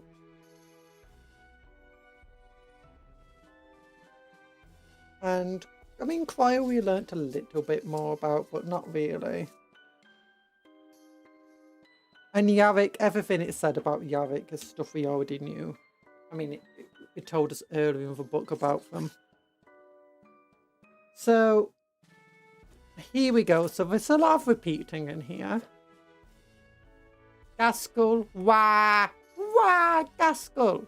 The beast of Armageddon returns. No Ark alive can compete with the might, vision, or notoriety of Grand Warlord Gaskell Mag of the Cracker.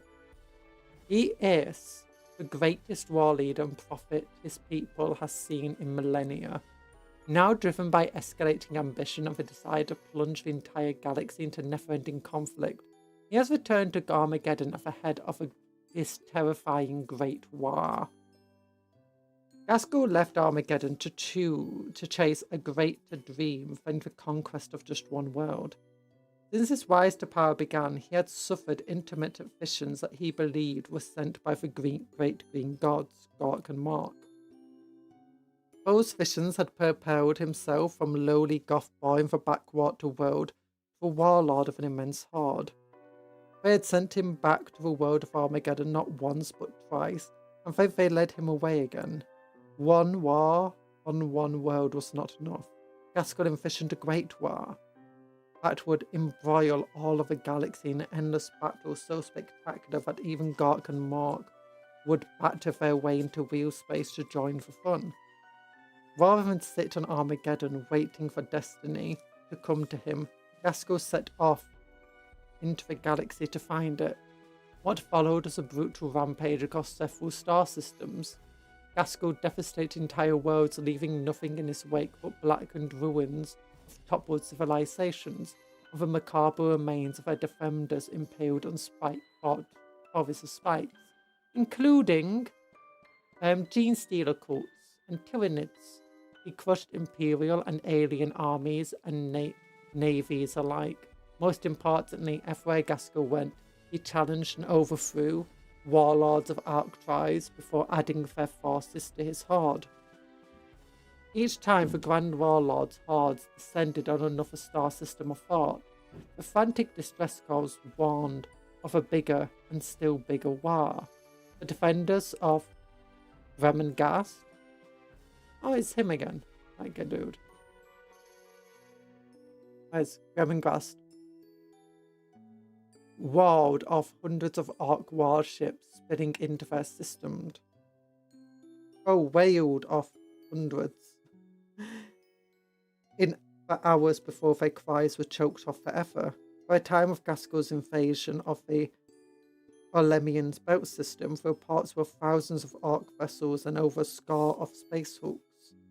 Dozens of warlords formed Gaskell's inner circle, some of whom had themselves been the bane of subsectors and the masters of entire Arkoid realms until the Grand Warlord came to give them a good kicking and make them fall in line. These included the great tyrant of Jagger, Overfiend Garbag, and the infamous Wastak Gutsmek and Nastreg Udgrub. The latter all had all but dropped into Gaskell's lap following calamitous teleporter mishaps while battling with the Tau of the Foresight Enclaves. But Nastreg and his flaming wreckage of a teleporting battlefront was.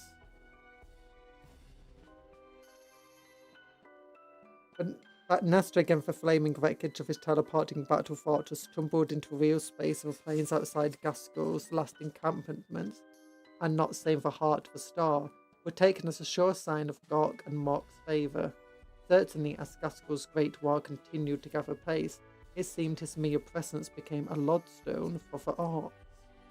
More than one war veered suddenly off course and made for Gaskell's current location of the galaxy, seemingly without the orcs themselves having any conscious knowledge of doing so. Orc-infested space hulks rode the currents of the warp at random, as they always had, yet with ever greater frequency they dropped back into reality amidst the system-spanning immensity of a great war. There could be no denying that Gaskell Thacker's vision was coming true, however Grand Lord remained dissatisfied. A new plan. For one thing, the process was taking too long. Gaskell was only dimly aware of the grand events taking place beyond his sphere of influence. Yet even he could not fail to notice that, on a galactic scale, things were not going well. This quiet nod of the Grand Warlord, aware that if he didn't close his iron fist tightly, then some other git might wind up breaking the galaxy before he could bring about his vision of infinite and unending battle. Moreover, even Gaskell's influence had its limits. His war was now so colossal that it did not so much as invade systems as roll over entire subsectors, like some interstellar avalanche. Yet all that brute power was almost impossible to direct with haste or cunning. Gaskell often had no idea what other war bands or the periphery of his horde were up to until long after they had gotten themselves in a fix, beaten each other to a pulp, or being picked off by smaller but more strategic, compact forces. And so, as in the past, Gaskell's glare was drawn to Armageddon, yet he would most certainly turn the full fury of the Great War loose on the planet that defied him, would show the Humies who's boss once and for all and flatten all their big shiny cities into blackened craters. Yet that would just be a delicious keg of fungus brew alongside the real feast.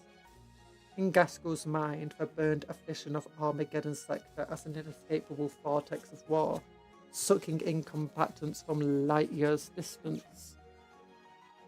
Why dash around the galaxy chasing orcs and enemies when he could bring them all to him? With the Great War at his command, Gaskell now led a force that utterly dwarfed his previous invasion fleets. It could turn its full might against Armageddon and its neighbouring systems. He could light a beacon of warfare, whose light would blaze across the galaxy from end to end. Every orc in real space would come running for a chance to join the biggest fight that had ever been. Meanwhile, the Imperium would have no choice but to funnel more of their strength into trying to halt Gaskell's rampage. Armageddon would become the heart of conflagration of war that would leap from world to world, system to system, spreading until it engulfed everything in the galaxy. That's pretty cool. I know if I fought against the Tyranids of the Leviathan at one point. Although you'd think after the galaxy got split in half by the Great Rift, he might want to do something about that. Gaskell had his vision. The challenge was how the best to make it a reality. One of the Grand Warlord's greatest gifts, and one exceedingly uncommon amongst orcs, was his ability to learn from past mistakes and swiftly and insightfully. He knew that were he simply to point his Great War at Armageddon's subsector and unleash it, the devastation would be apocalyptic and the fight for magnificence, but victory would be far from guaranteed. He did not want to give his enemies time to do too much sneaky plotting, or to pick off his lads while their unwieldy war fleets lumbered their way into the system. Gaskell had already suffered one alarming near miss when the Space Wolves under Ragnar Blackmane, seeking to halt his advance on Armageddon with a quick lightning decapitation strike, almost succeeded in killing him. The newly recaptured recapacitated Gaskell wasn't about to give his crafty enemies another chance to ruin all his hard work by taking him and perhaps his subordinate war leaders out of the equation. No, this invasion would be Gaskell's on Gaskell's terms, and would be about more than just conquering the planet Armageddon. First, Gaskell would seize the initiative with a sudden assault spanning multiple star systems. This would embroil as many of the Imperium's defenders as possible, forcing them to summon more reinforcements into the fight. When the fires of war were stoked, he would let his enemies funnel fresh forces into the war zone. I need a drink.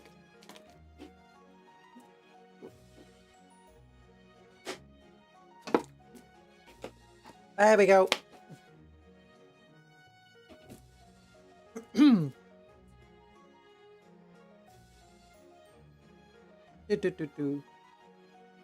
Once the conflict was sufficiently sprawling and spectacular, Gaskell would launch fresh attacks. Again, his aim would be to add yet more fuel to the already burning flames.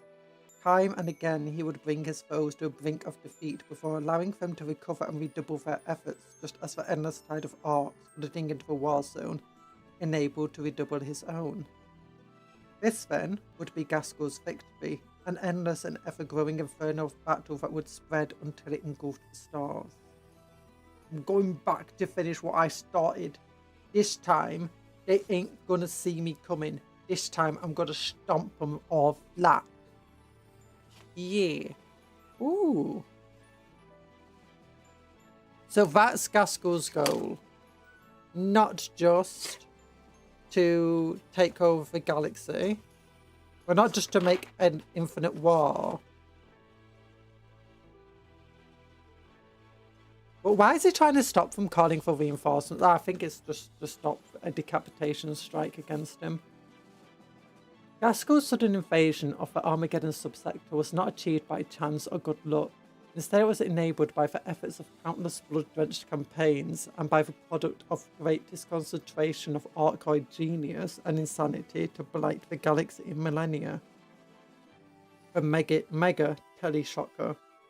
The titanic teleportation device that flung wide Gaskell into the Armageddon subsector was the deranged brainchild of a Grand Warlord himself, along with Warlord Nastreg and the shadowy figure, or perhaps figures, codenamed Archimedes.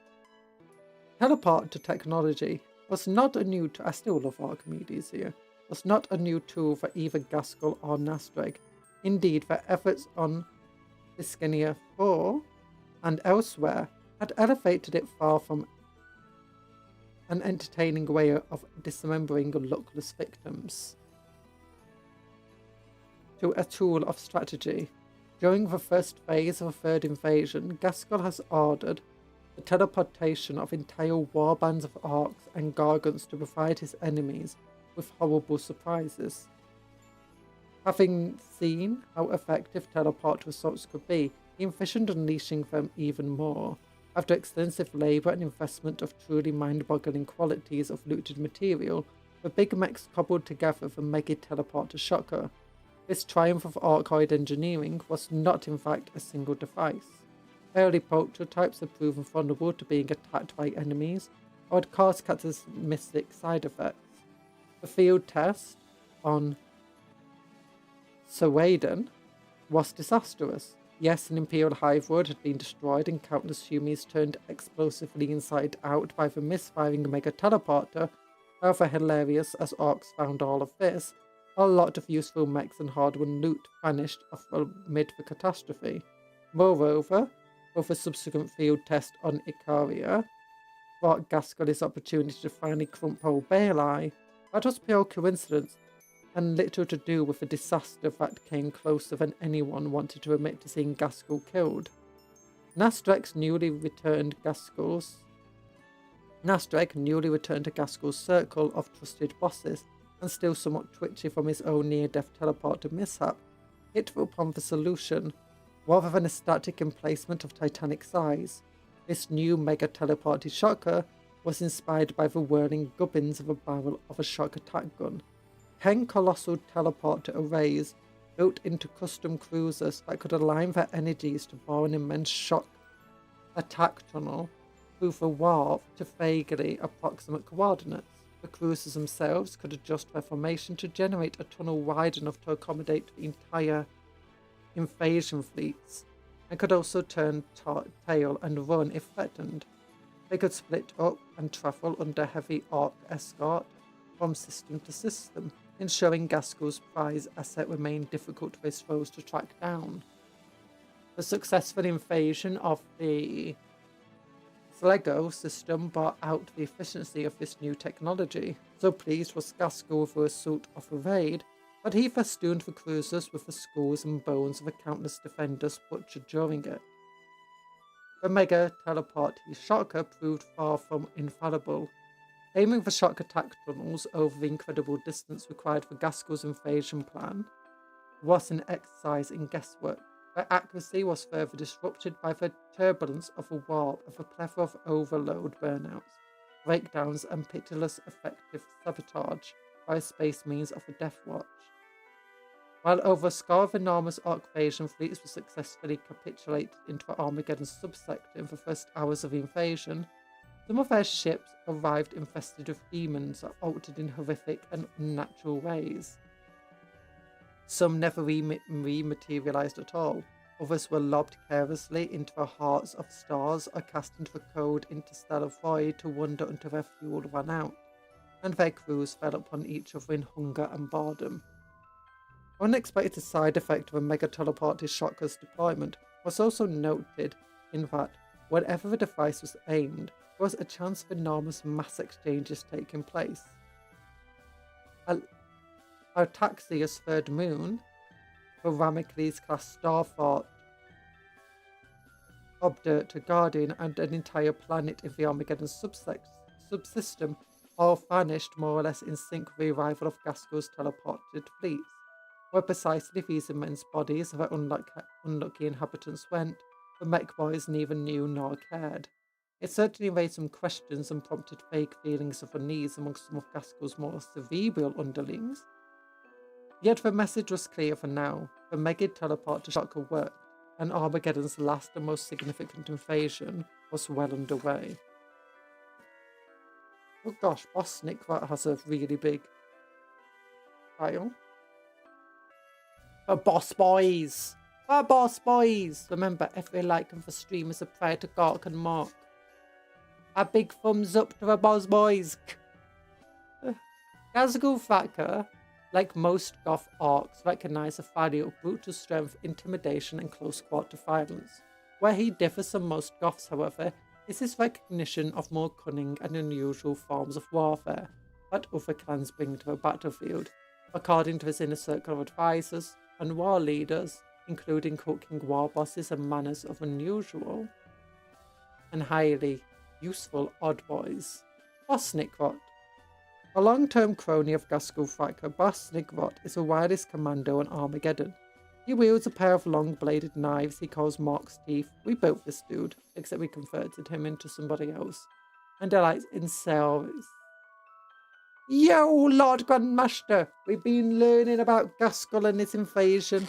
I know his teleporting mega shocker apparently moved planets by accident. Some planets in the... A planet, a moon, and a big old battle station in the Armageddon system disappeared when Gaskell and his boys teleported in. And also, apparently he lost a lot of ships. He wields a long player bladed knife he calls Mark's Teeth and delights in sawing them through throats and ramming them into spines. For years, Snikrot and his infamous Red Skull commanders, have made an absolute menace of themselves amid their planet's equatorial jungle. He has come to understand human psychology well, and has led his lads in campaigns of both guerrilla and psychological warfare. The Red Skull commandos have blown up ammo dumps with upended sacks of squigs laden with bombs, then used the mayhem as a distraction that allowed them to slip into Imperial command bunkers, butcher the officers within, and leave them sat headless for horrified subordinates to find. They have hacked Imperial Fox networks and filled them with the screams of abducted sentries. At Snikrot's commands, they have carefully repositioned Imperial mines before luring victims into their midst, and have collected enough trophies from slain soldiers to raise macabre effigies through the wilds intended to spread terror in the Imperial ranks. Snickrot himself has occasionally left the planet on secret missions, but his primary focus has remained on Armageddon. During Gaskell's absence, Snickrot focused on expanding the ranks of the Red Skull commandos, inducting entire war bands of these unaliving sneaks and setting them to bloody work. His mobile headquarters is aboard a Corvus Black Star gunship he stole from Deathwatch operatives. Now that Gaskell has returned, Snickrot has placed all of his unlively resources at the Grand Warlord's disposal, and Gaskell has wasted no time making full use of them. Yeah! Apparently it was Snickrot who got rid of all of the astropaths at Hades' Hive. Born to lead, not to read. It's true. It's true. Hi, Erland. I was born to lead, not to read. Yeah. You were conjured to lead, not to read. How are you doing? Yeah, Hades' Hive. They tried getting a message out of Hades' Hive, but all the astropaths had been, butchered by Snickrot, it turns out. Which is why they raced to Deathmire, where they were successful. Archimedes, since Gaskell's second invasion of Armageddon, Pew strategists and inquisitorial operatives have hunted for the Big Mech, or Big Mechs they have codenamed Archimedes. The most excellent and terrible implementations of Archoid mechanology in the Armageddon war zone have been ascribed to this figure, from teleporting gargants to super heavy invasion submersibles, the subterranean pulse bars that toppled Fort Gauntlet, to the new-founded horror of a mega teleshocker. Deathwatch kill teams are actively on the hunt for Archimedes, but amid the chaos and destruction of Gaskell's new invasion, their mission is difficult indeed. Make no mistake, orcs are brutish creatures, yet he who underestimates their ingenuity does so at his own peril. Inquisitor Yena Coil. Yu-Gi-Oh! Coil! Archimedes. I want Archimedes to be a Death Skull, because there's no Death Skulls that he... Actually, wait, Glitstoof is a Bad Moon, isn't he? And Nastreg's a Bad Moon. Yeah, we need a Death Skull. They should bring out a Big Mech to be like the main one behind Archimedes. And it should be a Death Skull. Do we have a named Death Skull? I don't know if we do. Nastreg. Nastreg's mixture of wily cunning, inventive ingenuity, and self-interest malice have long seen him feature on the kill list of many watch fortresses. He's a pirate, isn't he, Nastreg? Despite several close saves, the devious Bad Moon remains at large. Nastreg is a massive brute, never seen without grotesquely ostentatious suit of trophy-smothered mega armor. Actually, I think there is a named one. Boss Snickrot is technically a Death Skull, although it's less of a Death Skull and more leads a Death Skull warband, apparently. His custom blaster wouldn't look out of place on a battle wagon, and the gem-studded glyphs on his boss bow proclaim his wealth and warrior skill. Wherever Nastreg goes, Bad Moons gravitate in his wake, hoping for a share in the riches and fighting. And there should be a Snakebite Weird Boy.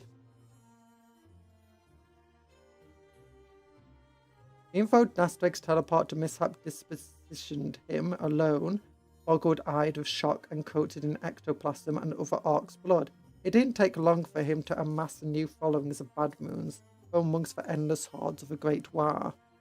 Gaskell, for his part, admitted Nastreg to his war council with a comparative minimum of violence and intimidation. He even made a show of thanking Gark and Mark for sending him such a cunning ally. He then made it clear in no uncertain terms that the Bad Moon had best live up to their expectations. No plotting behind Gaskell's back, no splitting either. Nastreg is more than happy to fight for Gaskell Fracker and offers insights into teleport technology and overarching strategy. He is treated, if not quite as an equal partner, then certainly as one of the Grand Lord's very best and most effective boss boys. Nastrad currently leads his garish host against the mining world of Semtexia in Gaskell's name, and has set his sights on looting an Imperial Warlord Titan to serve as his mobile throne room and walking fortress. Urgot Gilitztooth. A Bad Moon Big Mech who has amassed considerable Actually, it would be really cool if they did make some like wrestling upgrades of a Warlord Titan to turn it into a new Gargant. His Gargant. A Bad Moon Big Mech who has amassed considerable power, Urgot Gilitztooth is the current ruler of the Archive Tempestora, erratic and unpredictable in his whims. The Big Mech is the terror of his lads, who know they are usually one mistake away from being forcibly wired into a death dread, are handed over to his loyal cadre of mechs and pain boys for custom experimentations. Many rivals have sought to challenge Gilitztooth for the rule of Tempestora, especially those holding a grudge against the Big Mech for doing something horrible to their mates. However, Gilitztooth's dangerously unpredictable nature and horde of well-bribed lackeys have so far ensured every challenge has been unsuccessful. Of course, the sight of failed rivals rendered limbless and then riveted to the hive's other structures at the mercy of Armageddon's toxic atmosphere has also helped dissuade any serious challenges to his rule over Hive Tempestora. Of late, Ugrok, do they still call it Tempestora? Did they not think of changing the name for orcs? Of late, Urgot Gilitztooth's ambitious gaze has extended beyond the bounds of Hive Tempestora. He has been plotting something big, sending out warbands to loot Imperial and Orcoid wrecks alike from Armageddon's hazardous coast and debris-choked bays. The return of Gaskell Fracker may just be the opportunity the Big Mech needs to set his cunning schemes of conquest in motion. Doesn't sound like it's very well linked to Gaskell though. Ain't nothing like a bit of hide speed clumping to start your day. Full throttle, lads, put your feet down and give them Yumis a taste of steel. Ooh. There we go. Wastak and Gutsmech, we're finally onto him. Mounted astride the colossal Big Refer, Wastak and Gutsmech thunders into battle, grinning with lunatic glee as the wind screams around him and his enemies scatter in dismay. There's only one requirement to join his mighty speed war. You have to keep up. That's difficult because he teleports around the place. Whack!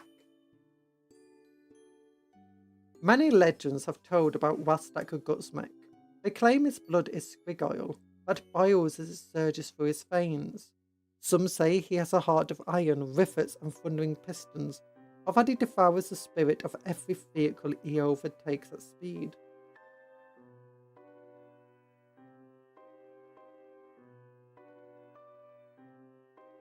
Sorry, got distracted. Others swear blind that Mark built Wastak and Gutsmech in the god's own mech shop before Gark breathed the fiery breath of life into his body and set him in the saddle to race forever.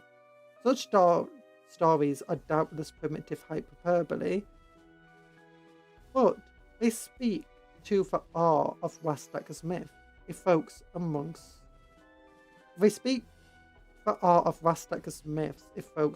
his kind. Wastak is renowned for his huge custom warbike, Big Refer. He has ridden, wrecked, and rebuilt his monstrous steed many times, his loadout changing with Wastak's whims. During one memorable period, Big Refer mounted a looted battle cannon so giant its recoil almost flicked the bike with each round of fire.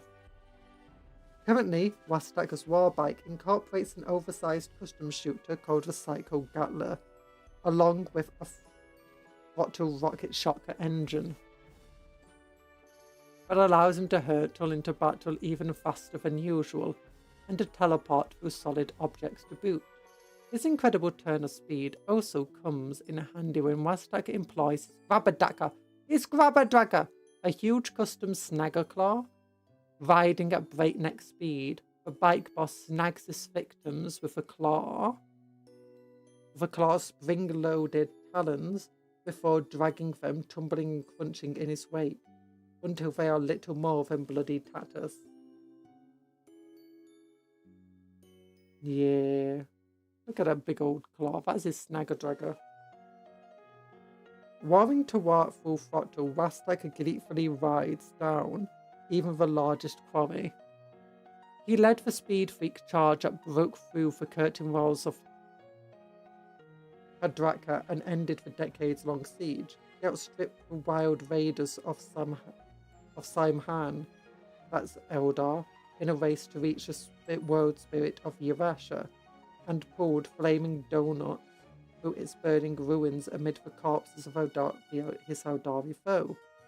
Wastak is even said to have employed his skill in the saddle to take down an Imperial warlord titan by leaping from a habstack to smash headlong into the war engine's bridge and butchering its crew. Yeah, he did that apparently. I think there's a story where he does it.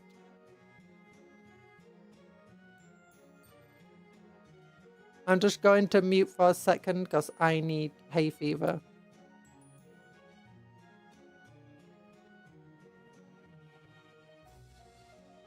I'm back, hi. Wow, Wastaka. Originally a mech boy, Wastaka has attracted a great following of those Arcoid engineers who delight in fashioning upgun speedsters, rocket wagons, dragsters, and anything else able to stay on Wastaka's tail. Although the swarms of warbikes, deathcopters, and buggies race effort alongside the warbikes, deathcopters, and buggies race a veritable cornucopia of more exotic vehicles. There are custom battle wagons with squib fuel injector systems and trucks strapped with extra rocket engines and massive exhaust. For entire tribes of beast snaggers, their squig steeds enhanced for maximum speed, without even battle fortresses converted to keep up the grueling pace. These latter boast enormous scrap grabbers and maws of mangling blades. Turn on my air conditioner. Some even mount mech workshops atop their hulls and can plug up damaged speedsters with claws and magnets to repair and refuel them mid-battle. That sounds fun. I want that battle fortress.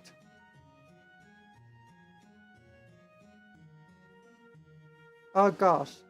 Wastaka's interested in grand strategy. Wastaka's interest in grand strategy is limited. He is, however, intelligent enough to know that relying on his cult's momentum and his followers' sheer speed and shock value will only get him so far. Wastaka has put a rough and rugged leadership structure in place that operates with minimal input from him. This allows him to issue a few simple orders whenever the need arises, and then focus on during the breakneck rush of battle. It falls to an assortment of lesser bosses to disseminate those orders through glyph flags, signal rockets, shouting tubes, and even crude skywriting, so that the many warbands of War Wastaka all hurtling in the right direction. The big deal. Wastaka has long harboured ambition to be the first Ark to race across the galaxy, riding the full length of the cosmic highway on Big River. However, thanks in no small part to the Great Rift of Ark's Grin, as most cultured Arks know it, it is an ambition that looks less and less likely to come to pass. Each time Wastaka's attempts to cross the belt of the immaterial storms that tore the galaxy in two, he and his followers are spat back out into the Imperium Sanctus. However, this has not dampened Wastaka's resolve. Instead, he is gripped by redoubled fervour and a sense of purpose. When a newly recruited bunch of speed mechs let slip to him that Gaskell Fracker mega teleport shocker, Wastaka wasted no time in diverting the course of his conquest to rendezvous with Great War and a meeting with Grand Warlord Gaskell, who knew well the value of a stick bomb assault hurled into the midst of the enemy. Felt destiny at work, and swiftly struck a deal. If War Wastack had delivered Gaskell's initial thunderous headbutt to Armageddon's defences and caused sufficient mayhem and carnage, Gaskell would let the bike boss and his horde use a mega teleshocker. Wastack was delighted. First, a rambunctious spell of breakneck racing and gore-soaked violence across Armageddon's infamous ash waste.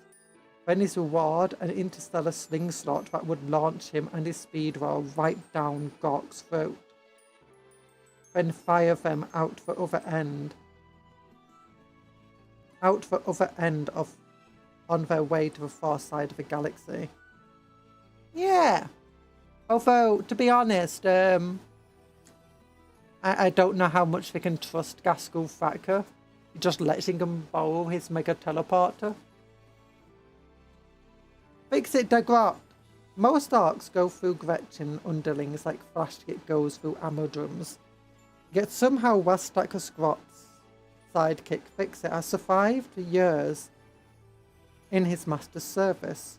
But Gretchen attributes his survival to knowing when to cling tight behind the bullet-stopping bulk of his boss, and when to instead launch himself clear in the moments before vehicular calamity. Fix-It is also tremendously useful. No one else can achieve a perfect squig oil to Promethean fuel mix that makes Big Revel run just right. Moreover, he has mustered the knack of clambering across the superstructure of Wastacker's monstrous war bike and making repairs mid-battle, wrenching, riveting and lashing while balancing precariously amid speeding bullets and leaping flames. Yeah! That's very similar to a grot that was in, oh, what was it called? Mad Dot Grotskin book? Mad Dot Grotsnick. Ooh, that's got some cool blue things to the front of that one. Armageddon's wasteland ring with the clang of apocalyptic tank battles as Yarrick's armoured spearhead thunders toward Hive Deathmire. That's not his armoured spearhead, because it only had one Bane Blade in for spearhead, and that Bane Blade is a fortress of arrogance.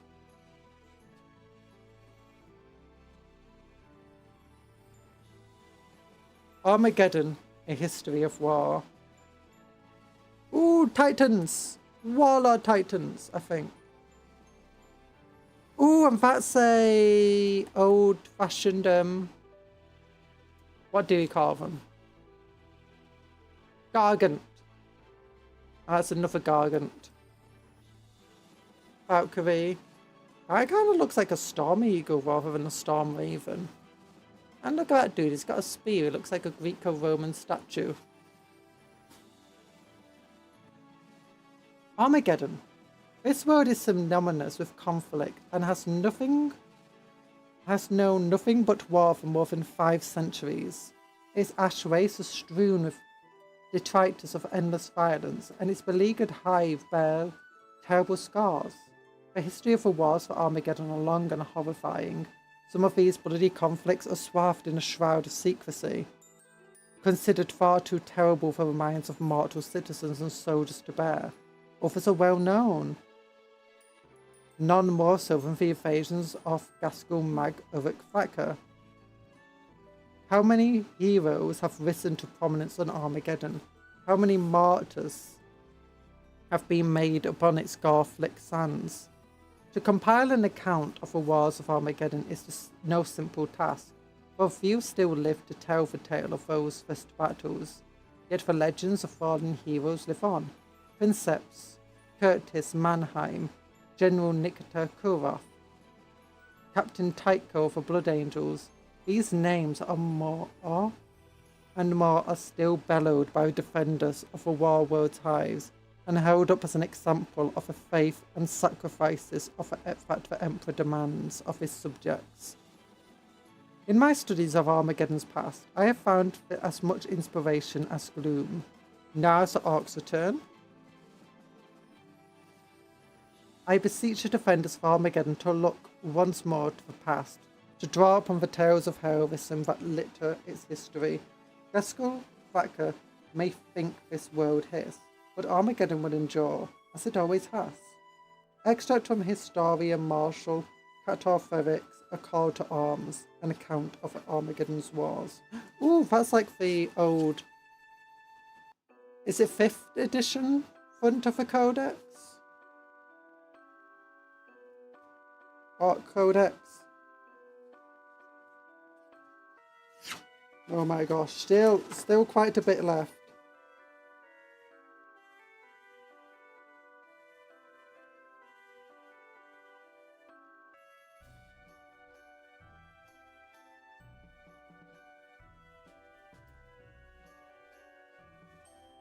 Whew. Let's yawn a little. Let's stretch. We've almost finished this book. Tomorrow we'll move on to the next book. Oh, what's everyone gonna have for tea today?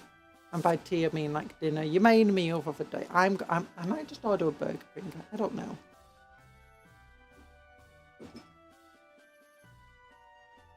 The First War. Despite its formidable defences, the Hive World was born the bloodshed and destruction of several apocalyptic conflicts. The earliest of these, often referred to as the First War of Armageddon, saw heretic forces under the demon primarch Angron butcher their way across the planet's continents. The invaders sowed much destruction, overrunning the continent of Armageddon Prime, and driving deep into Armageddon Secundus before being halted. Angron would eventually be banished by the Grey Knights, but not before millions had been killed. Following the bloody conflict, the Grey Knights ruthlessly suppressed any knowledge of it, killing many millions more in the process. Yeah. Long before Commissar Yarrick engaged in his deadly running battle with Rastacker, he fought not only one but two protracted campaigns Hello, against I Gastel's cast faction. cat. Hello, French Puff. How you doing? You goodbye. What do you mean goodbye? You know, I'll give you a free cup cat. Here you go. Commands. Cup cat. Here you go, mage. Badonk test command. Yeah, anima cat. There you go. Well, hello, French Puff. I hope you have a good time with whatever you're doing. Thanks for popping in. That's a turning me into cat. For millennia, Armageddon's factories produced weapons and material to help fuel humanity's weapons and humanity's incessant wars. Armageddon's productivity and strategical significant location have made it a prime target for Imperium's enemies. The most destructive of the wars to be fought on Armageddon were the invasions of Gaskel Thacker and his Archoid Horde. The Second War for Armageddon. The first devastating Ark invasion to crash into Armageddon did not come without warning. For weeks prior, fighter captains operating on the system's edge brought tidings of disturbing warp phenomena, while time after time readings for Empress Tarot foreshadowed death and destruction. Overlord Hermann von Strab, however, poured scorn on the words of his advisors and refused to order his armies to battle stations. This would be but the first in a series of disastrous command decisions that would bring Armageddon to its knees. There were few amongst the planet's military and political established who protested at von Strab's inaction, and none more forcefully than Commissar Sebastian Yarrick. Yet even when the massive spacesuit Claw of Desolation was vomited from the warp at the fringes of the system, von Strab refused to call for assistance. Overconfident and utterly dismissive of the threat posed by the Orcs, the Overlord expected the aliens' progress to be halted long before they reached Armageddon's surface. Weeks passed, the monster spacesuit grinding ever closer to Armageddon, obliterating satellite stations and defense platforms ill-equipped to combat such a colossal vessel. After a month, Claw of Desolation reached orbit, unleashing a rain of ramshackle dropships and rocks. Rocks are literally just like hollowed out asteroids that are thrown at a planet. And sometimes they're just asteroids that are turned into just ships. Partially mined asteroids. Oh, there you go, it tells you. Partially mined asteroids fitted with gun decks and banks of engines and used as crowed-fired ships and landing craft. Into Armageddon's atmosphere, even as for Ark invaders thundered down across the hive world, Von Straub refused to request aid. Doing so, he believed, would be a cowardly display of weakness.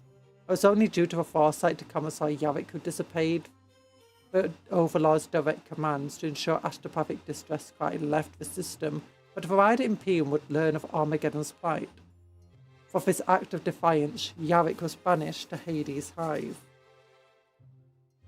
Overlord von Straub remained convinced that Armageddon's existing forces alone could repel the Ark invaders. It would not take long for his catastrophic overconfidence and treasonous negligence to be exposed. The Arks came for Armageddon Prime first, striking with relentless fury and driving the defenders of Armageddon's hives back. In response, von Straub ordered piecemeal attacks and ill-advised counteroffensives that further degraded his forces. Within days, the Ark smashed into Hive Tempestora and Deathmire. Hive Volcanus too fell before the Xenos offensives, forcing von Straub to flee for Hive Tarantus in Armageddon Secundus, a handful of days after the initial assaults on Armageddon Prime began. Additional waves of Arks landed on Armageddon Secundus within a week. Both continents were consumed by war. Increasingly panicked by the unexpected scale of the Ark onslaught, von Straub ordered Princeps Curtis Mannheim of the Legio Metallica to sally forth from Hive Infernus and halt the Ark advance towards Hive's Hell's Reach and Hades. What's the puff word of the day? I don't know. We don't know. No. I was distracted. They didn't give us a word of the day. Princeps Mannheim protested the order, seeing that without adequate Astromilitarum support, such an attack risked complete disaster. Yet von Straub refused to be swayed, forcing the Princeps to proceed against his judgment. Mannheim's forces met Gargants and millions of Orcs infantry in the ash wastes. Despite the odds against him, Mannheim and his Titan crews fought with great bravery. His own Titan steel hammer destroyed a Gargant in single combat before it was overwhelmed by more behemoths, and the Princeps mortally wounded. His last action was to overload his Titan's plasma reactor, resulting in a cataclysmic explosion that obliterated 2 more Gargants and incinerated Ark infantry for miles around. Mannheim had brought the defenders of Armageddon time to muster a cogent defense. But even this great sacrifice was not enough. The Ark onslaught soon gathered pace once more, Hive Infernus falling into the clutches of seemingly unstoppable Arkoid hordes, and forcing von Straub to flee again, this time to Hive Acheron. Sorry, my phone just keeps vibrating at me, so...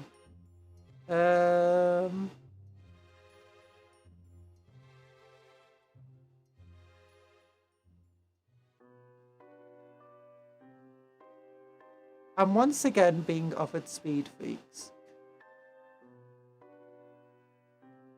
Ooh.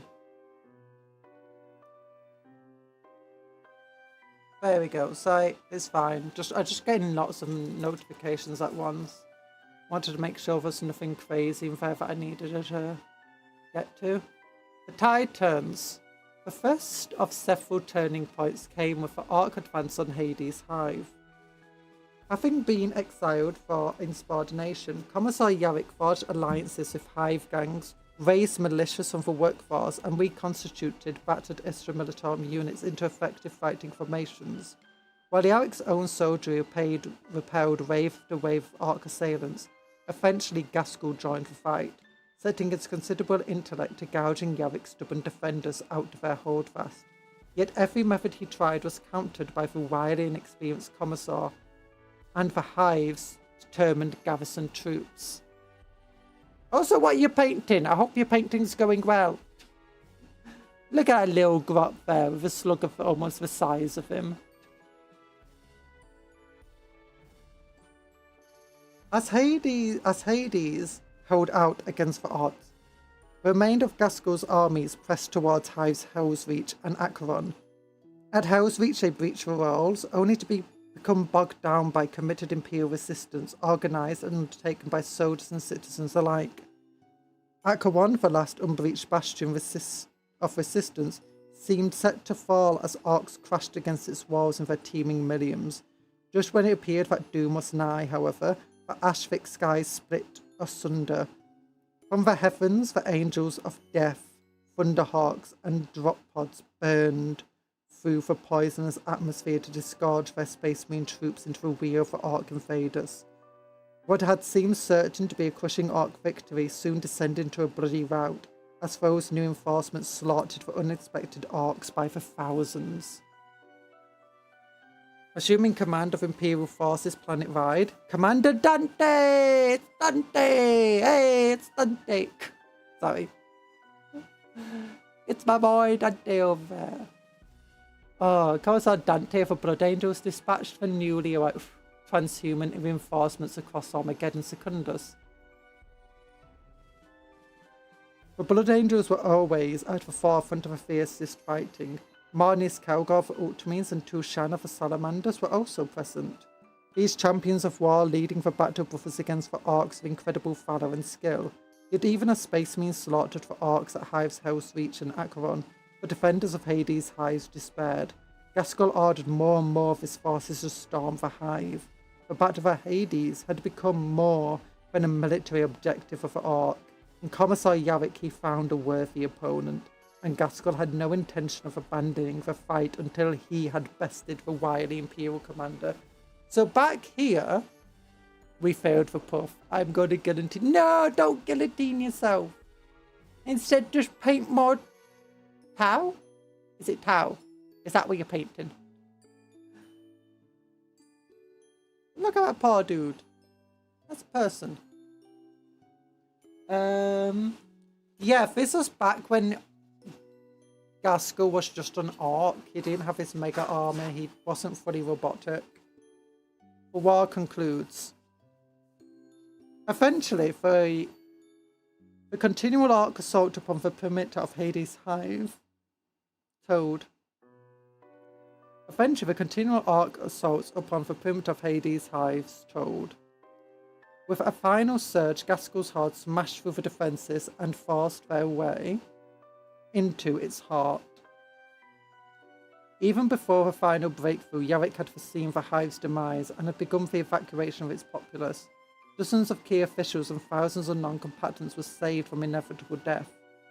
The orcs had won a victory, but Yarrick's defiance had distracted Gaskell for long enough for the Space Marines to reach Hades and break the back of the orc invasion. Gaskell's final desperate ploy was a direct assault on Hive Tartarus. If the industrial might of Tartarus could be sundered, his armies may have been able to establish a stronghold foothold of the southern region of Armageddon Secundus and begin a new offensive. To this end, massive of orcs swept from the west, overrunning the defence lines outside the Hive and blasting the way inside. Commander Dante reacted swiftly, transporting his remaining Blood Angels to orbital vessels and launched a mass drop pod assault on the attacking orcs. You know, an orbital strike confirm might have been better. The orc hordes caught between the defenders of Tartarus and the frenzied hatred of the Blood Angels was subject to a bloody massacre, heralding the end of the war. Aftermath. Though the bulk of the invaders had been destroyed, mopping up operations to purge surviving orcs continued for a decade or more, and the damage wrought to Armageddon's Hives would take far longer to repair. Despite repeated attempts to burn the orcs out of the jungle layers and subterranean bolt holes, they would continue to be a present threat. To make matters worse, the tyrant von Strav fled Imperial justice during the climactic battles of the war. Despite reports of a fugitive's death, no body was ever recovered. Gaskell Thacker, meanwhile, withdrew from Armageddon's bitter at his defeat, yet filled with burning desire to have another go. Leading his remaining forces to the Golgotha subsector, he seized several of its worlds, and including its mountainous and desert-ridden namesake planet. There, he established a domain to plot his next moves. Gaskell had long suffered from bizarre visions, which he attributed to the twin Ark gods, Gark and Mark. Following his flight from Armageddon, these visions intensified. They urged him to study his foes, learn from the Imperium how the Imperium had reacted to his invasion, and prepare for a new assault. Commissar Yarrick alone understood the threat of Gaskell might still pose to Armageddon, and set out to locate and destroy his foe. Yarrick's efforts would lead to a devastating defeat on Golgotha, and see the Commissar captured by his nemesis. Rather than kill him, however, Gaskell allowed Yarrick to escape, stating to his lads that enemies such as the Commissar were hard to find, and that the wards to come would be much more fun with such a worthy foe on the other side. Having loosed Yarrick, Gaskell continued his meticulous preparations for war. His first assault upon Armageddon had failed. If any future invasions were to be successful, his armies would need to develop new tactics to overcome their foes. In the ensuing decades, Gaskell undertook a series of campaigns, each small in scale, yet all crucially important to his grand strategy. First, the Imperium's military base on Buka 3 was obliterated by missile batteries hidden on mobile asteroids. The weapon platforms in question bypassed the system's Argus stations by appearing to be no more than tumbling void rocks, before unleashing their payloads. Some years later, the Imperial agri-world of Trigon 17 fell to a horde of orcs under Gaskell's command. Although the Imperial forces were well equipped with tanks and armoured transports, orcs waged a lengthy guerrilla campaign that negated their wealth of heavy assets. Then followed the destruction of the Imperial battlecruiser Radiant Way, lost with all hands to orc pirates, again said to be led by Gaskell. On each occasion, the Imperial response came too late, the orcs already having disappeared by the time relief arrived. These actions were but a few of the countless operations undertaken by the Beast of Armageddon, as slowly but surely Gaskell mastered many new facets of war. Perhaps the most important addition to Gaskell's armies was his alliance with Nastreg Ugdrub. Together, Nastreg and Gaskell set their mechs to mastering teleport technology, culminating in an intricately planned, by orc standards, assault on Piskinska 4, teleporting their forces from a distant space hook directly onto the planet's surface. The orcs overwhelmed the Outworld's garrison and inflicted terrible destruction. Only the belated arrival of their Dark Angels saw the orcs defeated. Not that Gaskell cared, the experiment had succeeded, and he was finally ready to begin mustering his armies for a second assault on Armageddon. How is the lore going? We've almost finished the book. You can never say I don't read again. Dyslexia be darned. The third war. How your day going, Talan? The Gaskell's first invasion had proven... Gaskell's first invasion... Wait, where's the second war? Oh no, that was the second war. This is the third war, which is the second orc war. That's it, I forgot about that. Gaskell's first invasion had proven defense this considered acceptable by von Straub's standards to be utterly inadequate. In 5 decades that followed, in the Second War for Armageddon, the Hive World's authorities set about rectifying these deficiencies. Following the Orc invasion, many alterations and improvements were made to Armageddon's military facilities. Underpowered and obsolete monitoring stations at the system's perimeter were replaced with more advanced patterns. They left the Second War in the box. Now, the Second War was the first Orc War for Armageddon. It was a Demon War, that was the first war. It didn't tell us much about that one, sadly.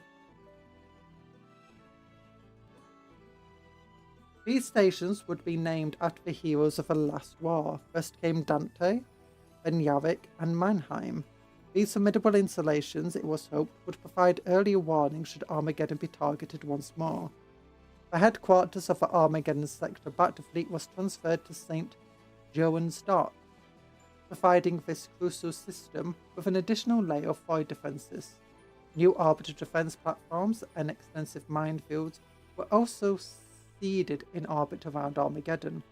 General Kurov, a member of the newly founded Council and Armageddon's most senior military officers, personally oversaw the raising of dozens of new regiments and the prosecution of new military campaigns against Orc remnants in the equilateral jungle and ash wastes. These measures, however, would not be enough. Not enough! We need to fight harder!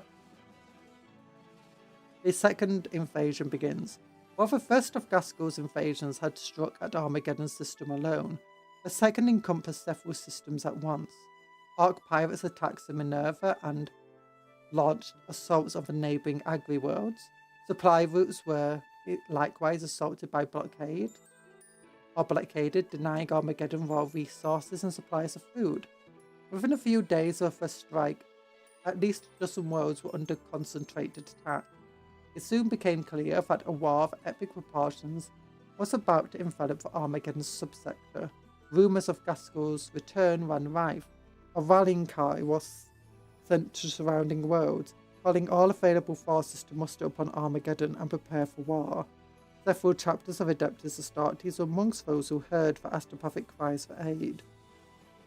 The bulk of the Arcoid fleet eventually emerged from the warp at the outer edge of the Armageddon system on the day of the Emperor's ascension.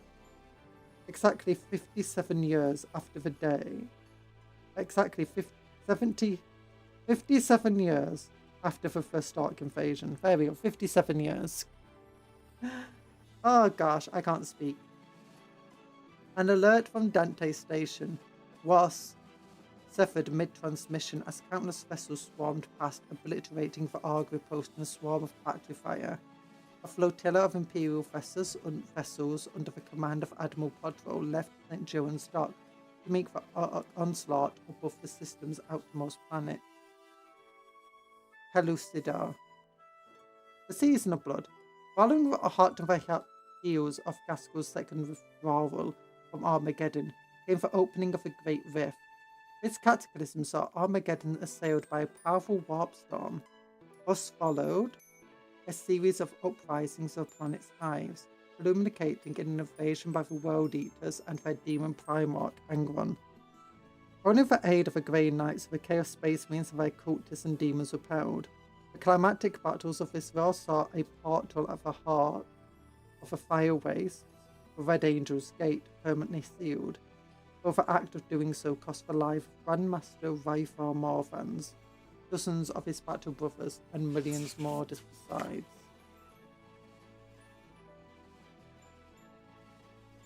Oh, look at that. It's a big old Lemanus. And some Cadians fighting around a hive. Oh gosh, let's lean back. Let's just take a little breath. Well, I need a breath. I don't know about you guys, but you know, it's hard. It's hard talking. There we go. Let me open this up. Anything new on the Warhammer website?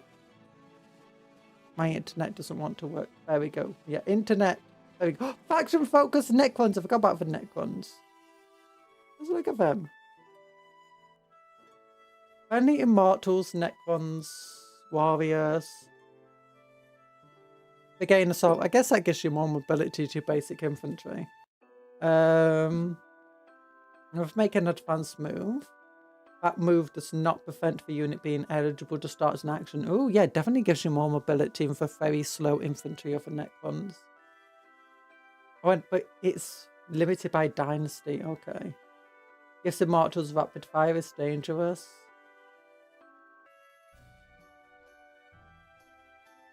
Snap shooting. Okay, Tomb Blades have deep strike. Okay, that's interesting. Gives them at least more utility. When they selected to shoot, if that unit made an English move. Okay, so +1 take. Okay, that definitely gives them a lot more utility than before. Destroy a cult mounted unit only. Assault. I wonder if some of these detachments will cause the prices of model points to increase. And it goes, that detachment is only 1 point, but it's particularly, you know, makes this unit way more dangerous than this should be. Gives the unit assault, again, more mobility. -1 to wound when attacking your tomb blades. Okay, empowered engines. So this is like for monoliths and stuff. Necron's Titanic Fly units have +6 movement. This detachment has a hypercraft tag. Okay. Again, all these new detachments seem to be focused around increasing mobility of the Necron forces. Necron's model only. When this model is selected to shoot, if it was set up via the Eternity, it is an enhancement, so it can only be given to a character. Again, lethal hits or sustained hits. Well, that's of the entire unit. That's okay. So lethal hits is very easy for the Necrons to get. Sustained hits is probably better. Reduces the AP of units attacking your fly units. Your fly units! Luffing for Silvertide. Yeah. Seems pretty good, actually. I guess it does give some utility, because I don't believe that Necron monoliths are believe the biggest weakness for them and their veteran units is a lack of invulnerable save. Extremely tough, toughness 13, meaning even last cannon's wound on 5s. But very easy to bring down with just like weight of fire, like strength 7 and strength 8 weapons, just if you can mass fire them. Really damaging.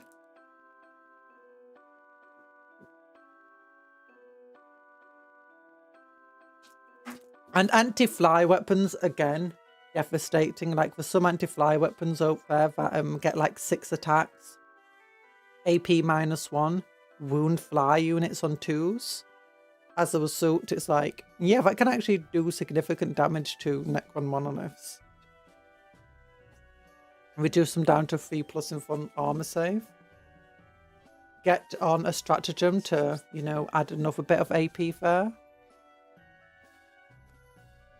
Okay, so for ensuring naval battles saw dozens of arc vessels. So this is going in a lot more detail of these other battles.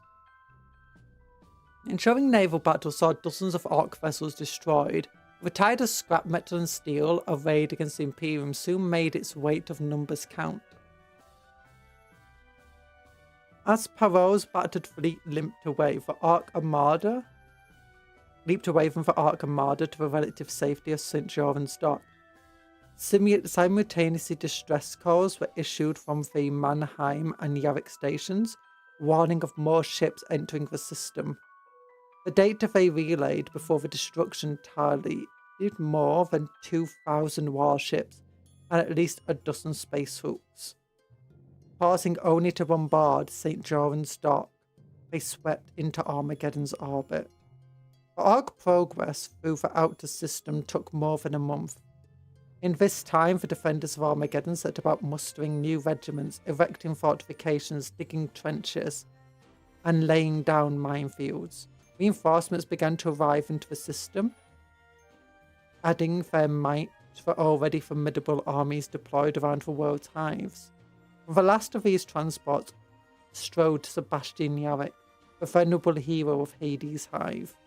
The Commissar addressed the Council of Armageddon, telling them all he knew of Gaskell's most recent tactics and strategies. Gaskell had spent plenty of time musing on the failure of his first invasion. He had become obsessed with overcoming Hive Hades' defenders, which had proven fatal to his earlier ambitions. This time, he resolved to destroy the Hive in one fell swoop.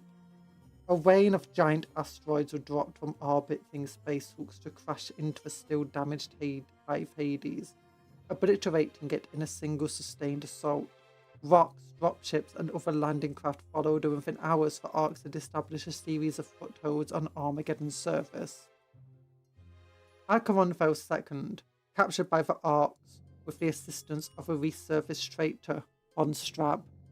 On that same day, Gaskel's invaders struck at High Volcanis, swarming over Volcanis mountains and its orbital defense structures.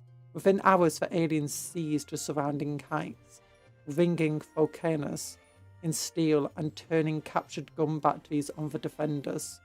At Deathmire, the Titans of the Legio Tempestar won a rare victory in these opening days, annihilating an entire tribe of Arks. The fighting unfolded in hive sprawls across the plains, through volcanic mountains, riverways, and oceans. Gaskel's Arks always in the ascendancy. Only the Space Marines met with any measure of success, launching repeated assaults to slow the Ark advance. Reaching a stalemate. The Arks pressed their advantage around Hive Tempestara, using ramshackle submersible vessels, reportedly for work of an Ark mechs known as Archimedes. Having crossed a boiling sea from the fire race, these vessels burst from the polluted depths and disgorged mob after mob of Ark into the dock facilities and manufactorums of the northern edge of the Hive. Tempestara's Armageddon Steel Legion garrison were overwhelmed but retained enough discipline to organise fighting retreat. Withdrawing to the Morpheum Line, south of the Hive, Astra Militarum units scattered alongside Space Marines from the Storm Giants, White Scars, and Marines Malevolent, no, not them, and Salamander chapters. There they dug in the heels, fighting desperately to contain Arks. I think around this time the Marines Malevolent tried using refugees as bait for the Arks, and the Salamanders got very upset. At Acheron, an Imperial counter-offensive turned into a grinding campaign that proceeded slow and bloodily through the outer districts. Loyal citizens within the Hive rose against von Strab and his Ark allies, and before long the former Overlord supporters had been driven into the depths of Underhive. The defenders of Hell's Reach clung to positions out in the Hive's docklands and outer districts. Chaplain Grimaldus of the the Black Templars have been dragged alive from the ruins of the temple of the Emperor Ascendant. Became a figurehead of a resistance. Yeah, the entire temple landed on top of him, and now he carries around pieces of it. Meanwhile, at Volcanus, the Arks continued hammering the Hive from the Volcanus mountain defense fortresses, inflicting terrible damage of the exterior defenses. Detachments of Tempestus Aquilians and Elysian drop troops, they probably didn't exist back when they first did this lore, were dispatched to recapture fortresses from the fortress. This successful assault weakened the Ark siege and enabled the liberated weapon batteries to be transversed south towards the Mannheim Gap. The Mannheim Gap again! The largest navigable pass through the Volcanus Mark. Do you think the Mannheim Gap is the blast that occurred? Like, it's not just named after Mannheim, it's the gap he created when he made his Titan go supernova. The Arks pressuring this approach was subject to the devastating firepower of the fortress guns. This did not stop them from attempting further assaults. The struggle for Volcanus was a microcosm of conflict at large, a grinding war of attrition from which no clear victor could be found. The call of a great war. Despite the unparalleled carnage his armies had wrought upon Armageddon, Gaskel had been denied outright victory. The war showed no signs of slowing, yet the Ark warlord found himself bored and unsatisfied. To make matters worse, the ever-present pressure in his rebuilt skull began to swell. He could hear voices raging in his mind, voices that he took to belonging to Gork and Mark. While he could not decipher their meaning, he became sure he must leave the Armageddon system to find what he could be revealed. Yarrick was swift to organise a pursuit, accompanied by High Marshal Helbert's Black Templars. Did my internet die there? I'm sorry. He used Weird Boys to try figuring out what he must do next. And then Yarrick gave pursuit with High Marshal Hellbatch's Black Templars in tracking Gaskell's passage through the warp. The twin fleets of Yarrick and Hellbatch caught up with the Killwreck in a barren region of space just beyond their Armageddon system known as a Haunted Gulf. We already heard the cliff notes of this. Unable to escape Yarrick and Hellbatch's ambush, Gaskell ordered Killwreck into the heart of the enemy fleet. Driving through his foe's superior firepower, land strikes ruptured Killwrecker's hull. Just as the vessel threatened to tear itself apart, arcs of green energy engulfed the Weird Boys of the bridge in a strange light. They erupted, raw power bursting from their open maws and eye sockets in booming voices. They spoke as one in their death throes, the same almighty war of Gark and Mark that Gaskell had been hearing deep in his skull since he woke from Grotsnick's surgeries. It revealed to him his task. If he was to truly fulfill his destiny, he would need to think bigger, grander. The voices of Gark and Mark flooded in Gaskell's cranium, urging him to defeat every other Orc warlord and assemble under his command a great war that would bring the galaxy to its knees. With that, the Weird Boys detonated, showering Gaskell with gore and luminescent green energy. A surge of power roiled out beyond Killwrecker's hull, smashing into the Imperial vessels and shortening out warp engines and weapon systems. Simultaneously, Killwrecker flickered, blinked, and was gone, cast away from Armageddon. Yarrick and Hellbatch despaired at Gaskell's escape, knowing it boded ill for the entire galaxy. The two attempted pursuit of the beast of Armageddon for a time, with Yarrick eventually catching up to Gaskell and Icaria with disastrous assaults. The citizen soldiers of Armageddon, meanwhile, were given scant opportunity to rearm and rebuild. Many Orcs remained in Armageddon, and the opening of a great rift threatened to spell further disaster for the embattled war world. Present day. The last piece of lore. That's interesting.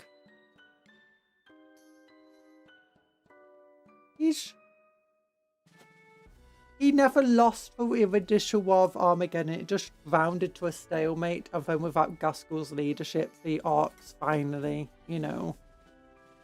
lost coherency and started to be pushed back. And then with the Season of Fire and the Season of Blood, the Orcs lost even more forces. Armageddon has fallen.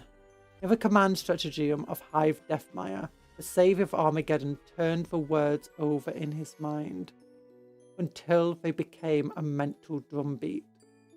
They were underscored by the thumbing reverberations of distant explosions. You're a funny girl, conjurer. Thank you. The buzz and squawk of the cogitator engines and fox relays. The monotonous burr of the servitor annunciations and the shouts of command from dozens of officers. Commissar Yarrick's face remained a grim mask of calm despite the horrors unfolding around him. Deathmire's fate had surely been sealed. With alien hordes closing in, its southernmost districts overrun, Hive Infernus was now completely besieged. Hades and Thondis were long destroyed. Tempestora lay in the clutches of the enemy.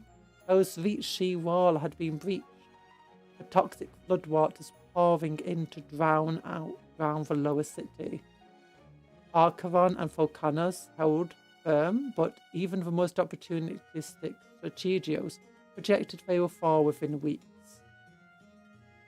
How many days of slaughter had passed since Yarrick had given Farus Horrifica to Deathmire's astropaths? Dozens, perhaps scores. Let the message have escaped, God Emperor, please let them answer. Yarrick believed he had concealed his despair well.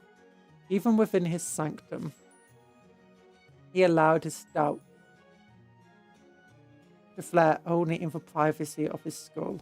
At such times, the grisly business required by his new life-sustaining regime was agonizing, and he did not fully understand what was being done to him. Both of the pain and ignorance served to sharpen his will. He emerged from these ministrations with vigour and strength to embolden those around him, to inspire for last stands, to take command decision. Enough fire to power the furnace of his soul until the next treatment.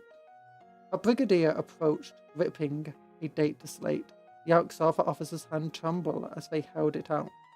With a glance, Yarrick consumed its contents. Acheron had fallen.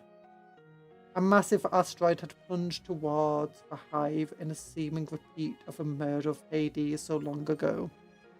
Acheron's defenders had unleashed everything they had, confident in shattering the oncoming mass.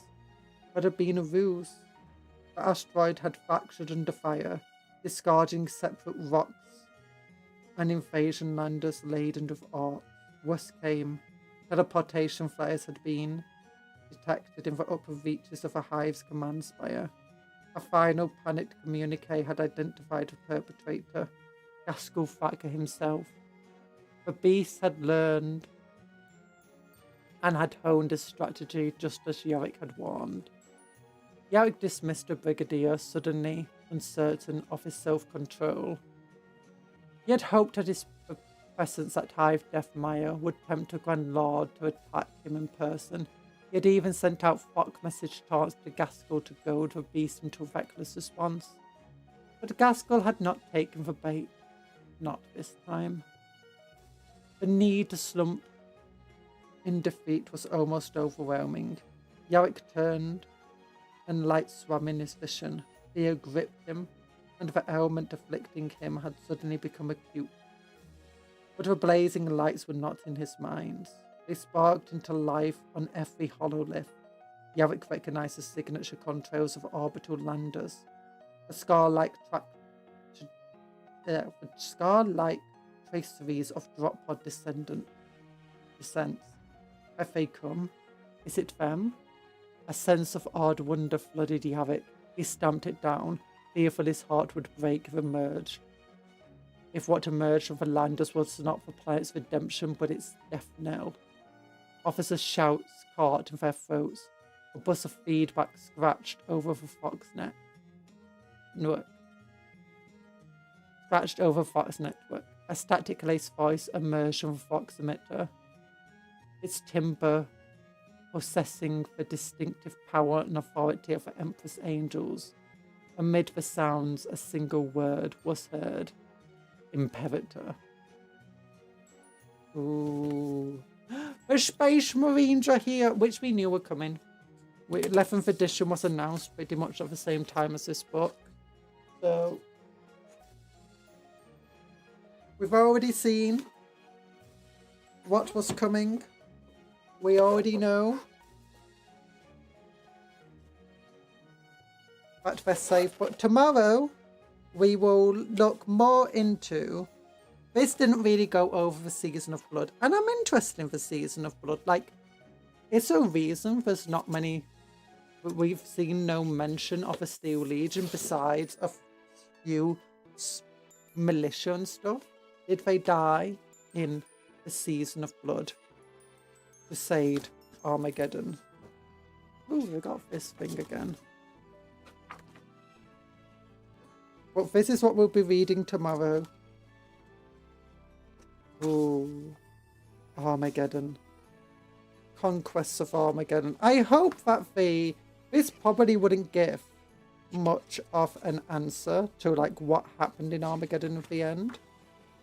We did get a little bit of an answer in the Season of Blood. Yeah, they defeated them, they closed a gate, it cost somebody his life. But if this doesn't give an answer to what happened in... My gosh, there's a lot in here. It might require a few good streams to figure out everything.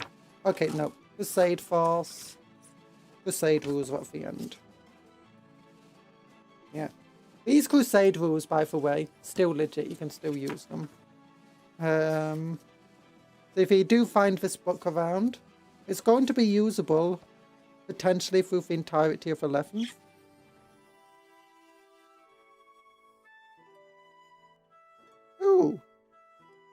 that? That's a Black Templar sword weapon Terminator conversion. I wonder how they made that. Oh no, it's not a sword weapon. It's the captain. Yeah, it's it's a captain with a martial head in place of the normal head. And looks like a different weapon. Let's see, any more lore here? Oh, there's a little bit of lore at the end as well. Hellscapes. But now for the rest of it's no lore here. Ooh, look, Black Templars, Space Wolves. Oh. But Armageddon. We're almost ready for 11th edition. We know what the neck ones have now. Well, we know some of the neck ones. I'm kind of excited for the entire mixing and matching data. Not data sheets. Detachments in 11th edition. Sounds like it'll be fun. I'm hoping that they do some changes to the objectives. Like, I want the return of objective markers that I do know model pieces of various sizes that do give you cover or that you have to move about. I am not ready. You're not ready.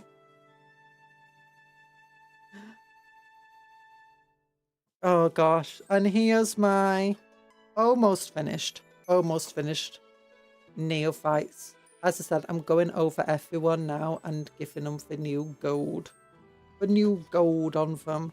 Honestly, it's surprising just how much the changing the helmet and just painting the cross on them gold makes them not feel like Black Templar anymore. Like they kind of are. But at the same time, you kind of feel like, yeah, these aren't Black Templar, these are something else. Maybe if they use the same rules, maybe for a successor of them. Maybe they're just a chapter that uses similar iconography. But, oh my gosh. Anything new on the website? I don't know what I'm going to have for tea. I might just order a Burger King. Oh my goodness. Oh yeah, and look over here. You've got the Chronicles of Ruin if you want to read a story about Cogforts, apparently. I'll post that on the Discord. Warhammer Discord.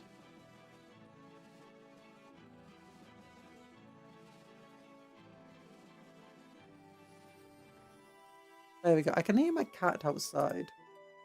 Okay, but I think with that, my throat is a bit dead. I'm probably going to have to rest it. I'm going to get some food.